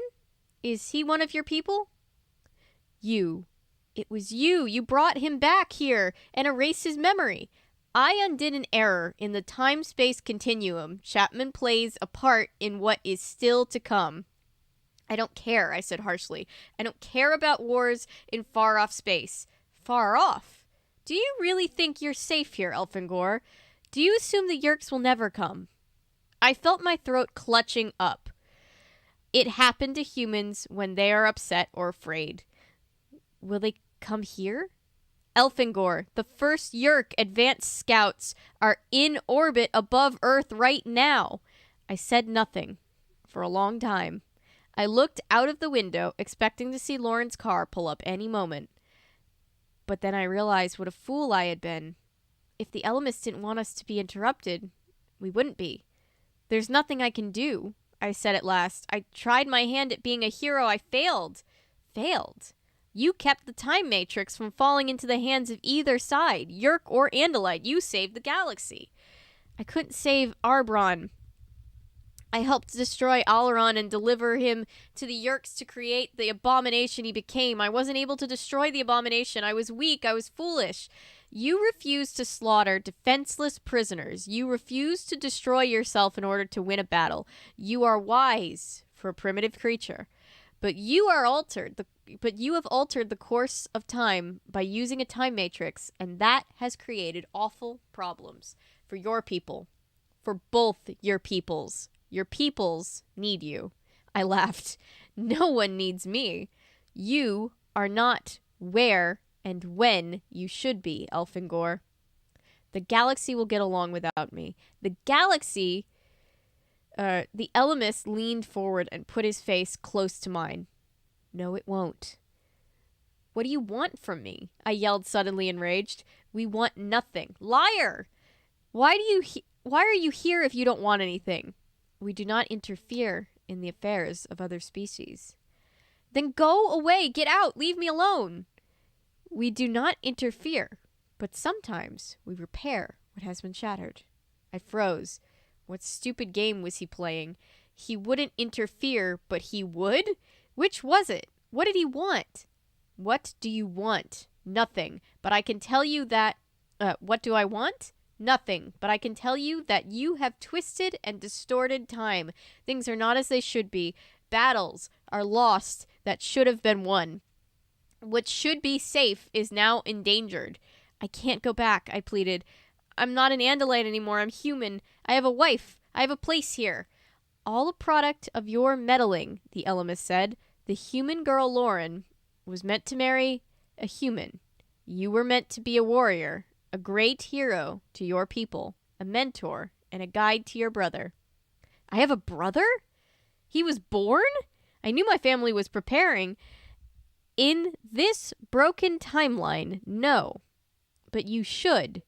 He has a job to do, and so does another person who you do not even know exists, Elfangor. Without you, your people, both your peoples, will be slaves of the Yeerks. I jumped back to my feet. You're lying, manipulating me, using me. We don't use anyone. We don't interfere. But if you ask me to fix the mess you have made, to repair the timeline so that you will return to your destiny, that and that alone I can do. I wanted to hit him. I wanted to throw up. I hated the galaxy and everything in it. There is a battle, Elfangor. A turning point. Visser 3 is there. You are supposed to be there. Right now. I can't leave Lauren. Listen to me, Elfangor. Visser 3 will come to Earth one day. He remembers her. He remembers that she mocked him. Do you know what he will do to her? And will you be able to stop him? When he is surrounded by 1,000 of his own troops. I felt warm liquid run down my cheeks. Tears. A human thing. And if I go back, if I ask you to repair the timeline, will it save Earth? Will it save the Andalites and my Lauren? No, not by itself. But what is impossible now will become possible again. I looked at the creature who posed as a human. The creature who had the power to make entire solar systems disappear. What game are you playing, Ellimist? Will you cross-examine me, Andalite, or will you ask me to undo the mess you have made? Lauren will never know you existed, but you will know. You will still have your memories. I tried to smile, but it twisted cruelly on my lips. You said something about a battle, Ellimist. Come, I will carry you there. I will undo what was done and repair the fabric of your fate, Elfangor. No, I'm so depressed. He's No, because fuck all that. I'm so sad. No, he's not gonna fucking guilt trip me into fucking giving up what I have now just because it's the right thing to do. Fuck the right thing to do. I want what I want because I worked hard for it. I want to cry. Wait. That's all I'm gonna say. So, what? Did Elfangor bring the war to Earth? Poor Elfangor. I'm so sad. This is worse than when he dies. No, screw that. I'd be like, LMS, I guess I'm gonna have to live in this timeline then. Because I ain't going anywhere, and you're not gonna guilt trip me into going anywhere. Bitch. Because that's literally what this LMS is doing. He's like using Elfangor as a damn pawn in his own little thing, and I'm like, nah, fuck all that. I got my piece of the pie, and I ain't trying to help you get yours. It gets worse. I don't want to hear that it gets worse. Wait, so he knows about Earth and Lauren when he dies. He does. He does know that. That makes it so much worse. I want to cry. What? I don't like it. Why? Why? So Why do you want to cry? I'm so sad. Hold on, wait. My computer. What's happening? 100% he's manipulating Elfangor. Okay, so why are you... hold on, wait. Hold on. What's happening over there? Okay, so why are you sad? I'm sad because he dies knowing that he had a wife. And he remembers. And that makes him dying so much worse. I mean, the same thing can be said about Hey Arnold and his how Arnold's parents, how that guy was like, just one more time. I just need you guys to do one more thing in the rainforest or whatever the heck. And it's like, you know that it's like, nah. Why you gotta do that to them? Not Daniel laughing at Avery in emotional distress. I ain't laughing about that. I'm like, what the fuck? What you mean I gotta give up my life just to make things right? I don't give a fuck about the rest of the universe. Fuck the universe. No, I don't know where you're living, but I'm living in the reality where he doesn't do that. I wish that were the reality. I wish the elements would be like, nah, fuck you. Or not the elements. Elfangor's like, nah, fuck you. I did my time, and I put my effort in. I don't give a shit about being a war hero back home. This is my life now. I'm living in the part of reality where he doesn't do that, and it works out for the best because the Elemist is a shady bitch, and I don't trust him. Fuck the elements. No, it's like... He reaches stress. Okay. Feels.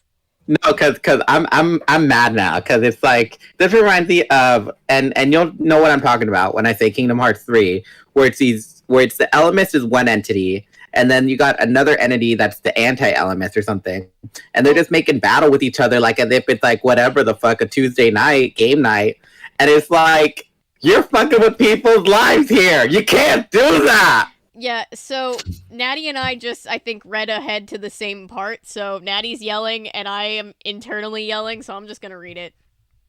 Because it's like, that's literally it. It's like, you can't, just because you're playing a game with the anti-element or whatever the heck it seems like, you can't do that bullshit. These are people's actual lives. Just like, oh, I'm not gonna force you to do it. Thing to do. Nah, fuck that shit. I'm going to cry. Me too, Natty, I hate it. I hate it so much. Alright. Gosh. Chapter 47. Bullshit! Bullshit! That's all I gotta say! It is... I'm mad! Everybody scream! Alright, you're crying, I'm mad, this is bullshit. That's all. Alright. Once a long time before, I had explained to Lauren what it must be like to see the universe as the Elemist saw it. And now, as the Elemist lifted me up out of our everyday world of 3 dimensions of space and 1 of time, I saw what he saw.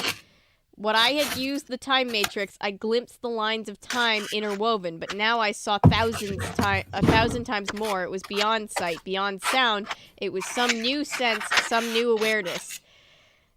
It was a dimension of sound, a dimension of sight. Sorry.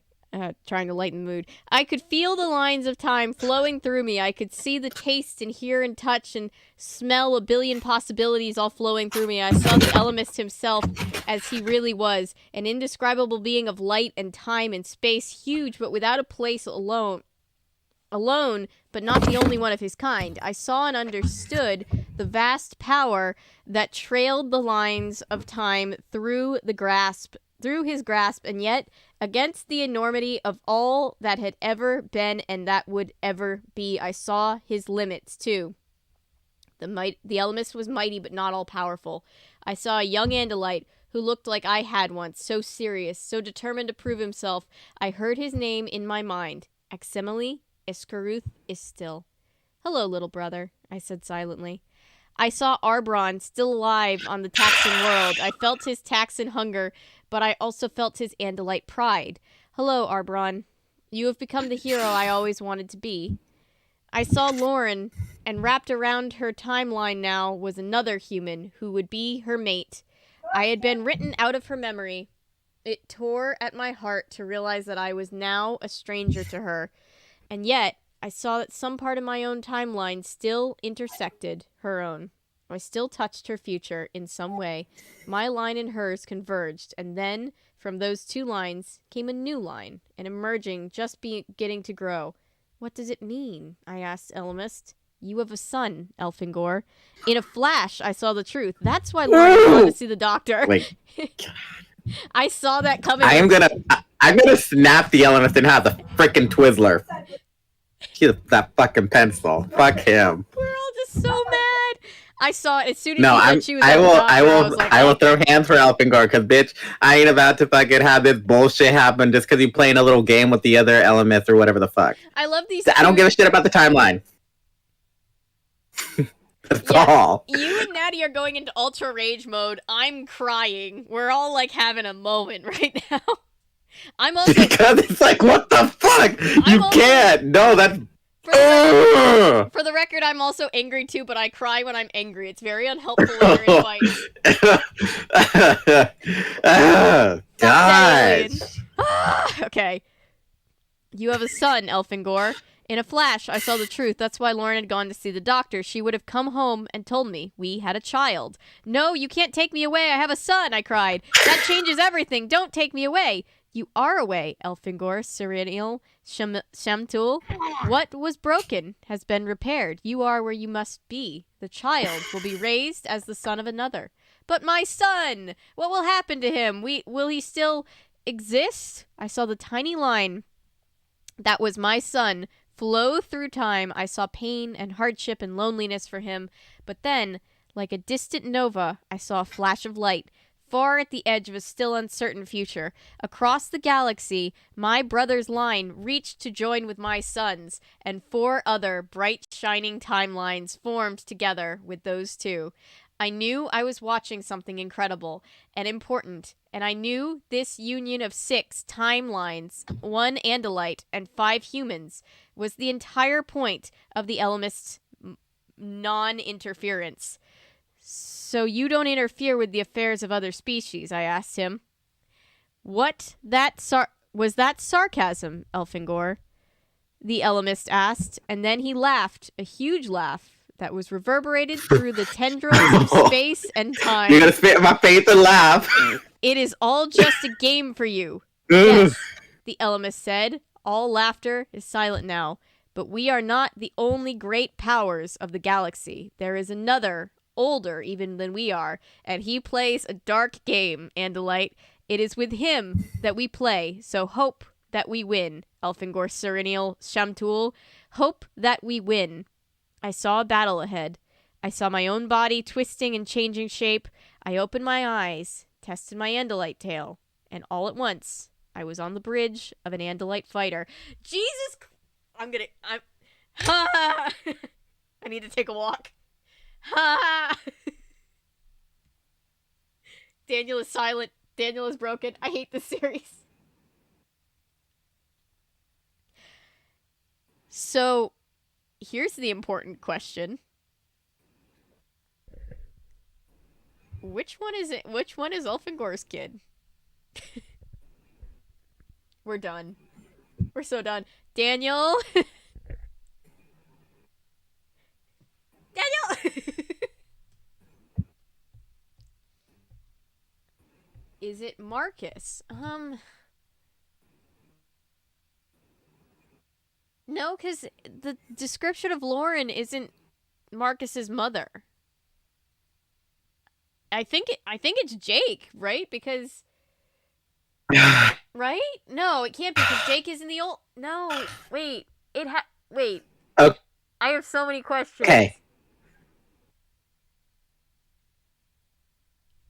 No, because.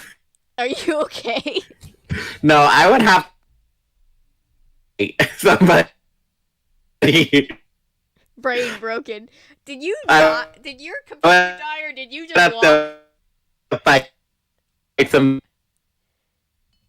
Daniel's rage is interfering with the Wi-Fi. Really tried that shit. Is that not the end? He really tried. Oh fuck! There's another page. Hang on. I genuinely thought we were at the end. No, there's 2 more chapters. Fuck! I thought we were done. I'm so tired. I can't hear Daniel. What the fuck?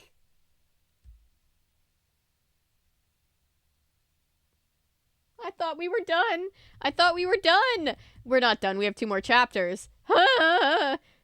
Daniel, are you there? I am here. Okay, I couldn't hear you for a while. You started yelling and then it all cut out and I couldn't hear what you were saying. No, because fuck all that. So I would have to fight somebody simply because you ain't gonna fucking bullshit me and then to be like, oh, but you're already out of the timeline. You ain't gonna pull that sly shit with me and show me some fucking universal timeline then bullshit. Nah, because then I'd have to fucking give you a black eye and be like, no, put me back. I don't give a shit what the hell the universe has to go through. I worked my damn ass off for what I got. This Andalite tale is rated E for everyone. Like, seriously, it's like, you ain't gonna do this to me. You ain't gonna do that bullshit to me of like, but the whole universe will suffer. I don't give a shit. I'd rather live under one universal Yeerk empire than some bullshit of fighting all the damn time. I'd rather live in a universal oppression as long as I got my satisfaction now. Natty goes, you know what? I'm done. Well, see, here's the thing. The Ellimist told the kids that they had to do what he said or they would all die, and they realized that he was bluffing. Exactly. The Elements is nothing but a damn punk. He is a damn godly fucking punk. So I don't know what place in the multiverse you're living in, but I'm living in the multiverse where Elfangor is like, you know what? Fuck that shit. And then ends up ending the war sooner because he decided to do the not manipulated thing and stick around on Earth.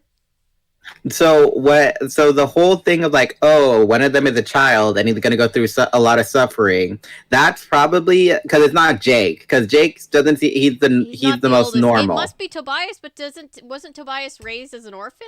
What happened?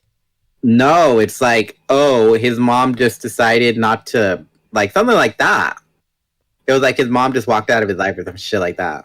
Elfangor is looking down from Andalite heaven, being like, the fuck, my kid is a hawk! What is happening? It has to be Tobias, because it's like Rachel's parents are Naomi and Dan, and Cassie's parents, well, obviously it can't be Cassie's parents, because they're not blonde. And then it can't be Jake's parents, because it's like... No, process of elimination, it has to be one of the boys, because he said son. It can't be Marco, though, because Marco's mom looks very different than... Like, Lauren is a blonde white woman, and Marco's mom is a Hispanic woman. And then also, Jake isn't the oldest. It can't be Jake because Tom was born first, so it would show Tom instead of Jake. So it has to be Tobias. It has to be. It has to be because it's like... Tobias. But I want to know what the fuck happened. All I want to know is, what would happen if I were to do a freaking fatality on a fucking Ellimist? Then what the fuck would happen, huh? The universe wouldn't implode. It would still keep existing. Nope. That's all I gotta say. Come over here so I can freaking use my tail on you and give you a damn fatality element. Fuck you. Fix it, Fic, right now. In fact, somebody's probably already done that. Write a parallel version of the story where Elfangor does not fall for this shit. I want to know, in an alternate timeline, what the fuck happens. I do. No, I'm ready. I'm ready to give some hot takes on Animorphs to the community. Because part of me just wants to be like, fuck the Elemist. Fuck the Chi. Fuck the Elemist. Fuck everybody. Fuck everybody. That's all I gotta say. Didn't know yet. True thought. But again, Chris, that is true. One of the girls could have been trans and didn't know it yet, so he could have still had a son. But this is the 90s. They weren't ready for that thought. They weren't ready for that, and also it wasn't Rachel, because then it would show that he had multiple it would show multiple timelines. It only showed one coming from Lauren. And also, it can't be Rachel, simply because Rachel's mom's name isn't Lauren. Yeah. So it has to be Tobias. Yeah, it couldn't be either of the girls because... Yeah. Well, one, Cassie's black. Cassie's black, so her mom couldn't be Lauren. I mean, she could be mixed, but as far as we know, she's not. She's not. She's not. She's not. But then, also, it can't be Rachel because, well, I guess Rachel is. It can't be Rachel because then the timeline would show two other additional lines coming from Lauren. Oh, right. It's only one kid. Yeah. Yeah. It has and it can't be Jake because then it would show Tom, and then it would show Jake. But because it doesn't do that, and it can't be Marco because Marco's mom is not blonde and her name's not Lauren. So it has to be Tobias. By process of elimination, it has to be Tobias. And I've never been this heated at something that I'm so glad that cannot argue back with me. I'm so glad we all get to go through this as a community. If I was reading these books by myself, I can't even tell you what I would be doing right now. I've never been so upset at something that is inanimate. But I will be happy to go to the Applegate and be like, Mr. and Mrs. Applegate, what the fuck? Why would you do that? Why do you have to write such fucked up, ambiguously moral characters? Fuck the Elemist. Yeah, the Applegates don't have to catch our drift, they have to catch these hands, is what has to happen. Seriously, I've never crushed this much before at a damn book. But seriously, it's no. The Elemist and all of its Elemist little friends can go jump off the Brooklyn Bridge. Because, seriously, they can go jump off a bridge for all I care. I don't care if the whole universe is enslaved. As long as I don't have to freaking die. Can I just say, as much as I personally hate this, this is what I love maybe most out of everything that I do, is that we all are adults who are pissed off at this, sorry, I hit the microphone, almost 30-year-old book. Together, collectively, for children. Nah, we hate the Elements, and I'm sure Dawn is in some way the fucking Elements. In disguise. Dawn is the Elements. You know what? The Elements can go live on the island with Mike and Dawn, and who else did we put on the island? We put a third person James. on James. Yeah. James and Dawn and Mike and the Elements, they can all go be on an unhappy island of losers together. Yeah. Because seriously, I swear, the it's for the greater good. Fuck the greater good. As soon as that what about my greater good? Our concurrent viewership dropped, and I think a few people just rage quit, and I don't blame them. I think either a few people rage quit. I'm like, oh my goodness, this is so profound. It's so much profanity. I would never. No, they didn't get this far. If they were upset by that. No, I'm upset, and I would be happy to tell all the other Animorphs content creators, tell them the Elemist ain't shit. They ain't shit. That's all I gotta say. They ain't shit.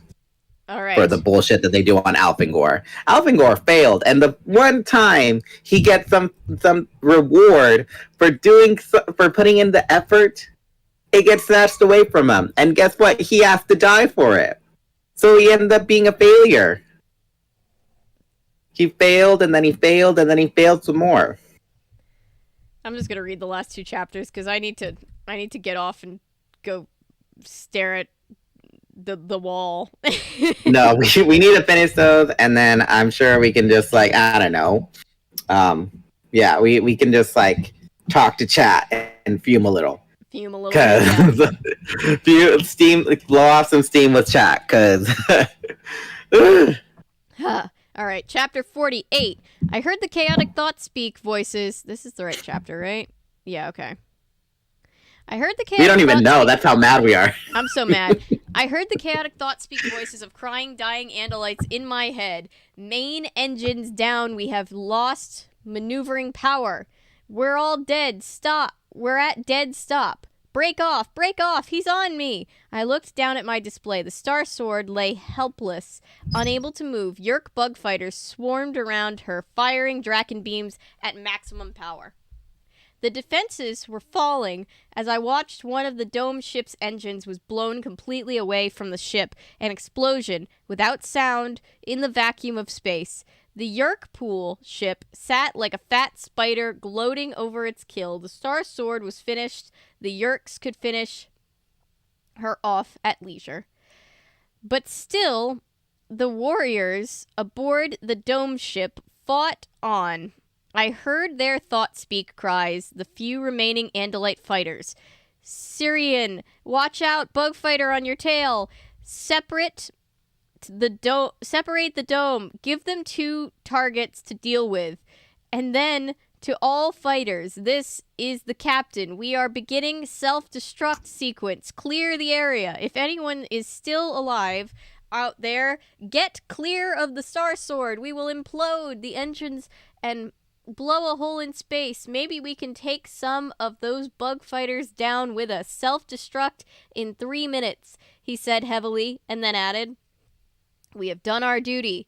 Now there was a ship on my view screen, all black, shaped like some ancient battle axe. The blade ship of the Visser. It swooped in close to the doomed, powerless Star Sword, and with the Draken beam, it began to slice away the remaining 2 engines. The Star Sword would not be allowed to self-destruct. Fighters! Any fighters, try to draw the blade ship off. The captain's call went unanswered. There were no fighters left. So this was the battle the Ellimist wanted me to join. This was where I was supposed to be. I called up ship-to-ship communications. Hang on, Star Sword. I'll take care of the blade ship.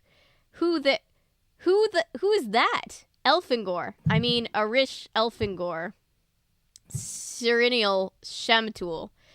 What by all the bloody tales of Krangor are you doing here? It's a long story, Captain. I hope I'll have the chance to tell it to you. I switched channels to broadcast in the open on a frequency to the Yeerks would monitor. I aimed the fighter straight at the blade ship. I punched up a nice medium burn, and then I called up the blade ship. Andalite fighter calling the Yeerk Visser. A Hork-Bajir face appeared on the monitor. Who are you to call upon the Visser? If you are pleading for mercy, I can laugh at you as well as he. Pleading for mercy? Not likely. Tell the Visser that an old friend is here to see him. Tell him that Elfangor has come to finish what we began in a vortex a long time ago. In a flash, the screen image changed, and there was the Andalite face that had once belonged to War Prince Aloran. You, he cried. I have to congratulate you on escaping from the black hole, and I hear you've been promoted, Yeerk. Visser 3. Very impressive, but I have to tell you, Yeerk, I am aimed straight for your ship, and in exactly 10 seconds, I will punch up maximum burn. At this distance, it will take me less than 2 seconds to impact your ship.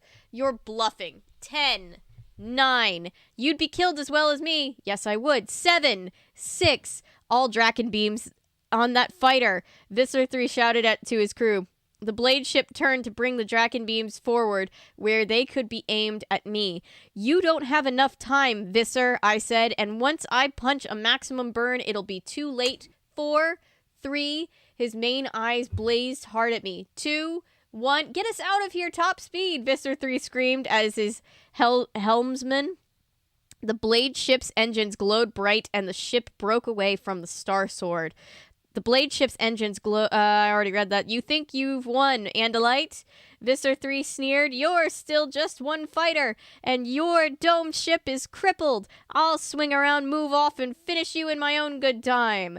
I wouldn't swing around just yet, Visser. See, you've cost me too much, and I'm going to put an end to you right now. Computer, maximum burn.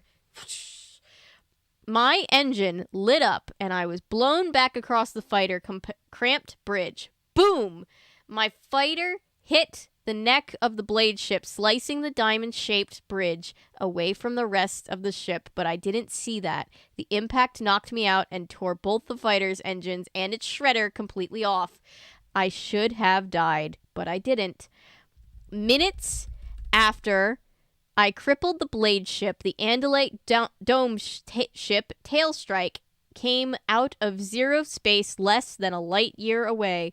The Yeerks decided it was time to leave. Their pool ship put a containment field around the parts of the broken blade ship and made for zero space.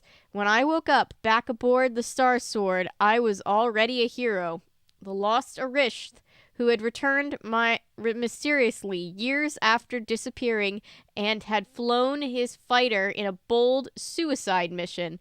I had saved the Star Sword. I was made a full warrior. The captain himself told me that I would be a prince within a couple of years. I had plenty of time, while recovering from my injuries, to figure out what to tell the captain. I considered all sorts of lies, but in the end, I told him everything. I wanted someone to know, now that Lauren no longer did. I told the captain everything except for the location of the time matrix. When I was done, he looked at me for a long time in silence. At last he said, "You realize, Elfangor, that this story will never become public. You are a great hero, and our people need heroes. The details of your story would just confuse the issue." "But Captain, I committed mutiny against War Prince Aloran. I failed to save Arbron, and in the end I ran away." He looked at me very seriously. "Young warrior, do you think I don't know what happened to Aloran? Do you think I don't know about the quantum virus he unleashed in the battle for the Hork-Bajir world? Aloran was my friend. When we were young Arishths together, he was a gentle, decent youngster, and funny. He loved to joke and play tricks." "Aloran?" I blurted without thinking. "Yes, Aloran. But war does terrible things to people. Some it raises to greatness, others it destroys. You did not mutiny against Aloran. You defended the beliefs he used to hold dear. You stood up for the people." It was strange. I felt like crying, but I no longer had human eyes, so I cried in the way Andalites do. Inside, in my heart. That's sometimes the way humans do too. As for running away to the Earth place, no one can be brave every minute of every day. No one can be brave all the time, and now you have a second chance. We need warriors like you, Elfangor, warriors who will not forget why they are fighting. Will you stand by the people in this awful time? Will you fight? Will you be their hero? I guess his words should make me feel good. I had wanted once to be a hero, but now I saw what it meant. I could imagine the price I would have to pay, the things I might have to do. I could feel the weight if it's settling down on me like a 1,000-pound stone. "Yes, Captain," I said. "I will fight." Y'all, I'm just gonna go right into the last chapter because ooh. we can get steamed after. We can let off the steam after. But right now, just rip off the bandage. It was many years before I saw Earth again. I had fought more battles than I could count. I had won and I had lost. The war with the Yeerks dragged on and on. Neither side seemed able to destroy the other. I wondered sometimes if it was just the way it had to be, or if the Elamists and their unnamed opponents were interfering to keep the war going forever. Who knows? A zero-space rift had opened between planet Earth and the busy centers of the galaxy. That happened sometimes. It meant that Earth, rather than being days away, was now months and months away. Maybe it was coincidence, or maybe it was those great powers of the galaxy playing their games. I dropped some. I was just, maybe playing their games with threads of space and time. But finally, we did return. We went to Earth because we got evidence of what I already knew. The Yeerks had targeted Earth. We went in the brilliant, brand new dome ship Galaxy Tree. We came out of zero space and found ourselves outnumbered. We fought, but this time there was no last-minute rescue. The dome was separated from the ship and plunged in Earth's sea. My brother Eximile, a young Arish as I had been, was aboard, and I, desperate enough to break my own vow, took my damaged fighter down to the planet looking for the place where I had long ago hidden the time matrix. By the time I landed, I was too weak from my injuries to even think about finding the time matrix. It was buried beneath the concrete foundation of a half-finished building. What had once been peaceful forest was now a construction site. I lay there dying, knowing that Visser 3 would pursue me, knowing that this time, at long last, he would win over me. And that's when 5 human children, no older than Lauren had been when I first met her, came by. 3 boys and 2 girls, scared at the sight of me, but not so scared that they ran away. One of them seemed especially drawn to me, and when I saw his face, I knew why. He could only be Lauren's son, my son. Hello, the one called Tobias said to me. I broke our Andalite rule and gave these children the powers to morph. See, I know what humans' children can do. The Yeerks came, and I told the human children to hide, but Tobias stayed behind with me for just a few moments alone. Your mother. Tell me about your mother, Tobias, your family. He was surprised, troubled. She disappeared when I was just little. I don't know what happened. I guess she died. People say she just left because she was messed up, that they said she never got over my father. I don't know, but I know she has to be dead because she never just have left me, no matter what. But maybe that's just what I told myself. I don't exactly have a family.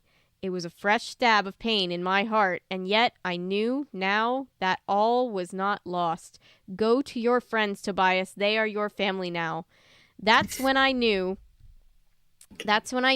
there was still a hope of my adopted people, the humans of Earth. My son had survived. Same, Daniel. He was strong in ways even he did not suspect. He would change the course of history. And oh, as I lie here now, seconds from death, clutched in the power of Visser 3's monstrous morph, I can see clearly what I only guessed at before. I remember seeing the timeline that curled away from Lauren and me, and I remembered the burst of light as it was joined with 4 other human lines, and the line of my own little brother. Tobias was that line, and joined with these others, he had powers that would make Visser 3 tremble. I, Elfangor-Sirinial-Shamtul, have transmitted all of my last thoughts and memories to be sent through space to my people now. End my life. My hirac delest is done. I go in peace to my death, and I leave as my last legacy a single word for all the free people in the galaxy. Hope. I'm gonna kill something. I'm gonna commit arson. I'm gonna set my house on fire. Ugh, fuck, guys. That's why they had such a connection. It hurts so much now. I'm mad. Can't help but laugh, because if I don't, then I'm gonna start yelling. We choose laughter because the alternative makes our heads hurt. Hi, people who are coming into a very angered chat. Holy shit. She's gonna kill something. No! I would never... No. AJ, you should be more afraid of me getting mad at you than you should be at Avery killing something, because you're just one room down. Oh, shit. That's all I'm saying. Don't come knocking on my door. AJ, run! Ha! Ooh.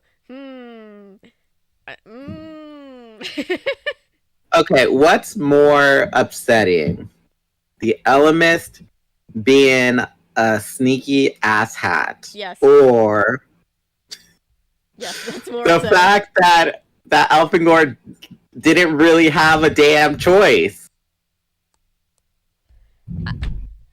Because, like, seriously, you can't say I'm not going to do anything, but I am going to do something. You can't do that bullshit. You can't be like, oh, you always have a choice, when you know damn well that that's never really the case. Oh my god, and the next book is a Tobias book. Fuck. I still don't like Tobias. Oh shit. Damn it. That's all I'm going to... I still don't like Tobias, but... Lock's door click. Yeah, you better stay where you are, AJ. You better stay where you are, AJ, because do not bother me for the rest of the night, AJ. That's all I'm gonna say, because I'm really in a salty mood right now. I'm really. I can't. I was gonna get off and go to sleep because I'm tired. I can't sleep now. I need to go put on some I need to go put on some metal music and just rage. Nah,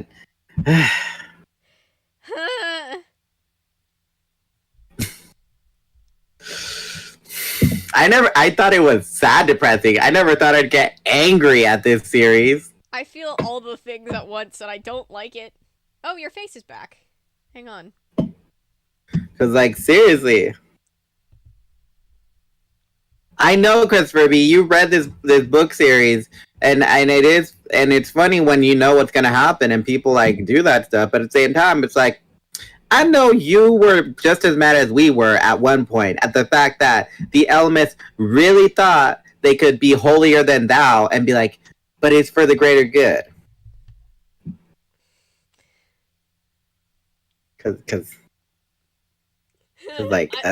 Natty was not joking. Natty just rage quit. Natty was just like, you know what, I can't. I'm done. I can't do this. No, because it's seriously, I'm just like, and I've said it a million times and I'm gonna keep saying it. Fuck the greater good. If someone were to, if omnipotent being was standing before me and said, you have a choice, Daniel, and said, okay, I'm gonna stay here. I don't care what the hell else happens. No, you know what? The Ellimist didn't keep Lauren away because she was going to interrupt them. He knew she'd kick his ass. She was gonna go all honey from Incredibles and be like, greater good, I am your wife. I'm the greatest good you are ever Exactly. I am the greatest good you're ever gonna get. She was gonna this is like a princess, you know the movie Princess Diaries? Yeah. Where Mia's dad goes off to be the Prince of Genovia or whatever, but he me off. it's basically this, but done really, really frustratingly bad. Because it's Mia's dad absolutely had a choice. He had a choice, and he chose his people, but no one forced his hand like that. He knew that he was gonna be Prince, but it's the Elements is well, you know, I'm not gonna force you to do it, but you know what the right thing is. Fuck you, Elemist. Look, here's the thing about Mia's... Side note, here's the thing about Mia's dad that always pissed me off. Not only did he have a choice, he was gonna be king. He could have just been like, look, I'm bringing my family, and you can't do anything about it. Fuck you. It's basically that. It's basically the same thing that happened in Princess Diaries, except at least in Princess Diaries, they made it seem so noble. We didn't get the little gruesome things that happen in between, where it's his mom's but you cannot bring her. It would be a scandal. They would not crown you Prince of Genovia. You can't have that. You have an illegitimate child. I just imagine that being the case. What makes inheriting responsibilities are an easy guilt trip. Well, that's the thing, right? I'm gonna keep talking about Mia's dad because talking about this makes me genuinely furious. Whoop, come back. Okay, you know what? Anger at Elemist wasn't until later with me. It took the bigger picture shit in stride, especially when we properly are to learn about that other guy.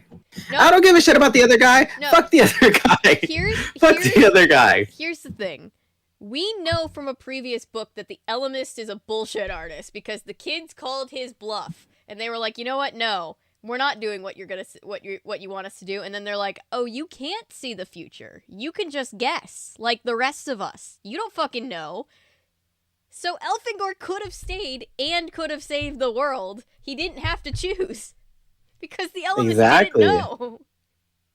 Exactly. It's like I said, look. I have not been this mad since Game of Thrones. All I'm gonna tell you is that you will get deja vu feelings of this in Kingdom Hearts 3. Oh, Jesus. That's all I'm gonna say to you. Because this type of bullshit happened in Kingdom Hearts 3, and it's like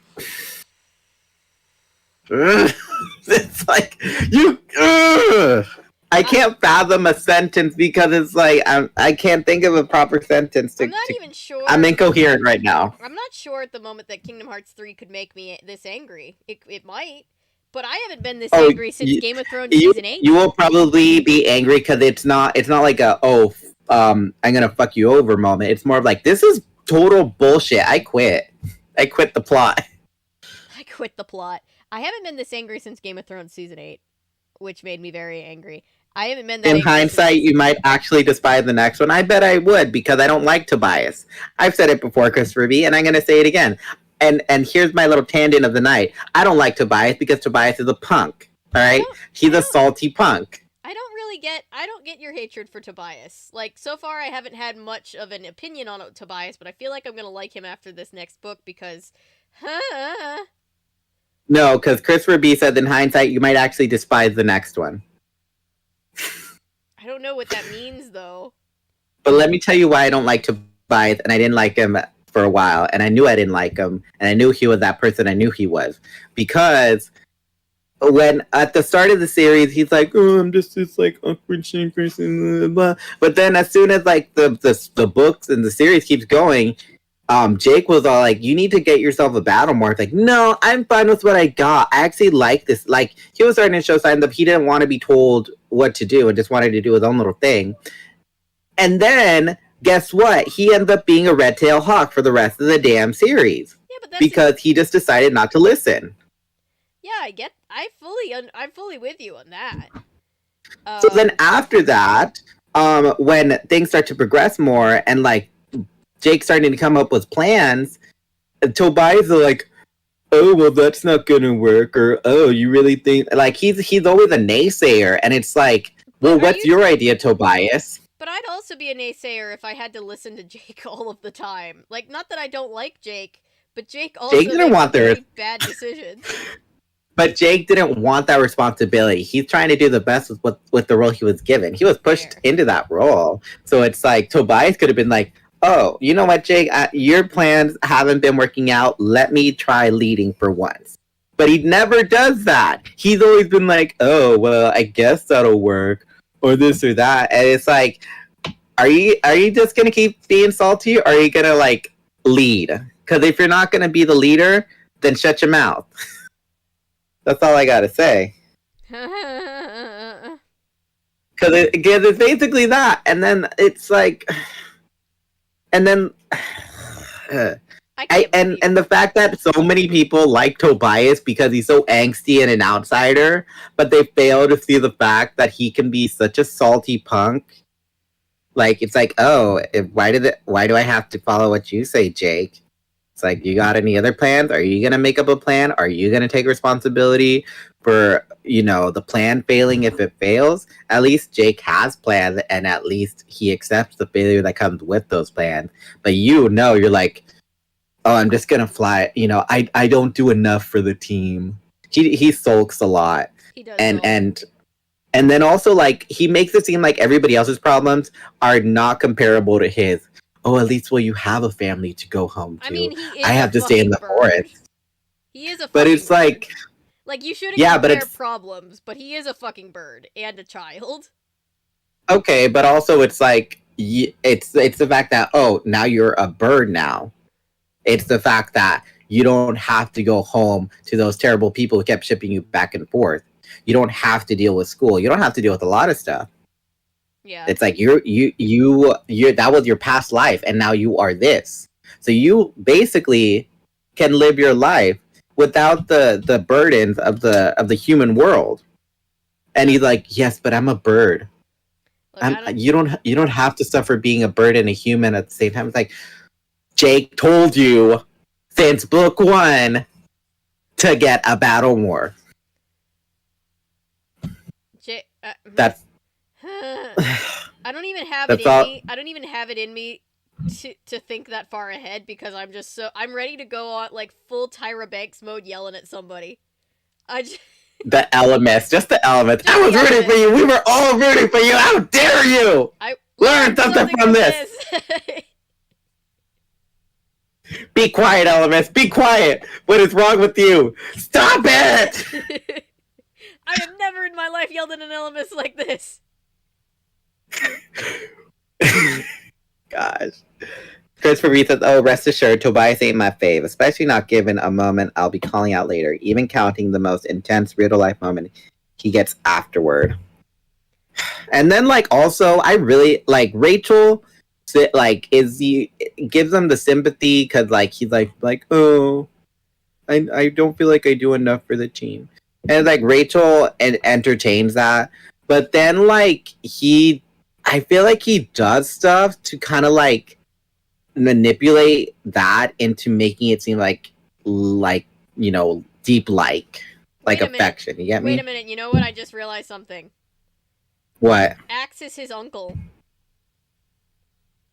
Yes, Axe is his uncle, and yet Marco and Axe have a better relationship than Tobias and Axe. That's all I'm gonna say. But also, the two guys that Rachel likes the most are the two potential love interests, Axe and Tobias. She has a type.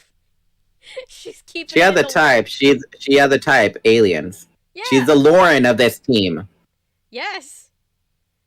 Also, I refuse to believe Lauren is dead. Absolutely not. Yeah, it's like, oh, she just decided, or she just walked out one day. Nah, something happened. More likely to believe that she walked out, like, oh, not Tobias, Marco's mom went sailing one day. It basically does that. It's like, oh, she just decided she couldn't deal with the problems of the world and just wanted to go on the personal quest of looking for Elfangor. Nope. You get me? She went on a vision quest. Which she didn't is also fucked up because the Elemist said that she wouldn't remember, and I don't think that's true. No, that's bullshit. That's bullshit. That Elemist is a liar. The Elemist is the real villain of this story.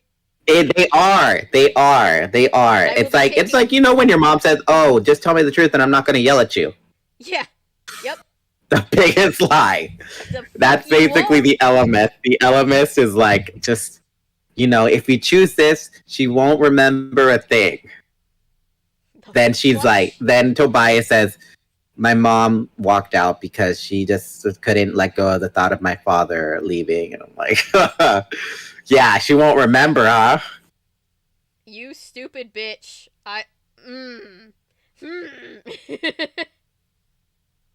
Chris Ruby says, just don't go reading too far into what Tobias might favor. I don't know what that means, and I don't want to entertain that thought, but I'm willing to just contest people who say Tobias is their favorite character from Animorphs, because Tobias is just... I don't like that people say, oh, Cassie is the worst Animorph. Nope. Cassie is probably the best Animorph, second to Marco.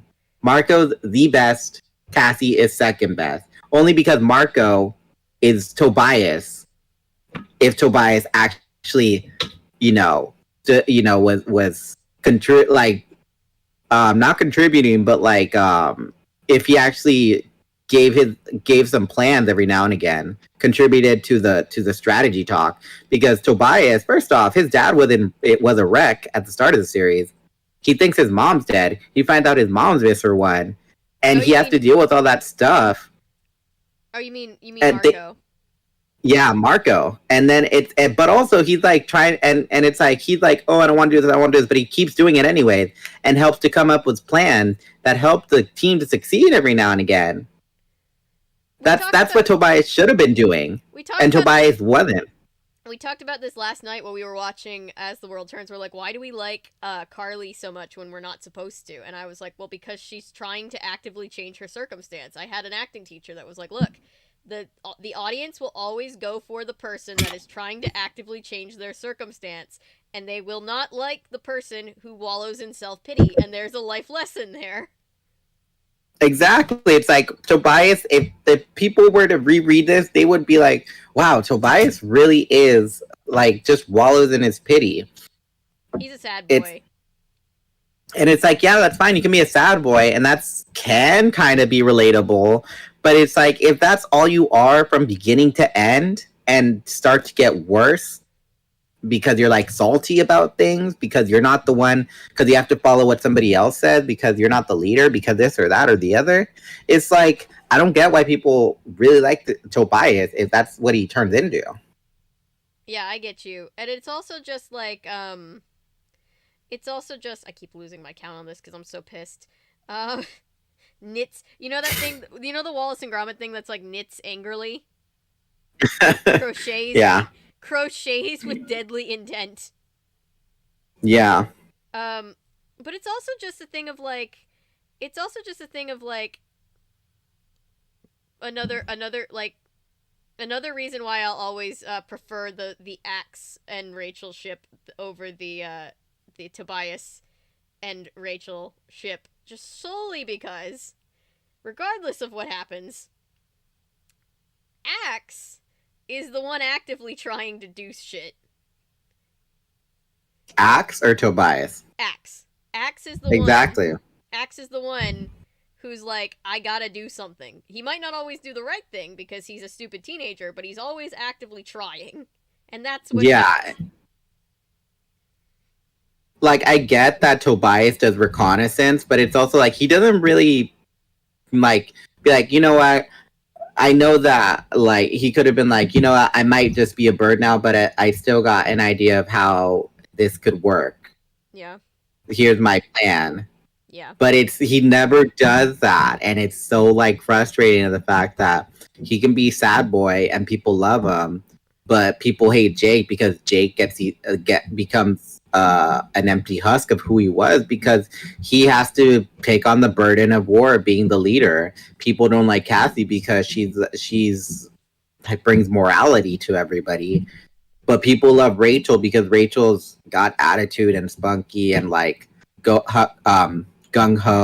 People like Tobias because Tobias is sad boy, and it's like, no, I refuse to make it that people that those two are top tier. I mean, I do love Rachel. I will argue that Rachel is great.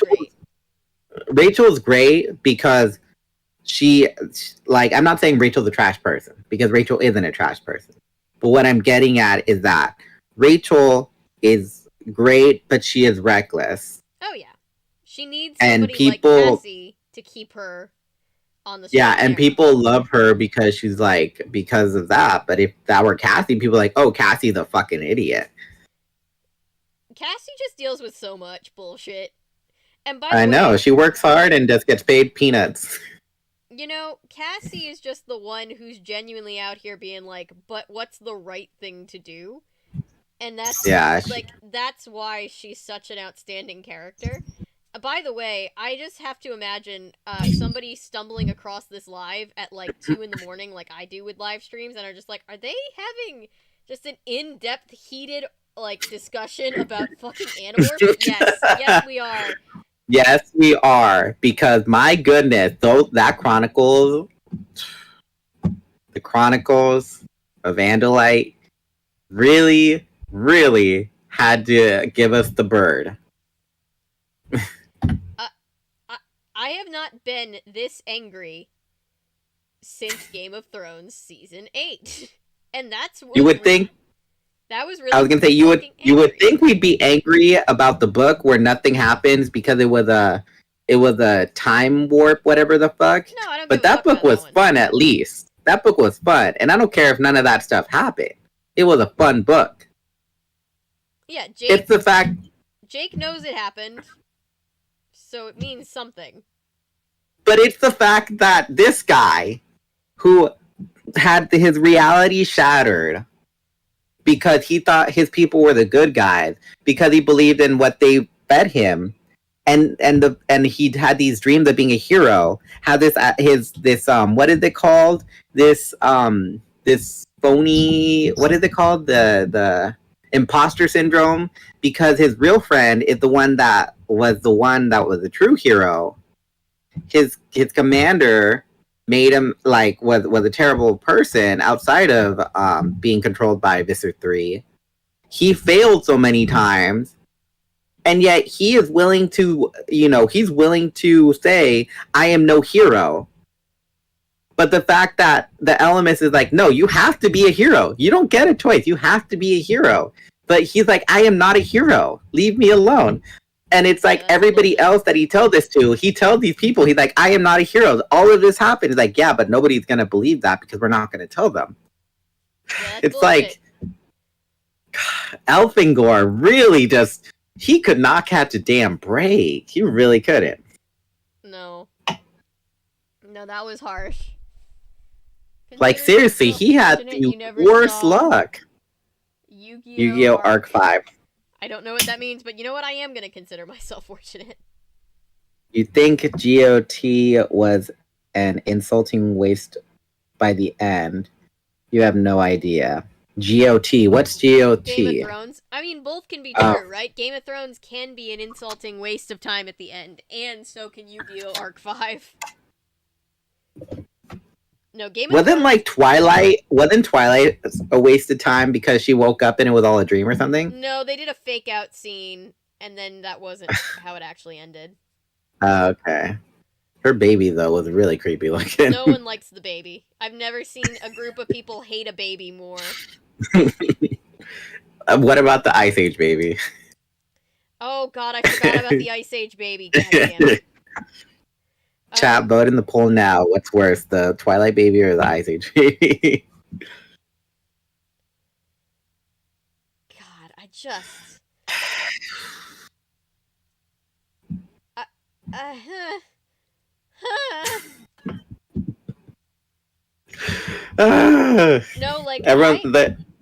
No, like...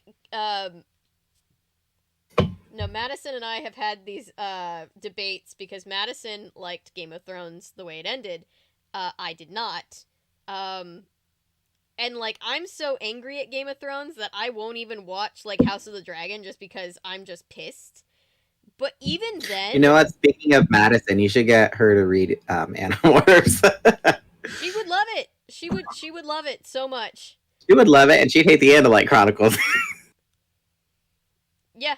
Well, no, she might actually think it's great. I don't know. I don't know what she would make of this. All I know is what I'm making of this, and all I'm thinking is that if I ever meet the Applegates, I'm gonna say, you gotta be fucking kidding me.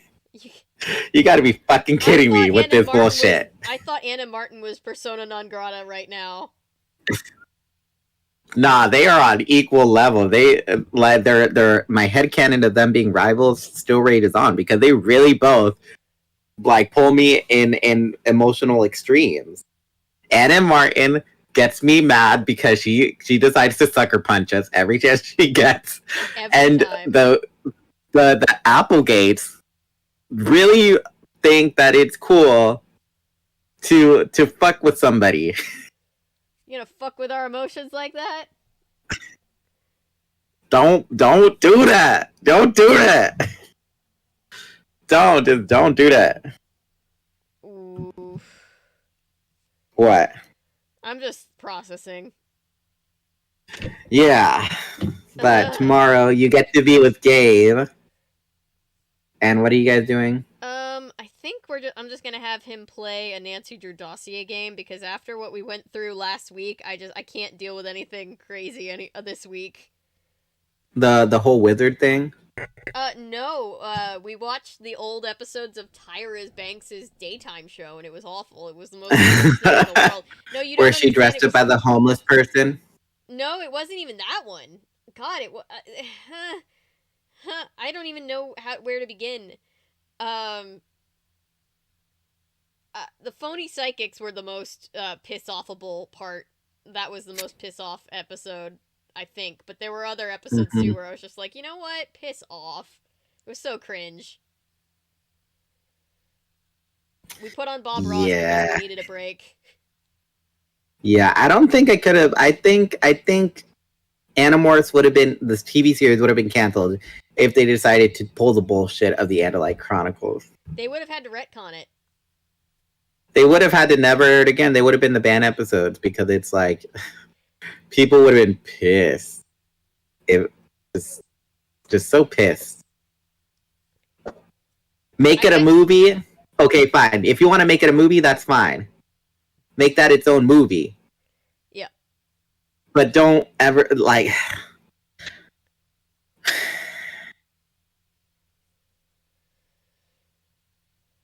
Okay, let's change subject and and talk about, okay, how would you rank the Animorphs? How would I rank that? Like the characters? Yes, how would you rank the Animorphs? Like team? from strongest to least strong, or just like favorite to least favorite? Best to, or worst to best. I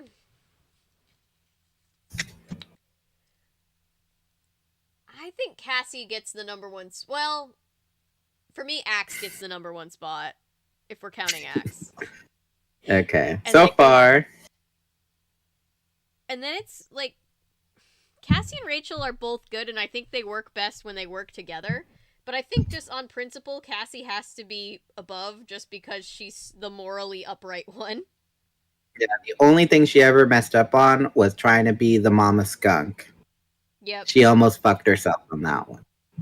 Yeah. But she was still trying to do the right thing, and that's why she fucked it up. Coming in at number 4.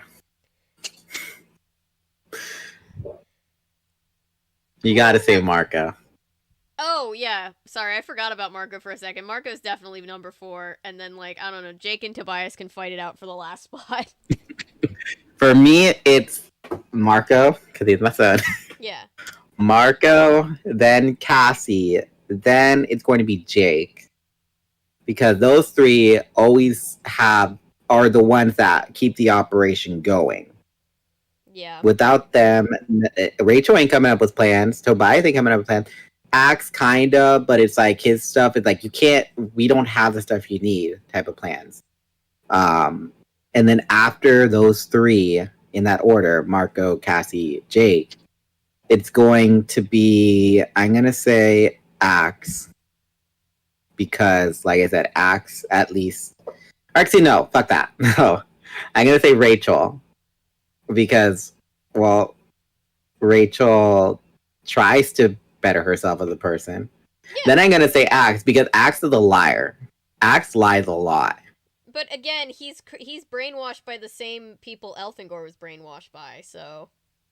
Yeah, but it's like Axe knows he could help them by giving them the information, but he just chooses not to because it's against the law or something like that on his home world. He's been brainwashed by Andalite State TV is what it is. But even after like knowing the consequences of not disclosing information, he still decides that he's not going to tell them everything. Yeah. And then last, obviously, is Tobias, because Tobias really sulks a lot and does not do a lot to help the team other than give sass and attitude. Yeah, fair enough. Plus, he ate that baby skunk that one time. I know it's not technically his fault, but, like, still has... Like, yeah, I get... Book 3 was sad because he broke, but imagine if he stayed human. He would not be able to take on the burden that all the other Animorphs do. If he snapped at eating a mouse, he would have gone off the deep end if he learned that his mom was Visser 1. If something else, like any of the thing that the other characters went through, he would have just gone off the deep end. Oh yeah. That's all I know. That's as much as I know. And that's where we're going to leave it because, well, tomorrow you guys are playing a Nancy Drew game. Monday you're doing Kingdom Hearts with Maddie. You're going to be reading. What are you going to be reading? Goosebumps or doing? No, you're doing Nancy Drew games all this month. We are. Some of the things will change depending on, like if we hit tier goals and stuff. That will change our plans. So there's really no telling beyond Monday what exactly we're doing, but we just know that we're streaming all this month, for charity for the Trans Housing Coalition. Yeah. Middle of next week we will have our Phantom Investigator reaction videos out. Yep. And then next Friday we're going to start the next book that Christopher B nicely said won't get us frustrated. So you'll be seeing more of this, unfortunately. Yeah, we're gonna just remain frustrated. But thank you guys for being here to listen to us rage.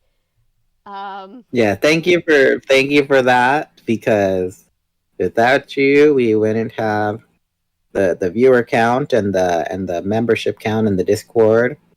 Without all this. Yes, thank you guys for being here. Thank you guys for supporting our cause and supporting our sanity, so that we can have a community to vent about. Gabe has not read the Animorphs, so Gabe is gonna get here tomorrow, and I'm still gonna be seething, and he's gonna be like, "What's wrong?" And I'm gonna be like, "I can't. It's take too long to explain." Just tell him, you know what? Take these 13 books, these 14 books. Or actually, no. Read this first book, and then read these three other books. Yeah. And then you tell me why I'm upset, and you'll know why. You only got to read book 1 and then the Chronicle books. Yep. Ooh. Well, I finally got my circle started. I think I finally was like, what are you gonna make? It's gonna be, I'm gonna attempt a circular blanket. I have all of this, rainbow yarn that I thought would be really pretty in like a spiral type, plate. I'm not gonna go to bed because I'm gonna be I'm too angry. I'm gonna have to I need to get up and take a lap. I'm probably gonna go, and set up, boxing this blanket that I did finish, and then just... Oh no, wait, I'm being dumb. I thought you meant boxing as in round 1 ding ding boxing. No, there's nowhere in my house set up for that, but you know what?